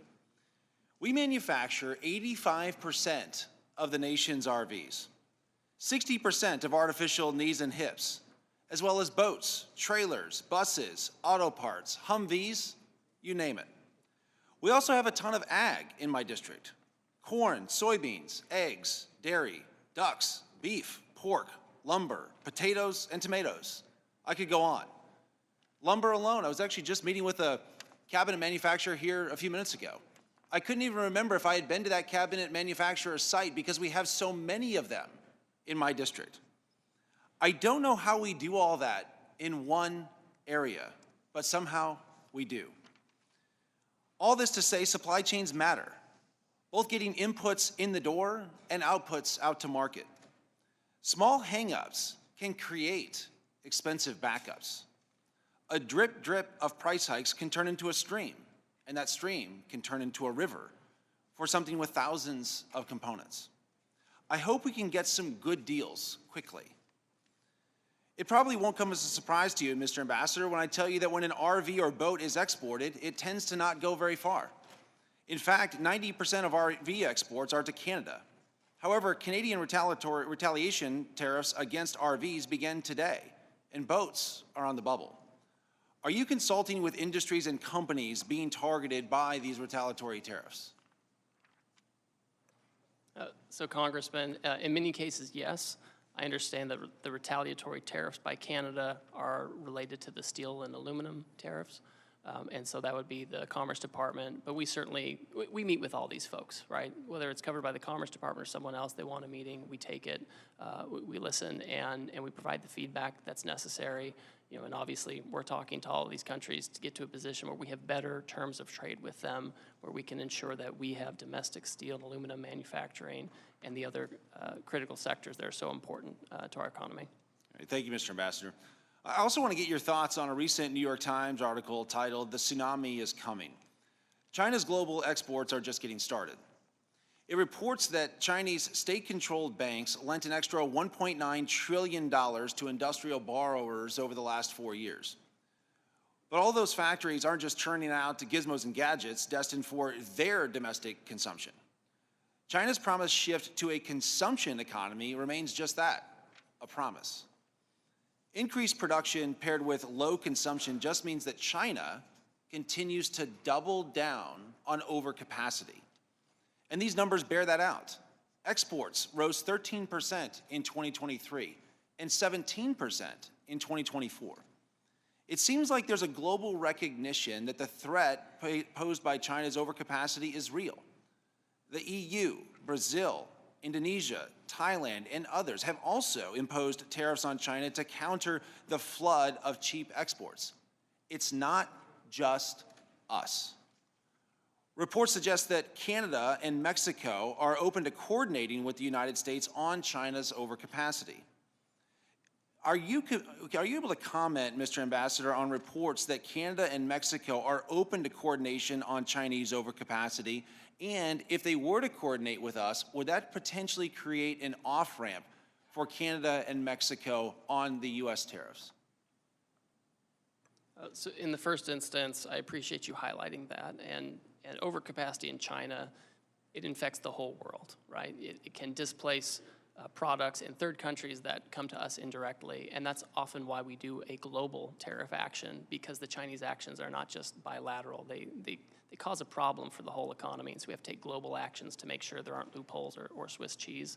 With respect to Canada and Mexico, I won't get into the details of our negotiations with them. I'll defer to their public statements. But for my part, I would say we have encouraged, we being American policymakers, we have encouraged for years our close trading partners to take stronger action against China of the types of actions that we are taking. Right. What about other countries and allies? Do you think there's room for them to coordinate with us on some of these tariffs as it relates to China? So I think there's room for that. Some of these economies are closer geopolitically and economically to China. It makes it a harder choice for them, Southeast Asia, that kind of thing. But in my own view, it's in these countries' own interest to, frankly, manage their trade with China so that they don't become victims of a second China shock. Great. Thank you, Mr. Ambassador, for being here today. I'd also like to thank you for your patience that you've certainly shown with us today. And with that, Mr. Chairman, I yield back. Thank you, Mr. Miller. Thank you, Mr. Chairman. Ambassador, it's good to see you in a different capacity. I Good to remember see you last as time we well. were together in the last administration, I was seeing you for a visit, but it's good to see you and welcome. Thank you, Mr. Chairman, and thank you, Ambassador Greer, for your time and testimony today. From day one, this administration made it clear through his America First economic agenda that the United States will no longer tolerate unfair trade practices or accept the chronic trade deficits that have hurt American workers and industries for far too long. The farmers and manufacturers I represent depend on strong, enforceable trade agreements that ensure their crops and products can compete and thrive in global markets. They are not asking for special treatment, only a level playing field. As you noted in your testimony, under the Biden administration, we saw consecutive years of agricultural trade deficits, a deeply concerning trend that reflects a broader lack of urgency to fight for American farmers, empower our workers, and focus on advancing U.S. economic interests abroad. Additionally, the prior U.S. trade representatives' retreat from efforts to negotiate critical market access from the American leadership in digital trade has created a dangerous vacuum, one that China and other adversaries are incredibly eager to fill. Without a clear, assertive economic strategy, we risk losing ground not just in agriculture or manufacturing, but also in innovation, technology, and long-term economic security. Now is the time to advance a bold, pro-growth trade policy that restores American leadership, defends our producers, and sets the terms of tomorrow's economy. Ambassador Greer, as you know, there are certain goods critical to supporting the United States manufacturers and consumers that are either not readily available in sufficient capacity or cannot be produced at all domestically due to geographic and climate limitations. Coffee and cacao are clear examples where small-scale production exists in places like Puerto Rico and Hawaii. However, this production comes nowhere near meeting domestic demand within our country. Given their importance to both consumers and domestic food manufacturers, could you please speak to how the administration is working with industry stakeholders and international trading partners to maintain secure, reliable access to these essential imports? Certainly. First of all, I appreciate your comments and pointing out this, because the global economy is complex. Among some of the countries that I have coming in to speak, I'm meeting, for example, with Madagascar within the next day or two. And as has been mentioned here, vanilla is sourced from Madagascar, among other things. So we're certainly engaging in conversations with those countries, including those who have some of those things that cannot necessarily be grown here. So that's certainly part of it. We're sensitive to those needs. And again, I've mentioned this before with respect to U.S., Canada, and Mexico, where we have a lot of components and parts that may come across. That's currently not subject to a duty if they comply with the rules. Thank you very much, Ambassador.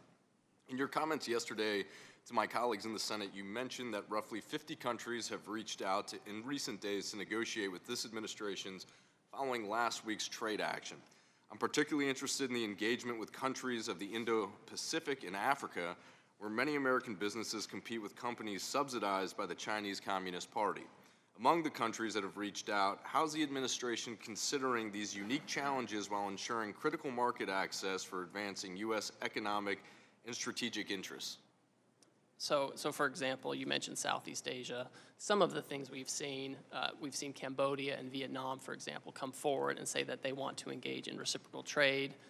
You know, they've made certain proposals on lowering tariff levels. I think that, you know, it can be challenging because they do have Chinese businesses operating there too. So I think if you're going to get to a situation where you're having to deal with some of these folks, you know, one, you want to make sure it's real market access they're giving you, not just tariff levels, but also the non-tariff barriers.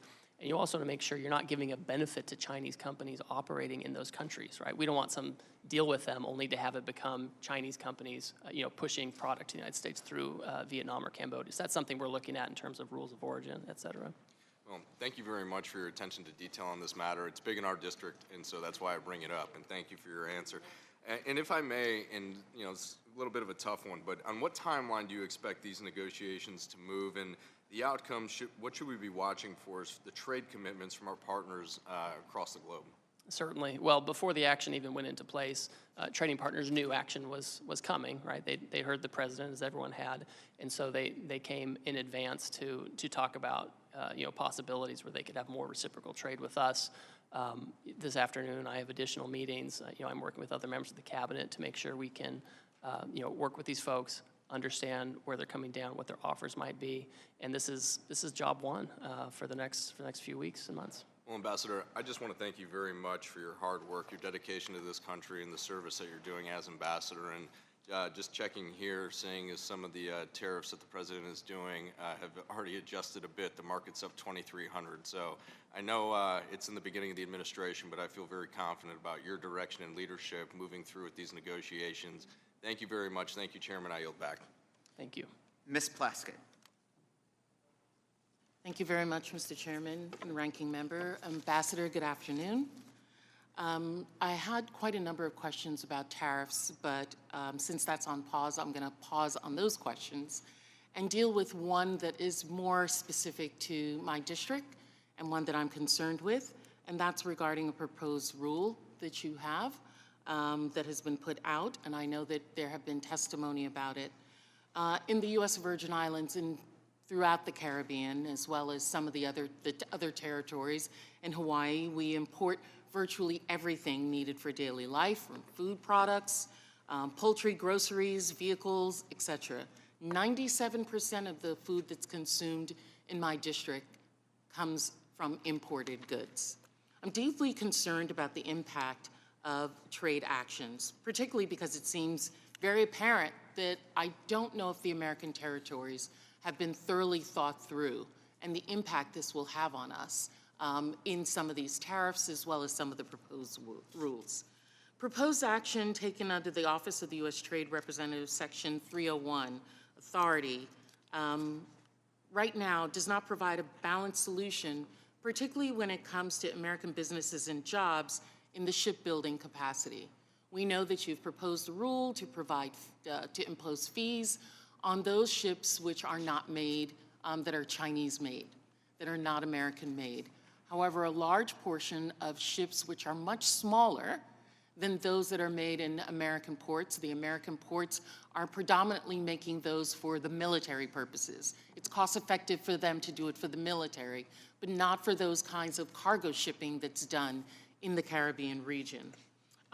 It doesn't provide a balance for us, and we are concerned not only in the Virgin Islands, but Puerto Rico, as well as the other Caribbean islands, that this imposition of $1 million per port that is being proposed will bear incredible impact on us. U.S. shipping industry serving the Caribbean cannot absorb additional costs of the proposed port fees, which would have a significant economic consequence to us. I have the median income, family income in the Virgin Islands is $30,000 a year. The cost of $1 million per port is going to be passed on to the consumers in my district, to the business owners. We are about to start a rebuilding of 20 schools, 2 hospitals, a complete microgrid, complete utility rebuilding both in the Virgin Islands and Puerto Rico. All of the laying and supplies that are coming into us are coming from these type of vessels. If they are then going to be imposed this fee, we will, negotiations that have already been done with FEMA for the cost of rebuilding are going to skyrocket, and we need some support for that. The thought is, sir, is many of these shipbuilders are in fact American-owned. They're American shipping vessels that are American-owned. They are just Chinese-made. Has there been discussion about having some exemption for American-owned, American vessels that are coming out of Florida, going into the Caribbean? I have a chart up here. 92 billion has come from the Caribbean into are imported from the United States. The Caribbean region, which only has 80 million people, is the 4th greatest trade partner with the United States. Have you thought about exemptions for those individuals who are in there? Thank you for your thoughtful comments and feedback. We've also heard from other territories that have expressed similar concerns, and so we've had a process going on with hearings and collecting comments, and this is certainly something that we take on board. I think it's very important. We have 2 things we're trying to thread here, right? One is the Chinese make all the ships, mostly, besides Japanese and Koreans, and we don't make any ships, and so we need to change the incentives there. But then we have the issue you're talking about is, we're not going to make 25 ships on April 18th, the day after we put in any kind of measure. So I certainly think that there has to be accommodation made for circumstances, because we're not going to have all the ships on April 18th. So this is helpful to me. No decision has been finalized yet. I would also put this out. The other concern is one that has been mentioned by my colleagues as well, is national security. We cannot have Caribbean nations moving closer to China, who is already on the shores of these Caribbean nations, to try and do increased trade with them. If we are having a trade war with China, if we want to ensure that America is first, America needs to be first in its 3rd border, which is the Caribbean. That was said by President George W. Bush. That is the 3rd border. That is what we need to secure, and we're not going to do it if we are pushing American shipping companies outside of the Caribbean, and they have to go to China to do that. So I want to thank you for your consideration of this. Thank you. Mr. Bean. Thank you very much, Mr. Chairman. A very good afternoon to you, and good afternoon, Ways and Means Committee, and a special welcome to our special guest, Ambassador Greer. Thank you so much. As I look at the clock, you have sat in the hot seat for 4 hours. And the hot seat has gotten hot. I know it's gotten hot. It's gotten hot because you and this president, President Trump, have chosen to not ignore a problem anymore.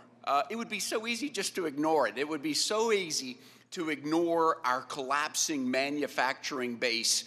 It would be so easy to just ignore that we're subsidizing the rest of the globe right now, but it's not how you roll. It's not how this president rolls. We're determined to make things better. The problem is, as you know this already, since 1994, we've lost 5 million manufacturing jobs, 90,000, I'm looking at a camera somewhere. I want the American people to know what's at stake. 90,000 manufacturing plants have closed. You have said enough. You have said enough. This President Trump said, I'm going to fix it. I'm going to leave it better than I found it. And for our kids and grandkids, no more. Ambassador Greer, can you tell the American people what's going to happen if you just ignored it? If we just ignored it, how long? Is it unsustainable? If we just ignored the problem, what happens to our economy? Now, thank you for your comments. I agree completely with you. The situation is for the past 30 years or so, we have had a trade policy dictated by Wall Street. And that's what I have people screaming at me today, the Wall Street talking points, repeating everything. They're trying to tell me what Goldman Sachs thinks. They're telling me all these different kinds of things. We're not talking about the next quarterly earnings for the investors on Wall Street, right? When the Wall Street Journal says, oh, well, this is going to be bad for Wall Street, I'm kind of focused on Main Street. I'm focused on getting these jobs back. We're sensitive to volatility in the market. We're sensitive to this. The problem is there's not a silver bullet where we can magically, have everything, bright and shiny again immediately. But we have to take strong measures. I would love to have Congress also take strong measures to help with reshoring and to support during this transition where we adjust from an economy that's fueled by government spending and over-financialization to one where we're making real goods and services. Because if we don't do it, Congressman, if we don't do it, then we will be dependent completely on others, including our foreign adversaries, for the things we need the most. Amen. Cars, Like drugs and manufacturing, 50% of which comes from our adversary, China, which is a shame. It's working. It is working, and I want the American people to know there are dozens of companies that said, hey, we're going to come back. We're going to invest in America. Apple, OpenAI, Oracle, SoftBank, Johnson & Johnson, thousands of jobs, billions and billions of money. So it is working. And I do know as a tweet right now, we've got over 70 countries that said, America, we want to work with you. We're going to eliminate tariffs. So it is working. And my phone just went off that the president just recently said we're going to call timeout on a 60-day pause on every nation except China. That's breaking news, Mr. Ambassador. So, which is really good. I want us to be sensitive, though, and I've heard from manufacturings, too, in my area alone, growing wood, that said, amen, finally, we can't have Brazil and Canada dumping wood. The seafood industry, which is big in Florida also, China, shrimp comes from China enough. What about companies that ordered product before the tariffs, before Liberation Day? Are we going to recognize the Custom and Border Protection have put arbitrary dates? I just want to get that on the record, and hopefully you and your team will recognize that. Is that something that's on your radar screen of when they've ordered it before, are they still going to be able to comply with some deadlines? So I know normally what happens when you take a tariff action, if there are goods on the water, en route, that's something where it's not going to be subject to a tariff. I think we have a little bit of a pause right now as we're negotiating with countries, and we can take a look at that. 10-4, and just and then coordinating with customs. Your team has given me the thumbs up that I just want to put that on the record. How are we going to compete when countries like China that are subsidized in foreign governments, how are we going to make sure the American worker can compete against them? Is that on your radar screen? Yeah, no, it definitely is. I mean, as we're looking at these other countries, I mentioned this a little earlier, maybe it was to Congressman Miller, if we're getting to a situation where we actually have a deal for better reciprocal trade with other countries, I want to make sure that it's a benefit to us and that country. I don't want a third country like China benefiting from it. Amen. Mr. Ambassador, on behalf of people in Florida, Northeast Florida, thank you for standing up for the American worker finally. Mr. Chairman, I yield back. Thank you. Mr. Swazi. Thank you, Mr. Chairman. Ambassador, thanks for being here today. Thanks for your service. I saw that you were a missionary and you were a veteran and you had a big job at a law firm, and now you're here serving the government. You helped negotiate the USMCA. Did you think the USMCA was a good deal for America? I think it was. There was a lot more we could have done and should have done. So why did the president come out after this year and say it was one of the worst deals we ever negotiated in the history of the country? I think it's frustrating that here we are 5 years later and steel imports from Mexico shot up, car imports from Mexico shot up. Well, you think it was a good deal, but he thinks it was a terrible deal. I mean, I feel like you're in a very bad position here. This whole idea that this president made this switcheroo on you while you were in the middle of testifying here today. I actually feel bad for you. No, but I really feel bad for the American people that are seeing these things happen. There's no plan. I mean, that's my big concern. I know there's goals. I want to see manufacturing brought back to America, or at least I want to see jobs that pay more money so we can rebuild our middle class in America. I'm for that. I'm for holding China accountable and holding our adversaries accountable. I'm for tariffs in select specific places. But right now, all we know is prices are going up, we're pissing off our allies, and the stock market we're down dramatically. It's gone up dramatically today. The market manipulation question by Mr. Horsford is a very real concern that we're going to have to dig into a little bit. Who's benefiting from these wild fluctuations down, wild fluctuation up? We're still way down. We need a plan to accomplish the objectives that I know that you genuinely believe in, which is to try and recreate the middle class here in the United States of America, that on my side of the aisle, we all believe in that. We have to recreate the middle class in America. Do you think we should increase the minimum wage in America? I think we need to create jobs that naturally have high wages. The minimum wage in 20 states is $7.25 an hour. Do you think we should increase the minimum wage? I mean, I think the states should be managing that kind of thing. I think we need better manufacturing So jobs that are 20 states, $30, $40, $50 20 states an hour. rely on the federal minimum wage. It's still $7.25 an hour. So you don't think we should increase it at the federal level? Well, you'll have to talk to the Secretary of Labor on that. That's Do you think way we should outside have my the wheelhouse. PRO Act to promote unions in America? Because that will help to recreate the middle class. And I'd refer you to Secretary Chavez DeRemer. She's much better placed. Do you like the CHIPS Act that to reshore the manufacturing of semiconductors here in the United States of America, a national industrial policy where we invest in creating factories with high-skilled, high-wage jobs in America? Do you support the CHIPS Act? So notionally, I agree that we should have industrial policy to help with chips and other things, right? You know, whether the CHIPS Act was the perfect way to do it, I don't know. But So my big concern is that, you know, we want to do these things. You and I share the same goals, but there's no plan right now. As we saw, there's been devastation from this unilateral action by the president where he treats our allies and our strategic adversaries the same, with the exception of China. We know that China's, and I'm all for that. I actually have a bill that I've sponsored to get rid of most favored trade nation for China. So, but why are we treating our allies? Why are we treating Japan and Korea and Australia, who have been our bulwarks against China in the Indo-Pacific?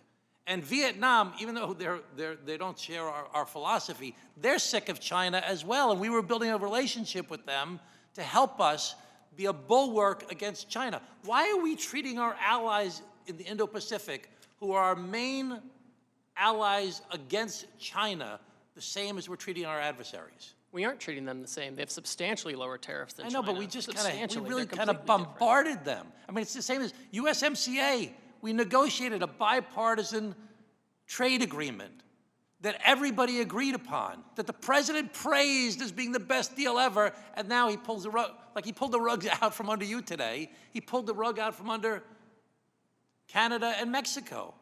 I mean, it doesn't seem like there's no plan. Do you think that there's a plan, and can you share the plan with us? Certainly. Listen, I'm very confident in the president's policy. Goods that meet USMCA rules come in duty-free. So when the president comes out and he says, we're going to have a tariff to make sure we're treated the same, that we can get rid of these deficits. We have a baseline 10% to make sure that we don't have Swiss cheese in this program. And then we have higher tariffs on those who are the worst offenders. That's why you end up in a situation. The president put in place these high tariffs, but today he just yanked them out. Is that part of the plan? Was that always part of the plan? Well, they're paused. The reality is, a lot of these countries have come to us and they said, we understand American leadership, we understand what you're trying to do, we want to have reciprocal trade with you. China has taken a different choice, and so they're on a different path. Our Western Hemisphere countries, they all have the lowest rate. They have a 10% rate, right? The UK, Australia, they have a 10% rate. These are all the lowest. The big issues are in Asia, where we saw the offshoring, and China is in a category all by itself. Okay, thank you, Ambassador. Appreciate your time today. I'm very concerned there's no plan, and this is being done kind of willy-nilly at the last minute by the president, out of his head. It doesn't really make sense to us. It'd be great if we knew what the plan was and it was shared to us by the administration, and even if it was done in a way for our committee, that we can at least know what's happening. We have a lot of the same goals, but right now, prices are going up, our allies are very upset, and the stock market is on fire. Thank you. Thank you, Mr. Chairman. Thank you. Mr. Gomez is recognized to enter and document into the record. Yeah, Mr. Chairman, I wanted to enter a tweet by Howard Lutnick, basically where he states Scott Besson and him sat with President when they drafted the post, the Truth Social post that paused the tariffs for 90 days. This is just to emphasize that we don't really know who's running things over there. So ordered. Thank you. Mr. Moran. Thank you, Mr. Chairman. Ambassador Greer, thank you for your time today. sincerely appreciate you coming down to answer questions during this week. I know your time is busy. I want you to know that I support President Trump's effort to achieve trade reciprocity and equal treatment for the United States on the world economic stage with those countries that are strategically aligned with the U.S. As a short-term negotiation strategy, I am hopeful that the current tactics of the administration will restore trade disparities and imbalances around the world, to induce our friends and allies around the world to reduce or eliminate their tariffs on the U.S. and eliminate anti-American non-tariff trade barriers like quotas, subsidies, sanctions, unreasonable regulatory restrictions that are there against and on American products, not to mention currency manipulation and intellectual property theft issues. If President Trump is able to achieve this worthy reset, it will have a material long-term benefit for the American economy and the American worker. I'm confident about that. I'm confident that his strong leadership can achieve these results using this tool. But I do think it's also important for you to hear from me that I urge caution and express my hesitation on the use of tariffs as a long-term economic strategy rather than a short-term negotiation strategy. In my opinion, freer trade practices traditionally have helped spur economic growth, technology innovation, and cooperation of economies. Freer trade also helps to keep consumer prices lower, in my opinion. I want to come back to and visit this idea of China, because I think China really is the big problem here. When we're looking out on the world stage, I was glad to see that we even went up today from 104 to 125% on the tariffs, according to the tweet that was put out just a little bit ago. And China, I think, needs to be our focus on where we put our efforts in the next few months. The de minimis rule is $800, or was before the recent executive order. I want the American people to understand. I would love for you to explain how the China-friendly de minimis rule was helping China companies undercut American companies before the president's April 2nd executive order went into place. Certainly. So just to lay it out, the de minimis exemption it's a provision of law that allows goods to come in. If they're valued under $800, they can come in duty-free. And we have a lot of Chinese companies that have leveraged this to avoid tariffs, right? We have high tariffs on China for very good reasons, and they have used this law to bring in these goods. We have also heard that this has been used because there's little scrutiny of these packages. They can be used to include illicit substances, counterfeit products, things that harm U.S. people, but also U.S. companies. And so it's been a loophole. And so that's one of the reasons why I know there's been bipartisan movement in Congress to deal with it, why the president was comfortable moving forward with that as well. Yeah, and I think the American people don't realize what a big loophole that has been over the past 4 years and how devastating that has been to a number of American businesses to have China unfairly compete under that de minimis rule. So I applaud the president including that in his executive order, and I hope we eliminate that altogether moving forward. I also want to talk to you about the fact that China is involved in worldwide illegal and unregulated fishing around the world. Is the president's team, is the administration looking at helping to stop the illegal and unregulated fishing that's occurring across the globe by China? Yes, that's, I have an office at USTR that deals with environmental type issues, and they're very focused on this particular issue of fishing. It's something we're looking at. We're working, there are folks in the Senate too who are very concerned about this. We currently have now tariffs on China, so that at least creates a deterrent from having that in our market, but it's a broader issue that we should deal with. Yeah, it not only hurts American fishing, but it actually undercuts particularly the global South from being able to have a revival of their economies in their fishing waters, which makes them more dependent on China as China comes in and invades effectively the global South, as you know. The U.S., moving on to a different topic, the U.S. has now imposed, as of today, 125% import tariff on China. China hasn't indicated that they're really willing to come to the table yet. I was glad to see that all these other countries have come to the table. I think that's because of the strength the president's leadership is showing across the world stage, that he means business, that we're going to have a reset where American businesses are not taken advantage of. But what is the administration planning to do to make China come to the table and actually engage in freer trade or fairer trade and cut out these unfair trade practices? Well, China doesn't believe in in free trade, or fair trade for that matter.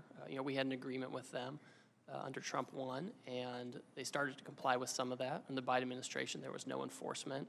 And to some degree, they've chosen their own path. And when they're ready and when they want to talk about how to have a better approach, obviously, we always have an open door. Ambassador, again, I applaud the President's efforts, particularly as it regards China, to push hard on China already and to make them understand that we are not going to lay over and let them run this world, that the United States is going to reset the economic stage. Thank you, and yield back. Thank you. Thank you, Ambassador Greer, for appearing before us today. Please be advised that members have 2 weeks to submit written questions to be answered later in writing. Those questions and your answers will be part of the formal hearing record. With that, the committee stands adjourned. Thanks. Thank you.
Well, frankly, ever since he got elected, it's been one damn thing after another.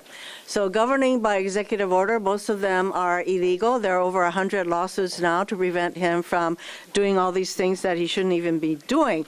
But the result of all this is chaos.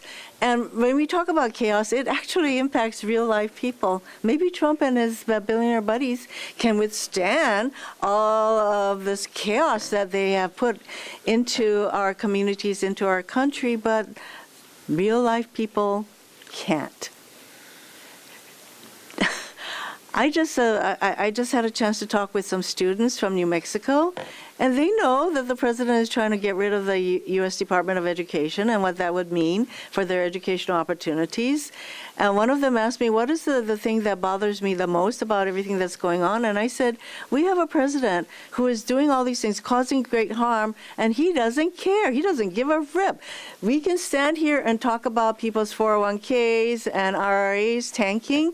We can throw out all the numbers, how much all of these tariffs will cost a typical family. Do you think he cares? Because if he did, he wouldn't do it. He doesn't give a rip. See, that is the thing that has to sink in with the American people. This is like he's throwing the dice. It's a crapshoot to him. He thrives on the fear and chaos that he creates. Do we get it? He enjoys it. And he's going to keep doing it, folks. There are going to be more lawsuits, more chaos. This is what we're going to need to contend with, I guess, for the next 3 years. And we need to fight back. And part of what we need to fight back with is to let people know. People are coming to us telling us their stories. And we just heard, by the way, food insecurity is on the rise in our country because these tariffs are causing prices to go up. In anticipation, people are raising prices. And we heard this morning from the head of the National Groceries Association. This is an organization that represents a lot of the smaller grocery stores. And he said that the tariffs are causing prices to go up. And how is that going to impact families? Trump and his buddies don't give a rip about all of this, but in real life, people are having a hard time. And if you are on a fixed income, you think that grocery prices going up is not going to increase your food insecurity. So all of this is happening, and the chaos continues. So what I say to all the groups who are coming to our offices is that we each have a responsibility to fight back against this cruel bully. That is what Trump is. He is a cruel bully, and I'm waiting for the Republicans to stand up to this cruel bully. Each one of us has a voice. We need to use it to stand up. The law firms, the universities that are supposed to be the exemplar of our democracy and all of that, everybody needs to stand up, because Trump loves the fact that people bow to his cruelties, and we're fighting back. Thank you, Senator Hirono. Senator Kim.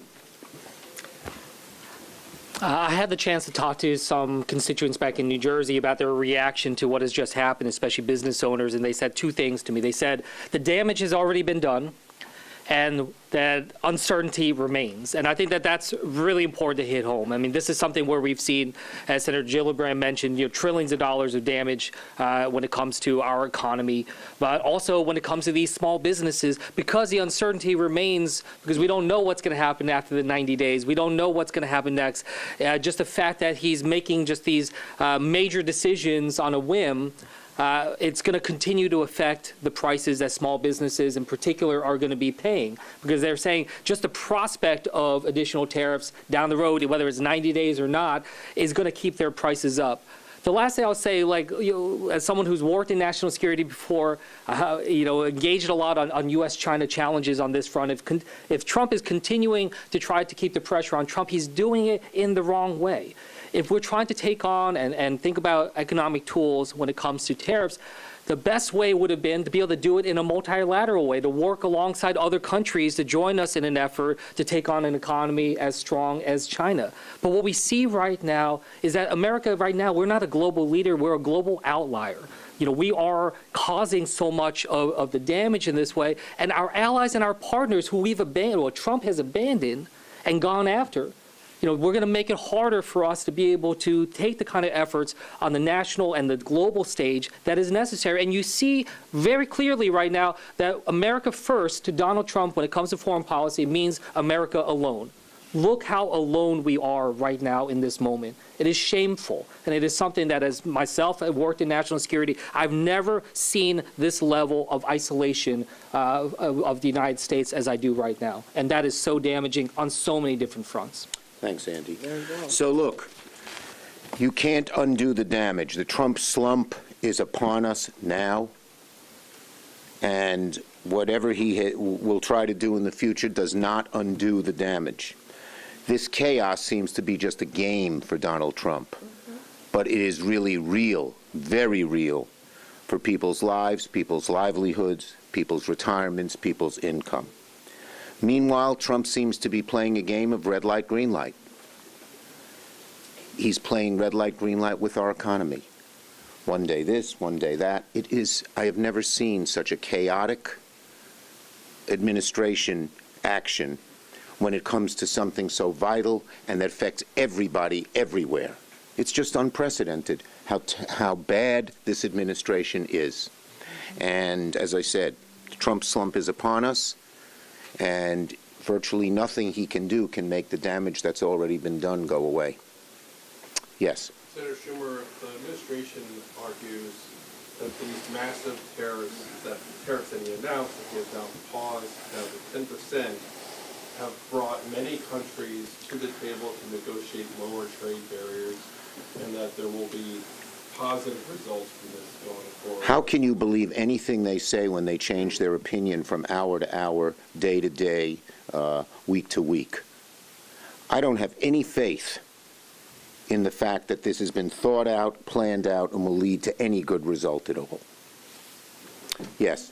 Forgive me if I'm wrong, but it seems like you're almost at a loss for words. I know you mentioned chaos. Are you surprised at all by what Trump announced today? We know that Donald Trump doesn't think things through. We know that whatever hits him for the moment he does. But on something so vital, like the whole economy of America, the amount of money people have in their pockets and their livelihoods, on something as vital as this, yes, it leaves you agape at what he is doing and how much damage he is causing and how little he cares. He thinks it's a game. He almost thinks it's fun. Well, for 330 million Americans, this is not fun at all. Yes, ma'am. Senator Schumer, I have two questions for today's views, the tariffs first. President Trump said in the Rose Garden last week that he was doing this because no other president had taken advantage of the reciprocity that he's radiating. You've been in the Senate for much longer than President Trump has been the president. Do you think that there were missed opportunities from previous U.S. leaders in the way Well, look, what previous leaders have done is nothing, whether you agree or disagree. It's not close.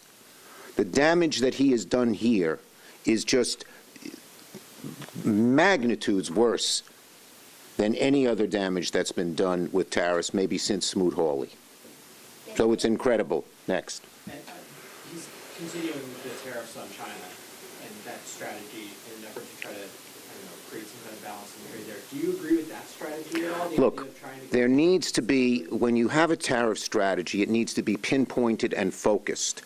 What is the goal? Who are you going after? And how do you get the rest of the world to join us? What Trump has done is he has created a situation where the whole world's against us and everyone's furious at America and we're alone. The only way you can bring China to be fairer, and they are not, is by creating alliances and having the whole world focused on China instead of the whole world angry at America. Thank you, everybody.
The Senate Judiciary Subcommittee on Crime and Counterterrorism is called to order. I want to welcome everybody to today's hearing, the title of which is A Time for Truth, Oversight of Meta's Foreign Relations and Representations to the United States Congress. Let me just say as we begin, this is a hearing that Facebook has tried desperately to prevent. Facebook is one of the most powerful companies in the world. It is one of the most powerful companies in the history of the world, and they have stopped at absolutely nothing to prevent today's testimony. They've absolutely gone to war to try to prevent it. Our witness today is a whistleblower, and not just a whistleblower, but a longtime executive at Facebook. She worked directly with Mark Zuckerberg and Sheryl Sanders and the Facebook brass. She was a part of the Facebook brass, and they have gone scorched earth to prevent her from telling what she knows. They've sued her. They have sought a gag order against her. They have begged courts to take her book off of the shelves. They tried to get it stopped from being printed in the first place. They have threatened her, get this, with $50,000 in punitive damages every time she mentions Facebook in public. $50,000 every time she mentions Facebook in public, even if the statements that she is making are true. And even as we sit here today, Facebook is attempting her total and complete financial ruin. They are attempting to destroy her personally.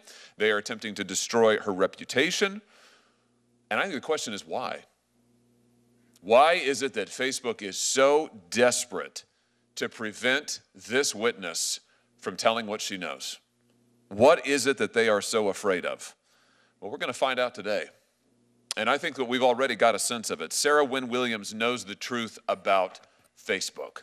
That's what they fear. She knows that while Mark Zuckerberg now claims to be a champion of the United States and claims to be a free speech warrior, he in fact worked hand in glove with the Chinese Communist Party for years. He in fact made censorship his business model. He, in fact, developed censorship tools for the Chinese Communist Party to use against its own people. He, in fact, made Americans' own user data available, was willing to make it available to Beijing.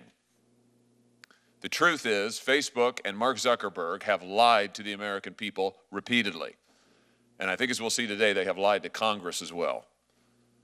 It's time for this to stop. That's why this committee has launched a full-scale investigation into the potential illegal behavior of Facebook. Today's hearing is one step in that investigation. Ms. Wynne Williams' testimony is absolutely essential to that investigation. That's why we invited her to be here today, and it is why she accepted. Facebook does not want you to hear what she has to say. I dare say China probably doesn't want you to hear what she has to say. But we are going to get the truth, and we're going to get the truth starting now.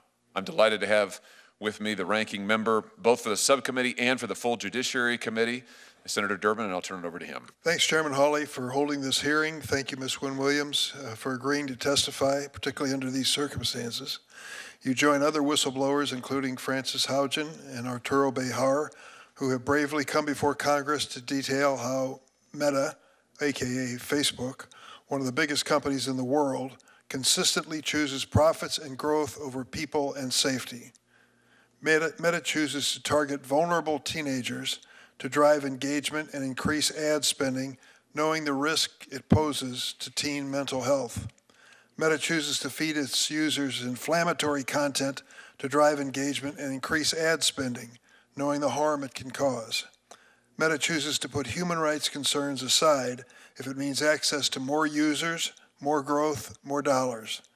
During the time frame that Ms. Wynne Williams documents in her book, I was pressing Facebook on its potential cooperation with the Chinese government. I was chair in this room of the Human Rights and Law Subcommittee, working with a staunch Republican conservative, the late Tom Coburn. We held hearings on the human rights implications of big tech operating in countries with repressive governments and sent interrogatories to Facebook on the issue. The company flatly declined to appear, claiming they had nothing to say on the issue. Here's what I said in the hearing room at the time, quote, "We asked Facebook to testify and they said, We have no business operations in China, and for that matter, in most of the countries of the world, end quote. In retrospect, these comments from Facebook were disingenuous at best. In one chapter, Ms. Wynne Williams describes a board meeting where the company discussed ways to head off regulation and change the narrative surrounding Facebook. She writes that the board, quote, gets into conversation about what other companies or industries have navigated with similar challenges, where they have to change a narrative that says they're a danger to society, extracting large profits, pushing all the negative externalities onto society and not giving back. Guess what model they chose? Big tobacco. That analogy is apt. Like big tobacco decades ago, big tech tells us their products do no harm. Like big tobacco, big tech tells us they can be trusted. And like big tobacco, they fight to prevent any regulation that might make them pay for the cost that their products impose on society. We have seen it time and time again in Congress. Any effort to regulate big tech is met with millions of dollars in ad campaigns, lobbying, and other opposition. But Congress has fought this battle before, and we have won. Almost 40 years ago, I was a member of the House of Representatives. I introduced legislation to ban smoking on airplanes. The tobacco industry fought it tooth and nail. Once that smoking ban went into effect, it wasn't long before smoking was banned in restaurants and public places. That one little law finally turned the tide against smoking in America, and it ultimately saved millions of lives. Thanks to people like Ms. Wynne Williams, I believe we're at a similar tipping point with big tech. The word is out. The shine is off. We can all see the harm big tech has caused, from enabling the spread of CSAM and harming teen mental health to facilitating repression in places like China and Myanmar. Last Congress, the Senate Judiciary Committee, which I chaired, unanimously, and that's a big deal on this committee, reported 5 bills to regulate big tech and require online platforms to protect kids. This is no easy feat in these polarized times. One of these bills was Stop CSAM, which I introduced with Chairman Hawley, and we're reintroducing it very soon. We'll do what it takes to get this bill to the president's desk so he can sign it. But we can't stop here. As Ms. Wynne Williams makes clear in her books, companies like Meta won't do the right thing unless they're compelled to do it. That's why I will also join with Chairman Hawley, Senator Graham, and others to introduce a bill to sunset Section 230 of the Communications Decency Act. For nearly 30 years, Section 230 has shielded big tech from liability for the harms they cause. Only by removing that liability shield will big tech finally have to take the steps companies in all other industries have to take to protect their customers. Unless and until Congress imposes accountability on these companies, nothing will change. Children in society will continue to pay a price. I hope this hearing and Ms. Wynne Williams' testimony can once again shine a spotlight on the need to regulate big tech and build momentum. Thank you, Mr. Chairman. Thank you. We're delighted to have the chairman of the full committee, Senator Grassley, with us. And so I'm going to turn to Senator Grassley for an opening statement. Thank you, Senator. Thank you for exposing all this, or will be exposed. Thank you very much. In my 50 years as a member of the United States Congress, I've seen all kinds of whistleblower retaliation. I've seen it across all industries. The United States tech industry is no different. These tech companies sitting in those ivory towers in Silicon Valley look to silence whistleblowers. They want to keep these brave men and women from telling Congress, government regulators, and the entire American public about alleged wrongdoing at their companies. I've fought for whistleblowers my whole congressional career as authors of updates to the False Claims Act, the IRS whistleblower program, many other whistleblower laws. Whistleblowers are key to rooting out fraud, waste, and abuse, whether it's in government or in the private sector. Recently, I wrote to OpenAI about their efforts to silence whistleblowers. To address this, I'm working on bipartisan legislation to implement whistleblower protection in the artificial intelligence industry. Sadly, our witness, Ms. Sarah Wynne Williams, is facing down the barrel of a gun. Ms. Williams is a former employee, Facebook. According to her attorneys, Meta is threatening her with fines of $50,000 each time she makes a disparaging comment about the company. This can be easily abused to silence her for telling the truth. Thank you for bravely being here. This isn't the first time I've investigated a tech company for exposing America's data and sensitive technology to our adversaries. On September the 13th, 2022, as ranking member of this committee, I, along with Senator Durbin, held a hearing on those very issues. A Twitter whistleblower named Peter Zatko testified at that hearing. He disclosed to this committee that Twitter shared user information to foreign intelligence agencies, including the government of China. His disclosures made public that the FBI notified Twitter of at least one Chinese agent in the company. Now, what's different here now? Well, the Chinese didn't have to infiltrate Facebook. Facebook went to China. Ms. Williams has disclosed very troubling allegations. For example, she told my office that C-suite executives had Facebook rolled out the red carpet for the Chinese Communist government. According to our witness, Facebook executives agreed to provide the communists in China with access to user data and build data storage facilities in China. This would obviously involve America data.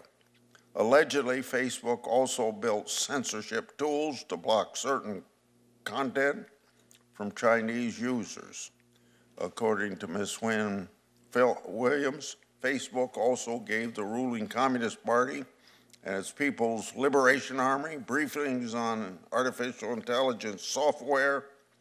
These briefings were done with the knowledge that they would assist the Chinese government in advancing its artificial intelligence program.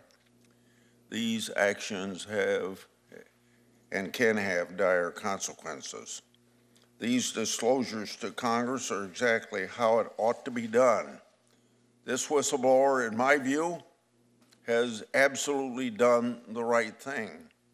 Ms. Williams, I often say that whistleblowers are treated like skunks at a picnic. Unfortunately, you've experienced that already.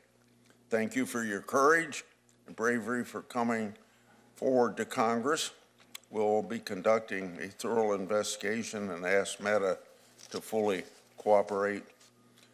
I'll be in and out because of votes on the floor of the Senate, but I want to come back and ask a few questions. You bet, Mr. Chairman. And now let me turn to my good friend and someone who has been a great friend of whistleblowers and also has been a champion in going after big tech, Senator Blumenthal.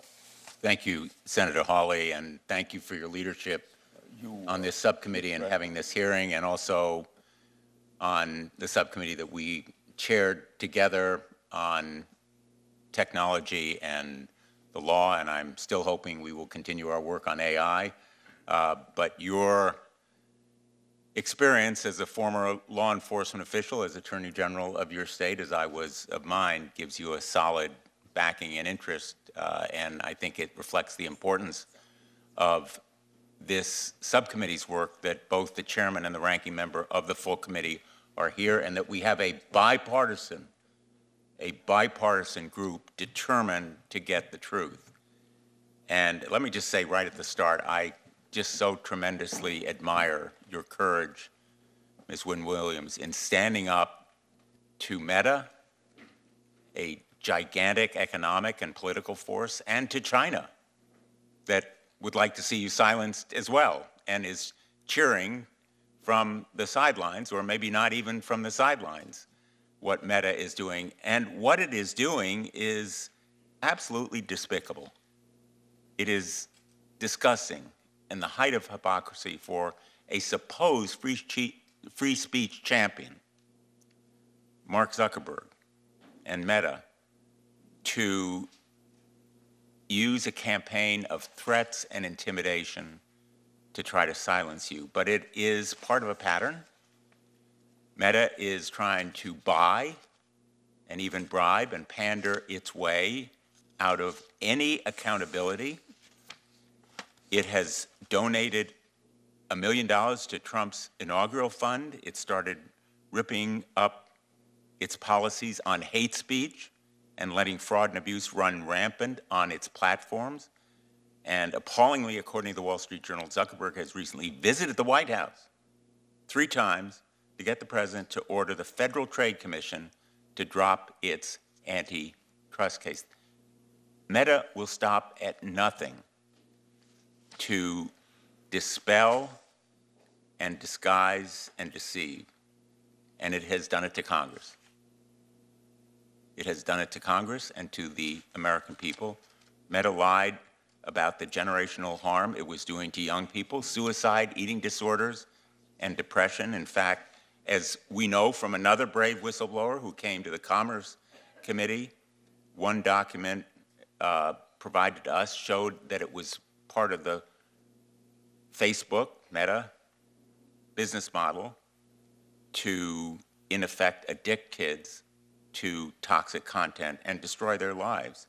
One document you provided to us shows that Facebook's advertising division was developing tools to target teens that were insecure and depressed. It was literally attempting to profit from the pain of young people. When it was caught lying about these harms, Senator Blackburn and I introduced the Kids Online Safety Act, KOSA, a bill that passed the Senate on a 91-3 vote. We're hoping it will pass again, and this time pass the House. The American people ought to be asking, has Facebook done anything to clean up its act? And the answer is no. It actually diverted its millions of dollars to try to stop KOSA. And it spent millions of dollars in lobbying to argue that antitrust and AI regulations harm national security. And unfortunately, all of this deception and pandering and buying and we might even say bribing has been effective so far. But the American people are going to be pretty outraged that Mark Zuckerberg sold out America to China, that he imperiled our national security for a buck, that he compromised a highly significant American corporation for personal gain and profit. And your allegations and testimony matter tremendously because you have credibility. You have nothing left to lose. You have your integrity. Mark Zuckerberg has lost his through his deception. And he oversaw and personally approved of plans that undermined American national security because his own engineers warned him that operating in China would expose Americans to Chinese surveillance and censorship. So he not only risked our national security, but the individual security of everyday Americans. And they ought to be downright angry, outraged, that he sold them out as well as America. He hid those risks from Congress. He and other Facebook executives provided testimony in hearing after hearing after hearing that was misleading at best and false at worst. Meta has attempted to dismiss these allegations as just old news, nothing to see here, nothing new. Well, people watching and listening to you, Ms. Lynn Williams, will know the importance and impact of what you have revealed to the American people and to the world. I have opened an investigation with Senator Ron Johnson on behalf of the Permanent Subcommittee on Investigations, and we've demanded documents from Meta regarding its operations in China. The Permanent Subcommittee on Investigations is determined to use whatever tools and instruments and powers we have to get to the bottom of all of the facts here. And I really appreciate Senator Hawley's support for that investigation. He has joined our efforts. He's a member of the Permanent Subcommittee on Investigations, and I look forward to our bipartisan, and it will be bipartisan effort to continue this effort for truth. And again, thank you for being here. Thank you for your courage. And now let me introduce someone who's been a champion for privacy and for antitrust and standing up to these corporations, Senator Klobuchar. Thank you very much, Senator Hawley. And of course, thank you to Senator Durbin and Blumenthal. I was listening to all of you, and I was thinking how when we first started on this journey, it was pretty lonely. I think the first bill we did that I remember was the Honest Ads Act with Senator McCain, in which we simply tried to get disclaimers on political ads that were on the platforms. Facebook initially opposed it and then did support it at the end. It still hasn't been passed, of all things, because of all the lobbying. But since then, there has been this big coalition of people, I think based in part on, I haven't read your book yet, but from what I understand, some of the things that you have pointed out that have brought people with us of all political stripes. And part of this is just the pushback whenever we try to do anything. On antitrust, when it comes to self-preferencing products, and this is of all of the platforms together, the intense lobbying against any kind of move, and even for things the companies agreed to do in other countries. Or when we try to do something as simple as fentanyl, to try to put in place bills to make that be reported when it's being sold on the platforms. Senator Cruz and I lead the Take It Down Act that has gotten support from a number of the platforms, not originally, that I believe is going to pass through the House. It's already passed through the Senate for non-consensual porn, both AI created and actual. But there is so much more to do. And I just keep nearly every hearing saying, you know, if you want this to stop, then why don't you work with us in supporting some of these major, major bills outside of some of the ones that I mentioned. For too long, they have turned a blind eye when kids, as pointed out by the other senators, joined their platforms, used algorithms that would spread harmful content, and of course provided a venue for drug dealers, to the point where the former head of our drug enforcement agency said that the cartels in China and Mexico had basically harnessed, those were her words, harnessed the platforms. We know about the risks of mental illness, addiction, exploitation, even suicide for these kids that have their images. They put it out looking for a girlfriend or boyfriend, and they're so mortified and they're so young that we've had over 20 suicides in 1 year, according to the former FBI director. As you observed in your book, it really didn't have to be this way. They could have chosen to do it all differently and fix so much of what's been destructive, but they didn't, so we must. Thank you. Now let me introduce our witness. Sarah Wynne Williams is the former director of global public policy at Facebook. She's a former New Zealand diplomat and international lawyer who first joined Facebook after pitching her own job. After leaving the company, she's continued to work on tech policy, including artificial intelligence. Now, all of that you can learn from reading the back of her book, but there's more to it than that. She worked at Facebook from 2011 through 2017.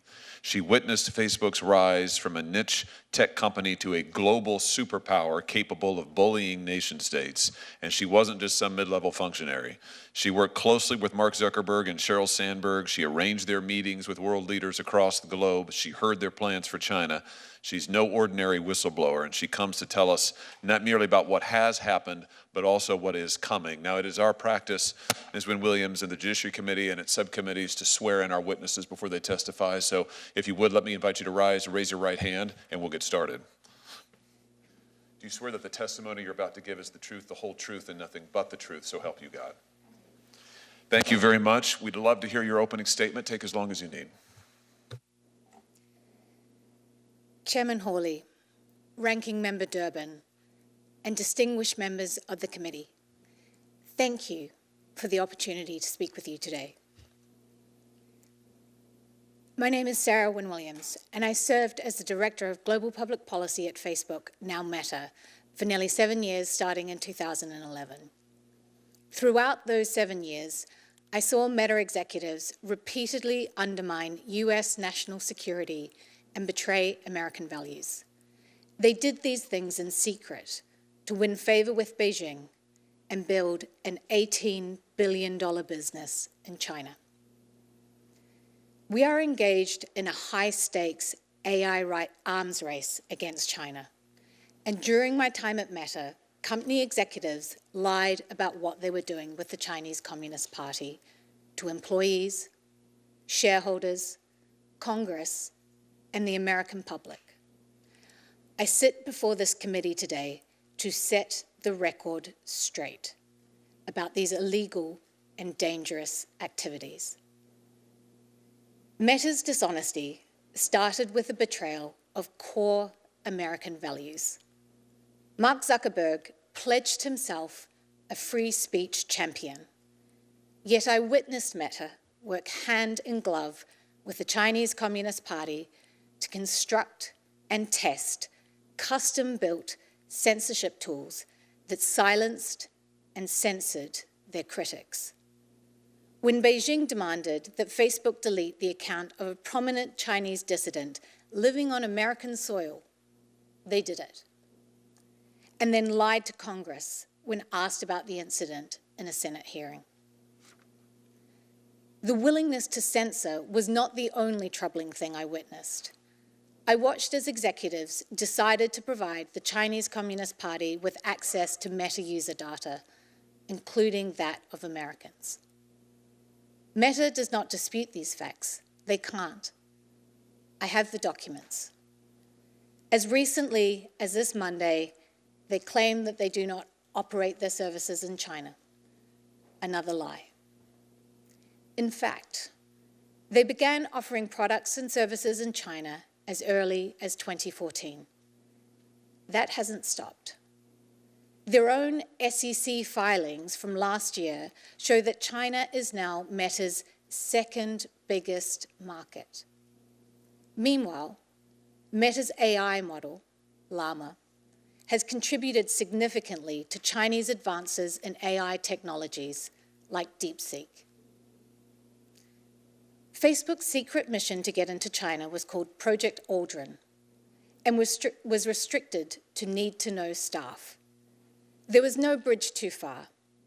Meta built a physical pipeline connecting the United States and China. Meta executives ignored warnings that this would provide backdoor access to the Chinese Communist Party, allowing them to intercept the personal data and private messages of American citizens. The only reason China does not currently have access to US user data through this pipeline is because Congress stepped in. Meta started briefing the Chinese Communist Party as early as 2015. These briefings focused on critical emerging technologies, including artificial intelligence. The explicit goal being to help China outcompete American companies. There's a straight line you can draw from these briefings to the recent revelations that China is developing AI models for military use, relying on Meta's Llama model. Meta's internal documents describe their sales pitch for why China should allow them into the market by, quote, helping China increase global influence and promote the China dream. The truth about what has gone on in China matters. I filed a shareholder resolution asking Meta's board to investigate its activity in China, and I filed whistleblower complaints with the SEC and the DOJ.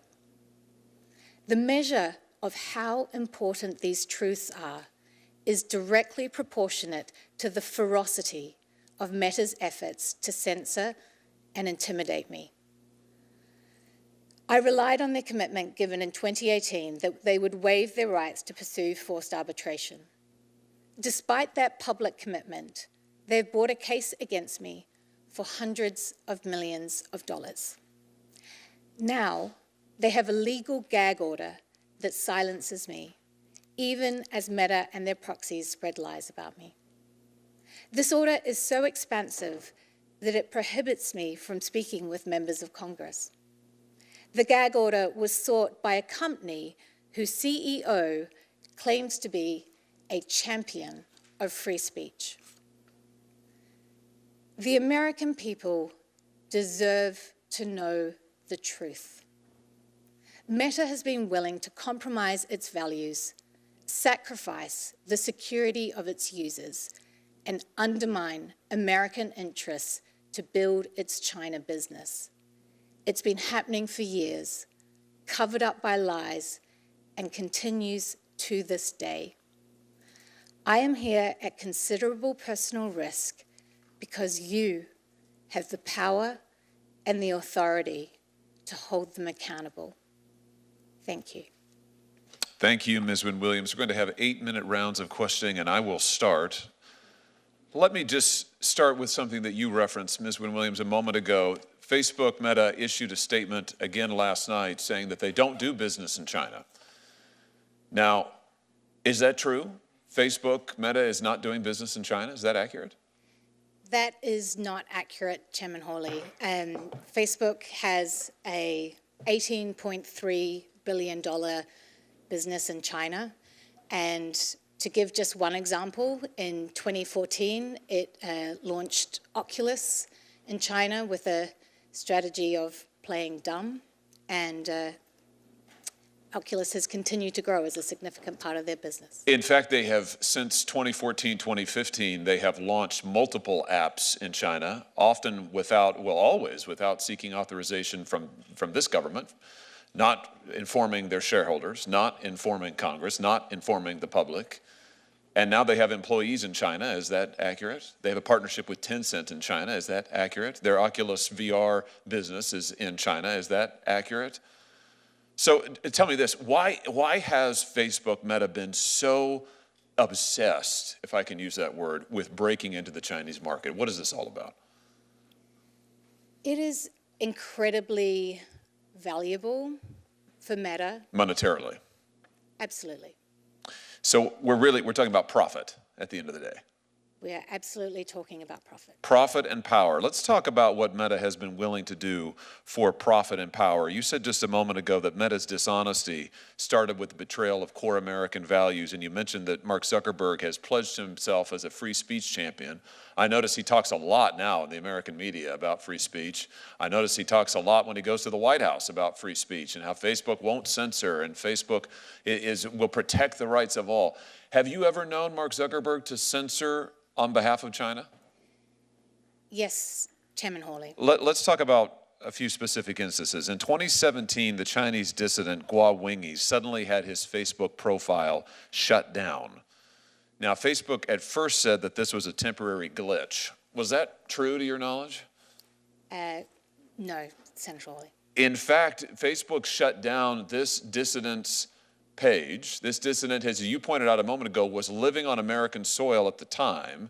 Facebook shut down that page based on pressure from the Chinese Communist Party. Is that accurate? That's accurate. Let's just take a look here at the documents. Here's some meeting notes taken shortly after a conversation with a Mr. Chow, who's a Communist Chinese Party member, a government official.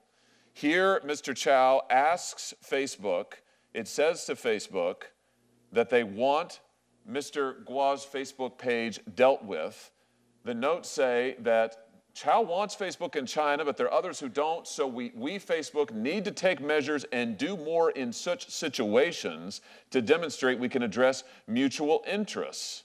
And then they go on to list, here's what we could do. We could do nothing, we could say we can do something, or we can do even more than expected, but we need to provide a response to the Chinese Communist Party on what we can do. So here we have evidence of high-level contacts between Chinese Communist Party officials and Facebook asking for this dissident's page to be taken down, Facebook acknowledging this pressure, saying we need to do something if we want to get the party's cooperation, the government's cooperation. And what happened next?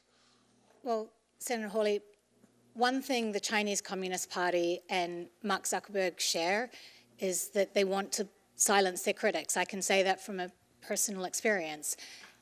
So I think they came to the right man. This led to a series of events where eventually this man on American soil was kicked off the platform. So in April of 2017, following these conversations, Facebook takes down the profile, bans it, of Mr. Guo. Then in September, they make that ban permanent. Now here's the really interesting thing. When Facebook's general counsel was asked about this directly under oath in a Senate Intelligence Committee hearing, he sang a different tune. Senator Rubio asked him directly, was there any pressure from the Chinese government to block his account? Was there any pressure to block his account? The general counsel, Mr. Stretch, no, Senator.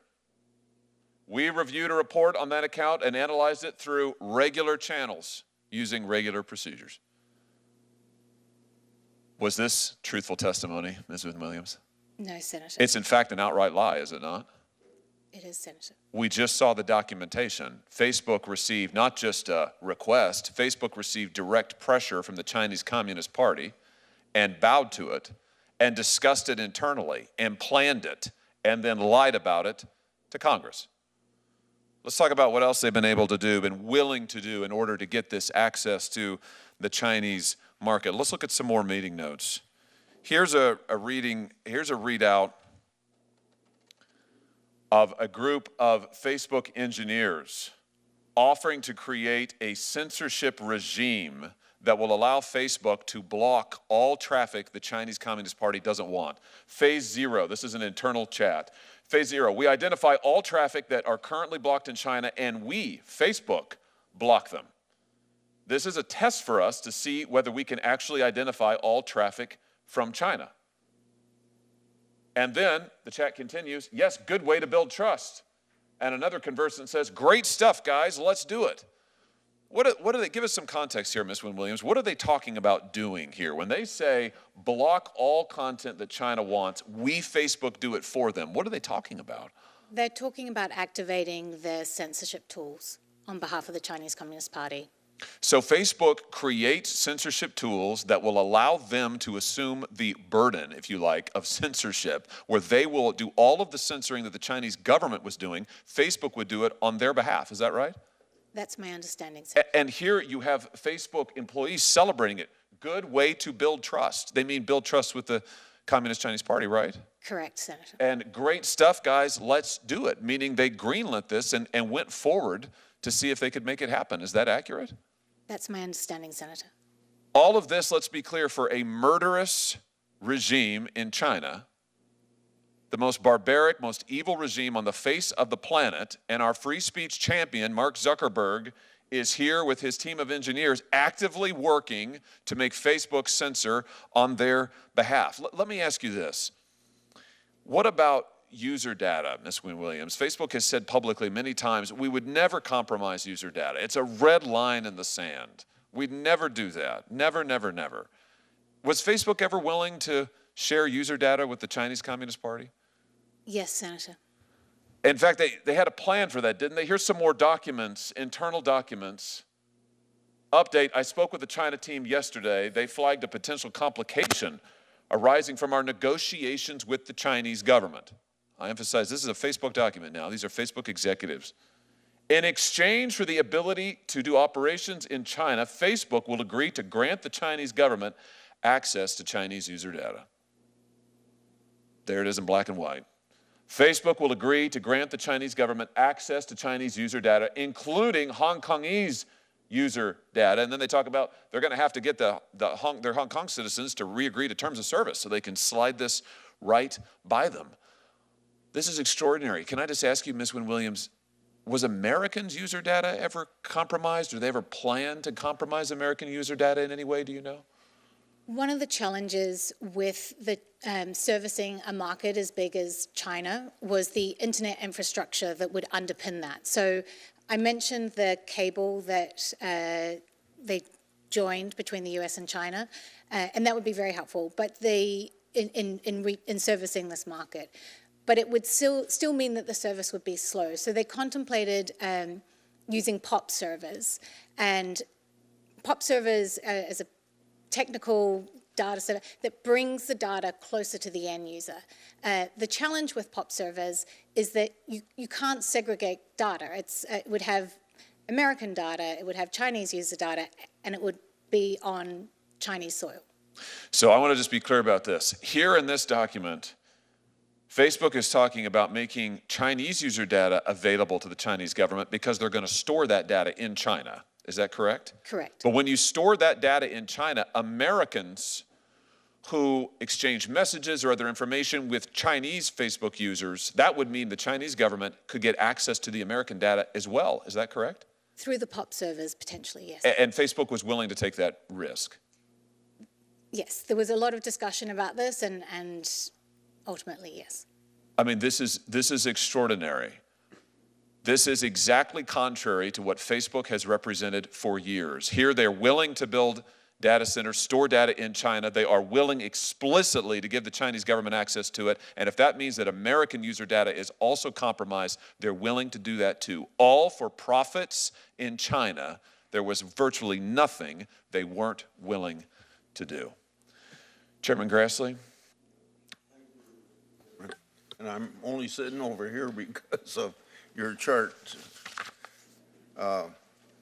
I take very seriously adversaries having access to critical technology such as artificial intelligence, and I noted in my opening statement you made allegations about Meta's efforts to help China's government in that field. In your opening statement, you said that Meta's goal was to help China outcompete American companies. Can you explain why they would want to do this, and is there any documentation on that point? Thank you, Senator. They saw, I guess, part of the value proposition that they could provide the Chinese Communist Party was their expertise in helping Chinese officials. So they explicitly, and I would be happy to provide you with the documentation, called out U.S. firms. They said, we can help you, China, not have to rely on firms like Cisco or IBM, because we can help you with the technical expertise. So they were offering things like how to build more efficient data centers, or how to ensure that engineers could better understand technology like photo tagging. Okay. And then, and by the way, that documentation would be appreciated.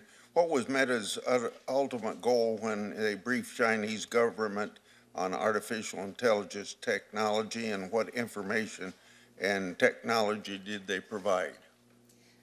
So I think it links to this value proposition. Meta has some of the best minds of a generation. They've employed the smartest graduates working on cutting-edge technologies like artificial intelligence. So who better, if you're the Chinese Communist Party, to teach you about these technologies than Meta? In terms of understanding the extent of this, I think this is a really great area for your investigation. Now that Facebook has changed its name to Meta, is Meta currently providing the Chinese government with access to artificial intelligence technology? So it's been well reported that Chinese researchers have used the Llama model both for AI weapons and also that Llama is part of what powers DeepSeek. Please describe for the committee how Meta planned to share data from American citizens with the Chinese government. And for example, did Meta have any agreements with the Communist Chinese government to provide them with the data? And if so, do they still have those agreements, as far as you can tell that you've been gone from the company? So part of the challenge, as I mentioned, was building like the internet infrastructure to support their China ambitions, and it was through that internet infrastructure that they would gain access to potentially American citizens' data. I think, again, this is another very good area to investigate and get further information directly from the company. Who at Meta facilitated these conversations, and what officials in the Chinese government did Meta staff meet with? So there were many meetings between the Chinese Communist Party and Meta. So right from the top, Mark Zuckerberg met with Lu Wei. There were lots of visits back and forth between Beijing and Menlo Park. There were lots of meetings with senior Politburo, senior CCP members, and I'd be happy to provide more documentation on this to the committee. Okay. Then my last question follows on where Chairman Hawley left off. If there's anything that you can add to this, you don't have to repeat what you told him, but describe to the committee how Meta planned to share data from American citizens with the Chinese government, and for I don't think I'm going to ask that question. I think you covered it well. Thank you, Senator. Thank you very much. Thank you, Mr. Chairman. Thank you, Chairman Grassley. Thank you for being here. Thank you for these questions. Ms. Williams, can I just go back to something you said a moment ago in response to Senator Grassley, and maybe let's just start at the beginning. So is it your testimony that Facebook executives and employees cultivated relationships with members of the Chinese Communist Party? Absolutely, Senator. And this happened over a period of years? This happened over many years. And did members of the Facebook executive team or other employees at Facebook, Meta, ever brief members of the Chinese Communist Party? Yes, Senator, regularly. Exchanged information with them? Yes, Senator. What are some of the topics that they covered in these briefings? I mean, it's incredibly broad. So you had meetings at the top executive level, so Mark and Cheryl, and you had meetings, all the way down to, regular engineers who would be providing briefings on cutting-edge technology like facial recognition, which is obviously very helpful to the Chinese Communist Party. Facebook Live, as I mentioned, photo tagging, internet infrastructure, so how to build effective data centers. Facebook has a project called the Open Compute Project, which has 5 Chinese companies as a member of it. So it was at every level on every aspect of the many different technologies that Facebook has. You testified a moment ago that one of the things that part of their value proposition to China was that they would help them, Facebook that is, would help China outcompete other American businesses. Can you just say more about that? I mean, that seems like an extraordinary thing to me. Here you have an American company going to our chief foreign adversary, on whom we currently have tariffs of like 10 billion%, and saying, hey, we'd love to help you. We would love to help you beat all of these other American companies. That's extraordinary. I mean, what can you tell us about that? I mean, I'd be happy to provide the documentation. I mean, literally the documents in which they were writing this were called our value proposition to be put before the CCP. So was information related to artificial intelligence part of these briefings? I know you said that there were some sort of informal discussions, but did Facebook actually brief members of the CCP on artificial intelligence, to your knowledge? Yes, Senator. And again, was that a once-off, or was this a regular thing? Senator, I think this is a great area of investigation for your committee. So why would, you were at Facebook a long time, why would Facebook want to help China with artificial intelligence? I mean, what's the strategy there, do you think? What do you divine the intent to have been? I think there are lots so I think we've talked about the general focus of the company of wanting to help China. This is over a period of time where China was rapidly trying to increase its own technological expertise and trying to grow its own homegrown technology company. So it's incredibly valuable to have the brightest minds in the world show you how that technology works, and then I think at the moment, as you're aware, there's a debate in the AI community around whether open source models or closed models are more appropriate. And one of the considerations around that is national security. But it's not clear at this moment whether open source models or closed models will ultimately prevail. And there's a lot of money on the line. In some ways, you could say, it's helpful, if you want open source to prevail, to have a strong threat from a Chinese model, so that you can say it's really important that America wins this, and we are the American open source option. And I think you can see the way that strategically plays out. So what you're saying is Facebook's AI model, Llama, I think it's called, that's an open source model, is that right? Correct. And I think they just released Llama 4 or something just recently, the last few days. So that's an open source model. Many of the other American competitors, Sam Altman's company, for example, OpenAI, is a closed-sourced model, closed-source code. So Facebook has a fundamentally different take, an open-source model. They're briefing the Chinese government, including CCP officials, on this model, on their information, and then we get the revelation of DeepSeek just a few months ago, China's sort of breakthrough on AI. Do you think that Llama had something to do with DeepSeek? Do you think that information sharing helped lead to DeepSeek? I think it's been widely reported that the DeepSeek model is in part based on Llama. And so just playing this out, if China's DeepSeek model, another open source model, I think, right, becomes the chief competitor to these other models in the United States, what you're saying is that it stands to reason, and this is something for us to look into certainly, but it stands to reason that in a way Facebook would benefit from that because you've got this threat in DeepSeek. Facebook is the only other really major American open source model out there. The others aren't built on that platform. So, Facebook's, their profile is raised, the significance of their model is raised, and maybe they become more important than ever. I mean, does that stand to reason? I think it's a winner-takes-all situation, and I think that would set up Meta in a very strong position. And as usual with Mark Zuckerberg and Meta, they intend to win and take all. Senator Blumenthal, if you're ready, I'll turn it over to you. Thanks very much, Mr. Chairman. In order to operate in China, the Communist Party requires American companies to register with authorities and host servers inside the country, and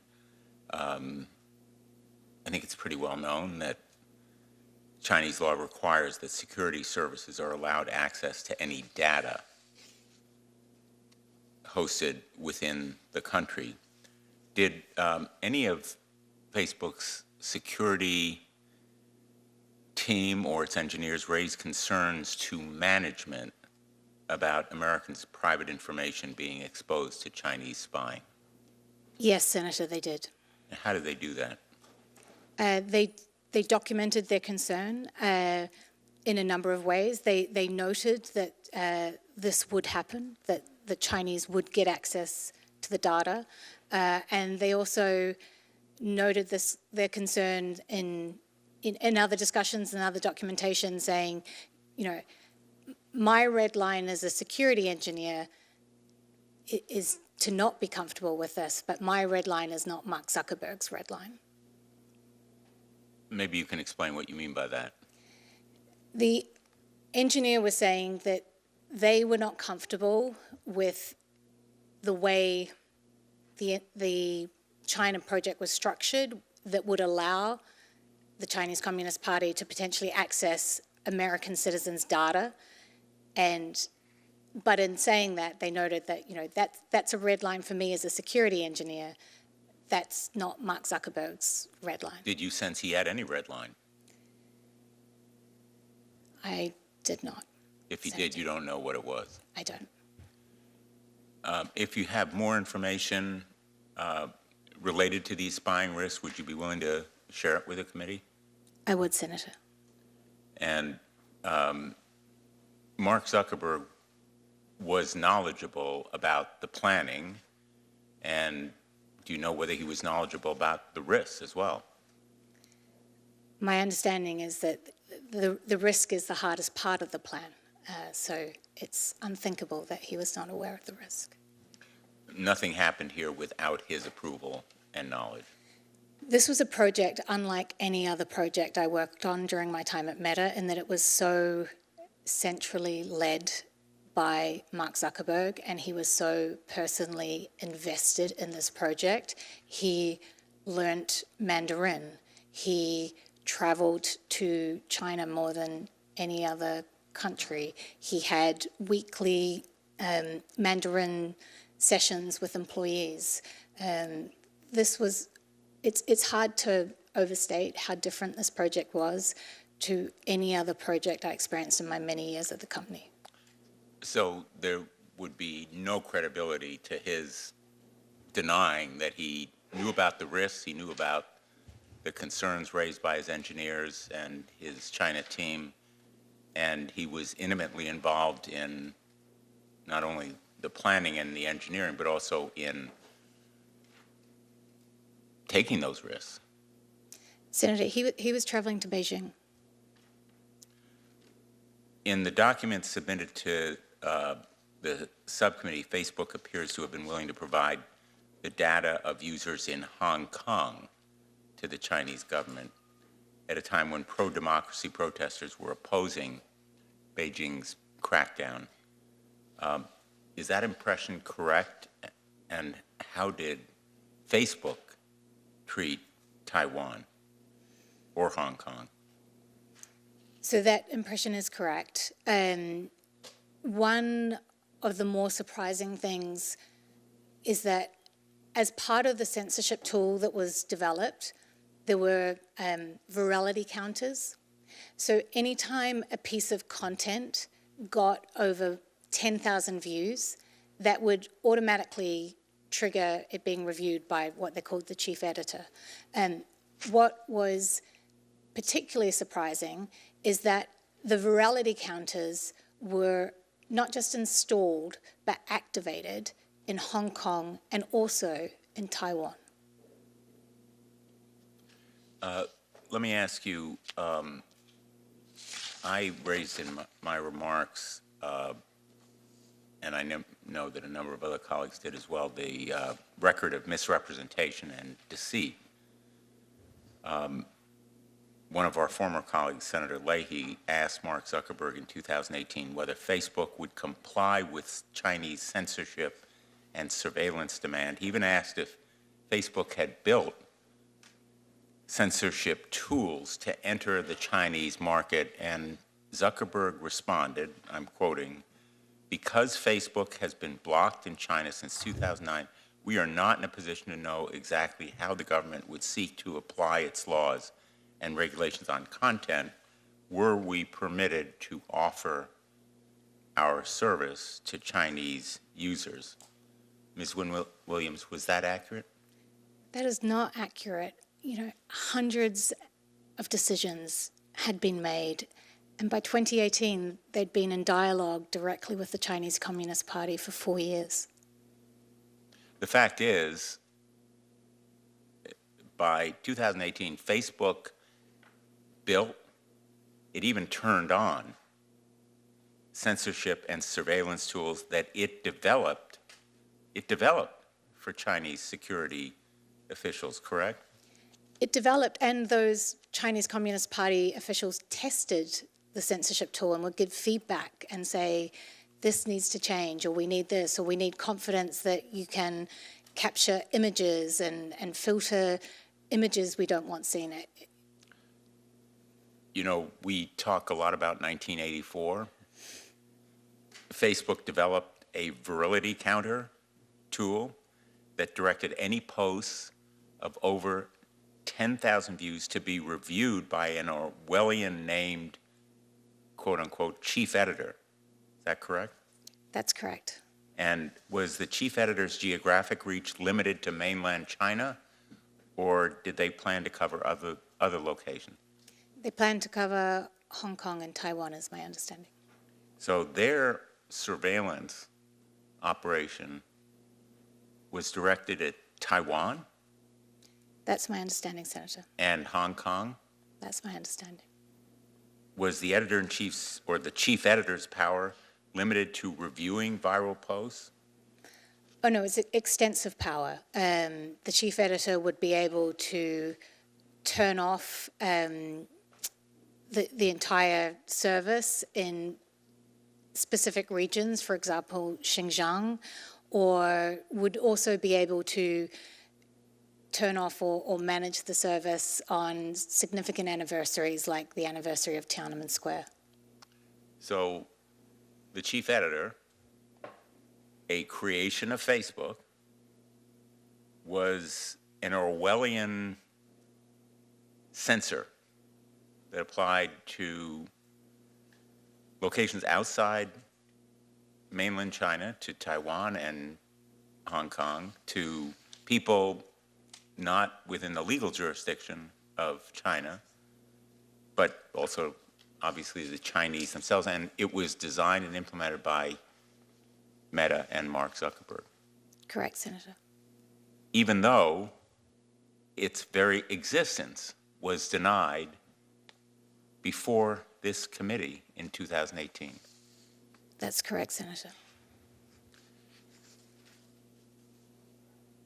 Silicon Valley companies are famous, as you know, for their moonshot programs, such as Google X. In recent years, Mark Zuckerberg spent billions of dollars on the metaverse and AI. He even named or renamed the company as part of a pivot to focus on that technology. Did Facebook engage in any moonshot efforts in China?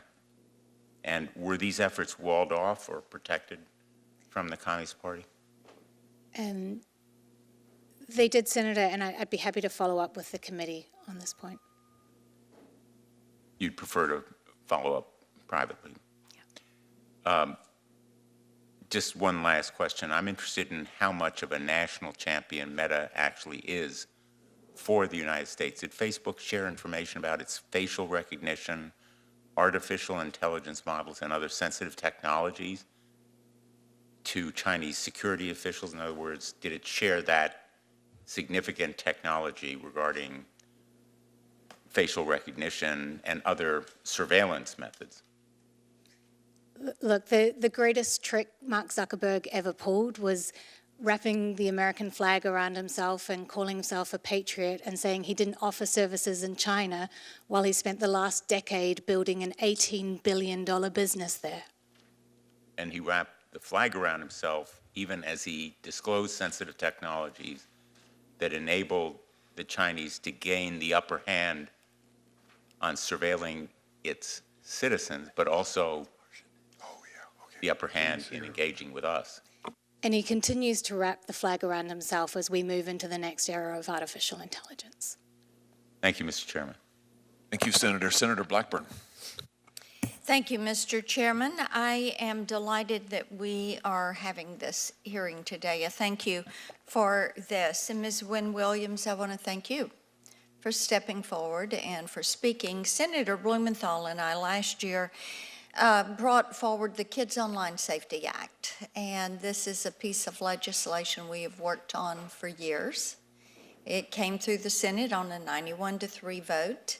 It failed in the House. As you would imagine, Meta spent millions of dollars lobbying against us and against the legislation, while at the same time they were claiming how much they cared for children and how they wanted to take care of children. And of course, one of the problems, as we have heard these heartbreaking stories from parents of trying to reach out to Meta, no response, of the cyberbullying that was taking place, the pleas from principals and child psychiatrists to do something, and yet they would not do it. And I noted in your book that you talked about Meta targeting children with ads based on their emotional state. And if you want to talk about something that is cruel, I'm a mom and a grandmom. And to kick a kid when they're down, that in essence is what it is kicking them while they're down. That is completely disgusting. And I find it so interesting that Mark Zuckerberg has said he's turned over a new leaf. My response to that was, leaves change color with the seasons of the year. And I am curious as to whether this is a season for him or if it is something that is truly going to be making a difference. And I think he should explain to us. He's been before this committee before, where he truly is. Now, one of the things we found out from other whistleblowers, and you mentioned in your lie, in your book that Meta's statement denying it engaged in targeting children was a flat-out lie, and the company had refused to audit these activities. We've heard that from other whistleblowers, that they were doing research and they knew what was happening, but they were so given to the dollar and having children as the product that they themselves, children were addicted, but also Facebook and their leadership team had become addicted to the power that they held and to the money that they were making. But talk to me a little bit about your experience with Meta and how they would choose to cover up or deny that they were harming kids. Thank you, Senator. One example is that Facebook was targeting 13 to 17-year-olds. It could identify when they were feeling worthless or helpless or like a failure. And they would take that information and share it with advertisers. One of the things about advertising is advertisers understand that when people don't feel good about themselves, it's often a good time to pitch a product. You know, people are more likely to buy something. And so what the company was doing was letting these advertisers know that these 13 to 17-year-olds were feeling depressed and saying, now's a really good time to serve them an advertisement. Or if a 13-year-old girl would delete a selfie, that's a really good time to try and sell her a beauty product. Or if a 13-year-old girl is... So let me interrupt right there. Sure. If she deleted a selfie, then Facebook was in essence, or Meta, Instagram, they were in essence tracking her activity online. Absolutely. That was taken as a signal and then shared with advertisers. So they didn't stay given specifically to their app. They traveled in the child's phone. Absolutely, sir. Okay. Excellent. Thank you. Thank you for that. I think it points up some of the harm that is there. One of the things I wanted you, we've talked about China and their launch of apps, Facebook's apps in China. I wanted to see if you could elaborate on the type data that would be found on Facebook servers located in China and the broader implications of allowing the CCP to have access to that data. Senator, I mean, we've just spoken in your last question about, you know, just one example of the amount of information that this company has. It is unfathomable. It's very, very hard to wrap your mind around the amount of data that this company has on each person who logs on to its service. It's, you know, private messages, but so much data. And all of that would channel through a POP server. So then it is not just limited. The data Facebook holds, or Meta holds, is not just limited to the Meta applications. Not at all, Senator. So basically, Meta has the ability to build what I call a virtual you of an individual, where they go, the transactions they have, the different apps that they rotate from one to another. Is that accurate? Absolutely, Senator. Okay, thank you. I've got one other question I want to come to you on, and we have heard not only from you, but from others, that Mark Zuckerberg would veto recommendations from his team when it came to improving practices that would protect children or would protect data. And he would do this because he would say it was too costly. And I just find that astounding. In the physical world, we have laws that protect an individual's privacy. We have laws that protect children and protect them from being exposed to certain harms like alcohol, tobacco, sales, meeting predators, pedophiles. So I wanted to know if you had witnessed that he or the other C-suite were actually vetoing recommendations that would have provided consumer protection and protection of children in the virtual space. Yes, Senator, and as a mother of 3 children, that's one of the more difficult aspects to reconcile with this company, that it is not a company that looks after users, particularly those 13 to 17, which they regard as vulnerable yet very valuable. And then how long were you employed at Facebook and when was your last day? I was employed from 2011 and it's slightly complicated, but I finished in the end of 2017. 2017. Okay. Thank you very much. Thank you, Mr. Chairman. Senator Durbin. Thanks for being here. That reference that I opened up with, that you made in your book to a strategy, a message strategy for Meta, and someone suggested tobacco as kind of the guideline that you might want to follow, some dangerous product that was lessened in intensity to the public by misrepresentations. As I mentioned at the outset, I was part of the effort to bring them down. Didn't realize I'd reached a tipping point with smoking on airplanes, but it turned out to be one, and things changed. You make a reference as well in the book that a lot of the executives at Facebook protected their own children from what might have been an exploitation. What you've described here, the algorithm that analyzes your activity on the board and says, well, just deleted a selfie, good time for an ad. Somebody had put that together. So these executives at Facebook protected their own kids from that kind of exploitation, correct?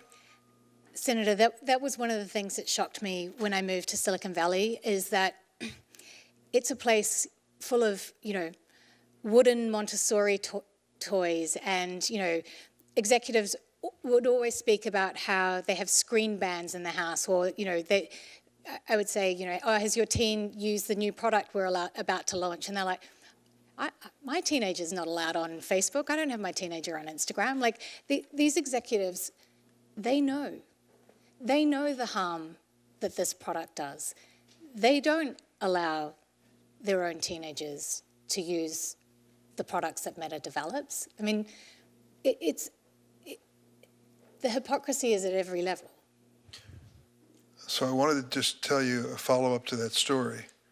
Eventually, the children of tobacco executives became my greatest fans and supporters. And they would basically shame their parents by saying that, the kids at school are saying this, or I just heard something, or I read something. Dad, tell me that you aren't part of that tobacco conspiracy to keep the truth from the American people. They became a force, a moral force in the conversation. It'd just be speculation, but I hope that that is the case here as well. I hope you're right, Senator. I read these things, and so I want to ask you a question that is more generic, but I'm just curious as to the decision process at the highest levels. When there is a decision being made about what you're going to turn over, what Facebook, Meta, is going to turn over to the Chinese, all their demands that you said the company denied to so many other countries, but for China, they made an exception. When the decision is being made about exposing American privacy material and data so that the Chinese would have access to it, Americans not knowing that. The security questions that you raised, the AI information is given to the Chinese that makes them, quote, more competitive, but also means that they have sources of information that could compromise the security of the United States. I mean, when you consider each one of these, they kind of grow in gravity and magnitude. Are these decisions being made strictly by Zuckerberg himself, or by boards, or by open discussion? How much sensitivity was there to the fact that the decisions were historic in nature and maybe even criminal? It's a really interesting question. I mean, you asked me in part about China. You know, to give you just one example, at the governance level, which is what you're asking me, the lead independent director on Meta's board was also on the payroll for the China project. So that they had dual loyalty? I think the question around accountability and governance of this company and of tech companies more generally, there needs to be a lot more accountability. I don't think the current governance structures are anywhere close to being sufficient. Tell me that there were people at that company that you worked with that didn't sell out. Absolutely, absolutely. There are, you know, there were amazing people, and there are people who were horrified and had very strong moral conscience.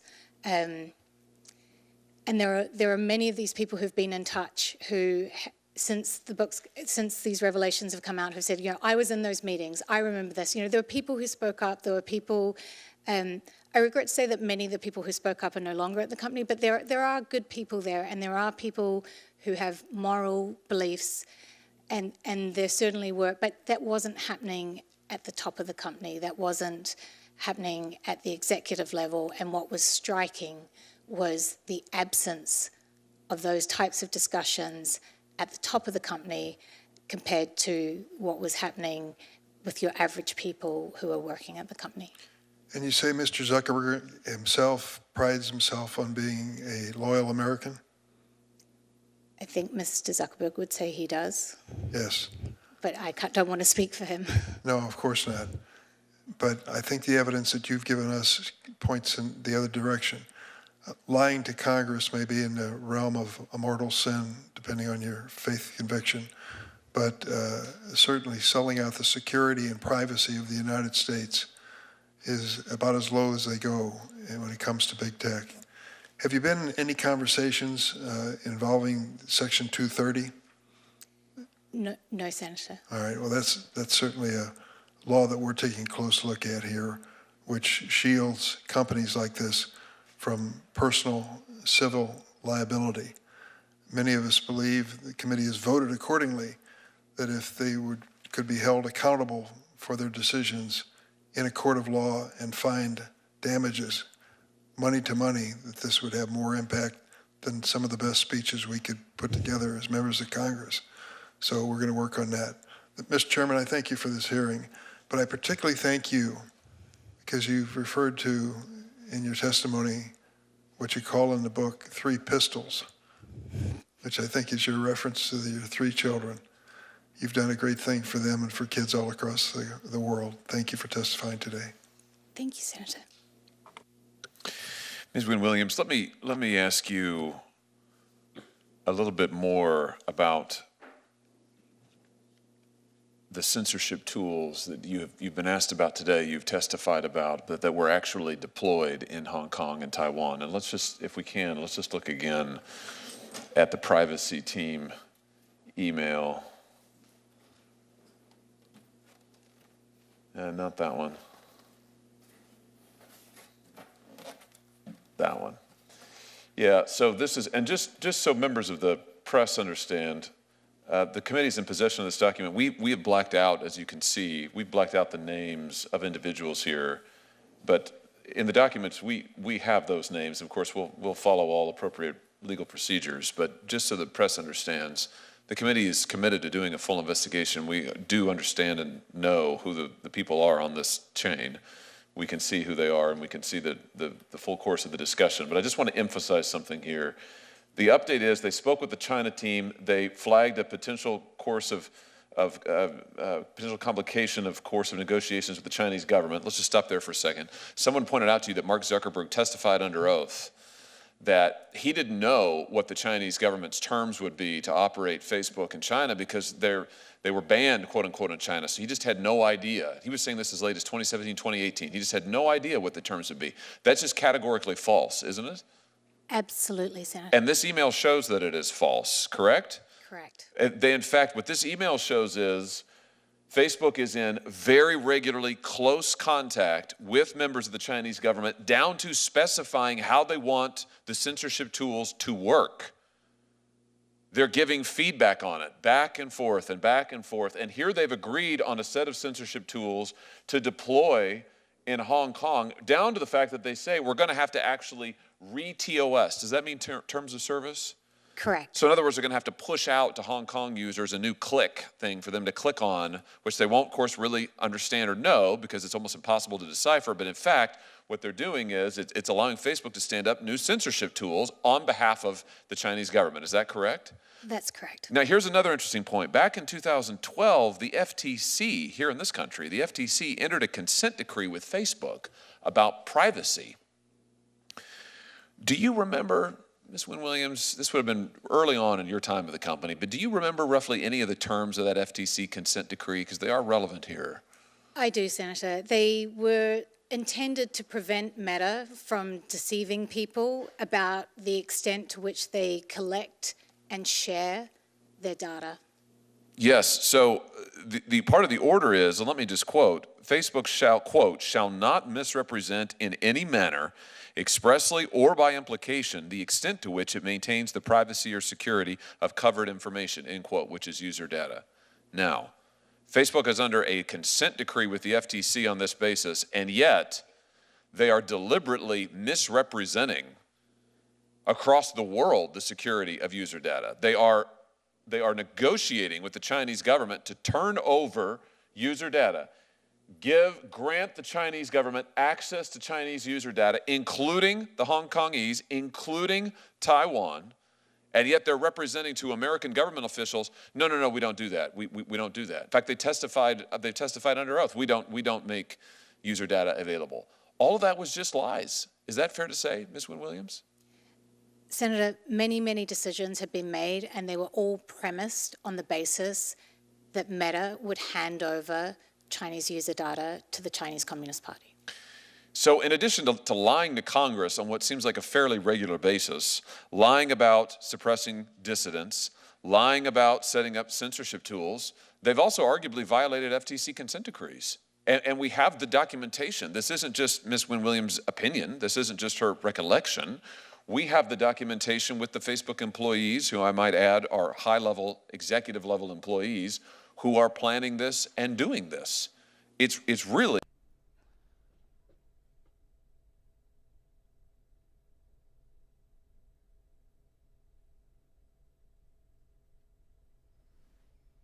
Great, awesome.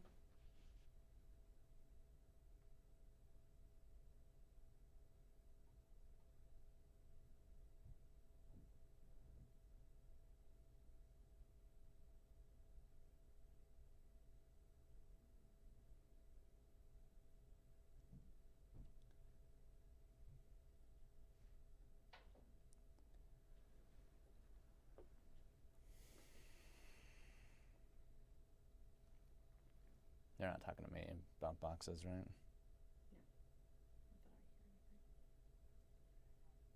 Yep, this is me.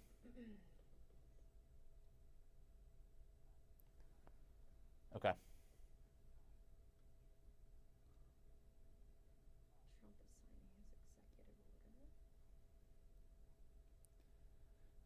Market's closing in a minute here. I'm assuming it'll still be.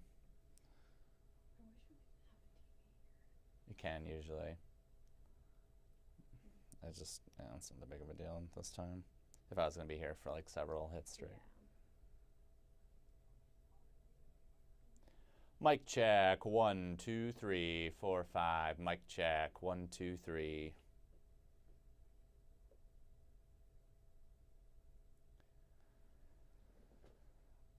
Yep, I've got you. Okay.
Trump again? He signed an executive order. It's like 24/7.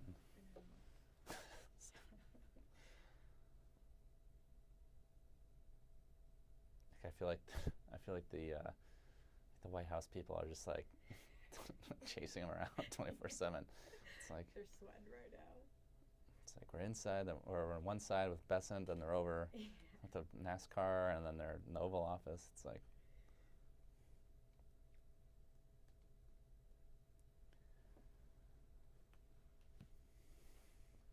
it's really hard for like a taped, for a package, a taped package to go out. 'Cause it's like, is this even going to be the same by the time it gets edited? No, even with like they did something on the deportations. Oh, was that? No, I was doing tariffs. And literally, like as they put it out, SCOTUS Ruled. Yeah. It's like, how do you even? Yeah, how do you keep up? It's like dated already.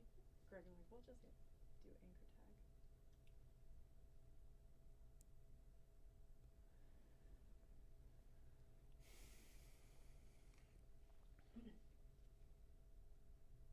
Even like his executive order was supposed to be closed press, and now it's open.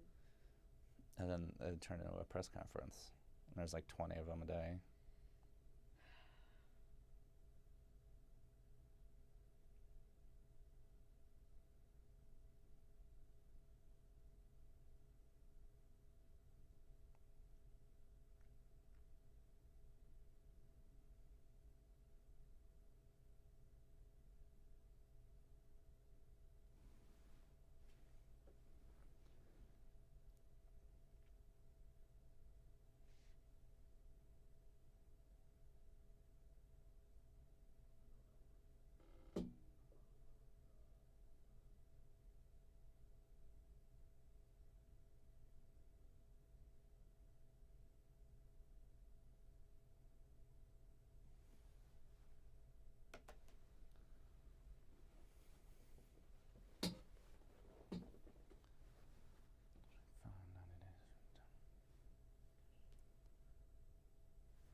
Two minutes. I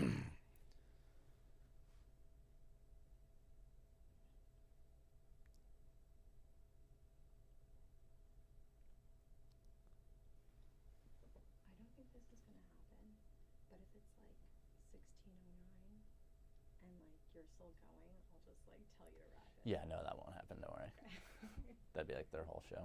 Yeah.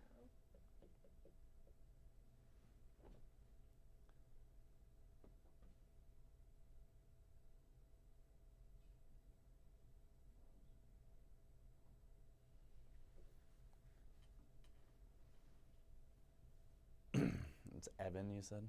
Evan, yes.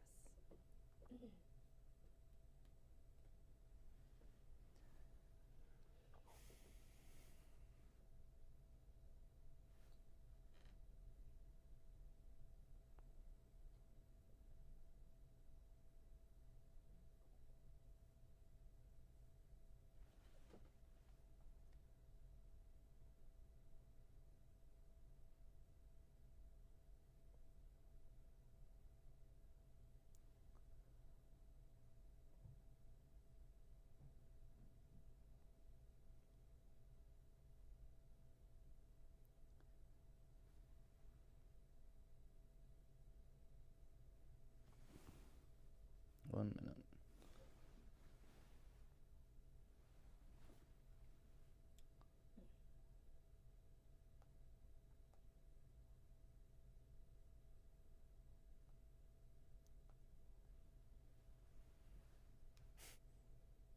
Oh, they're like starting there.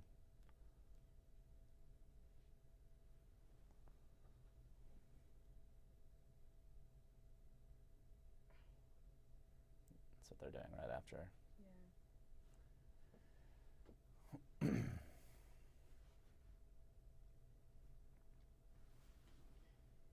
Okay, stand by.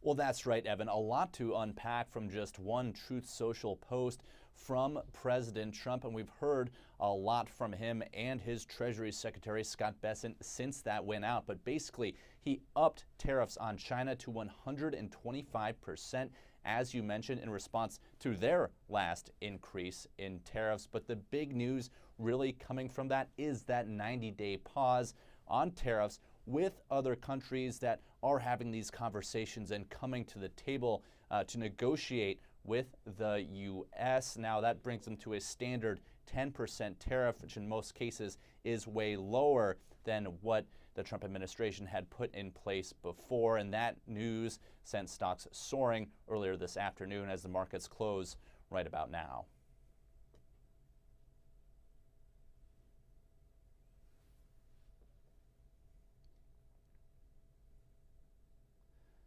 Well, we're still waiting to hear exactly what China does in response to this latest upping of the tariffs. But just hours before that announcement today, they had increased their tariffs on U.S. goods to 84%. And that's part of what pushed President Trump to upgrade those tariffs earlier. They said they are prepared to fight and they'll continue to do so. President Trump is insisting that President Xi will come to the table, wants to make a deal, but they don't know how to do so yet. What we do know is, in the meantime, this will be difficult for American companies that get so many of their goods from China going to be paying a higher price.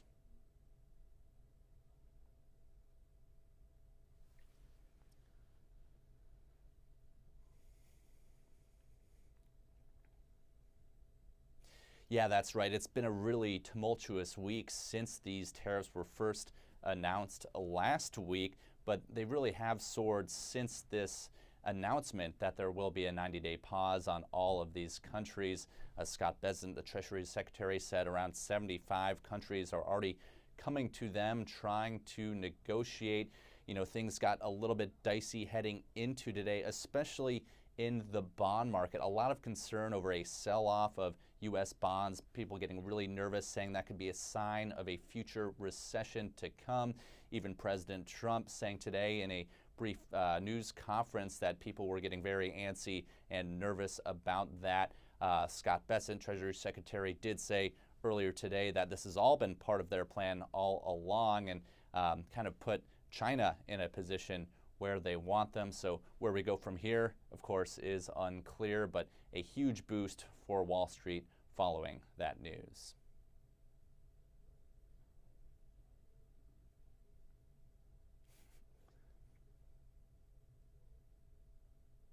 Thanks, Evan. Thanks. Thank you. Good day. Bye.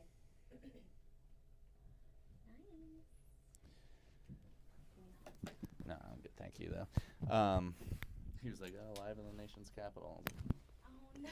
I guess they can't tell the difference anyway.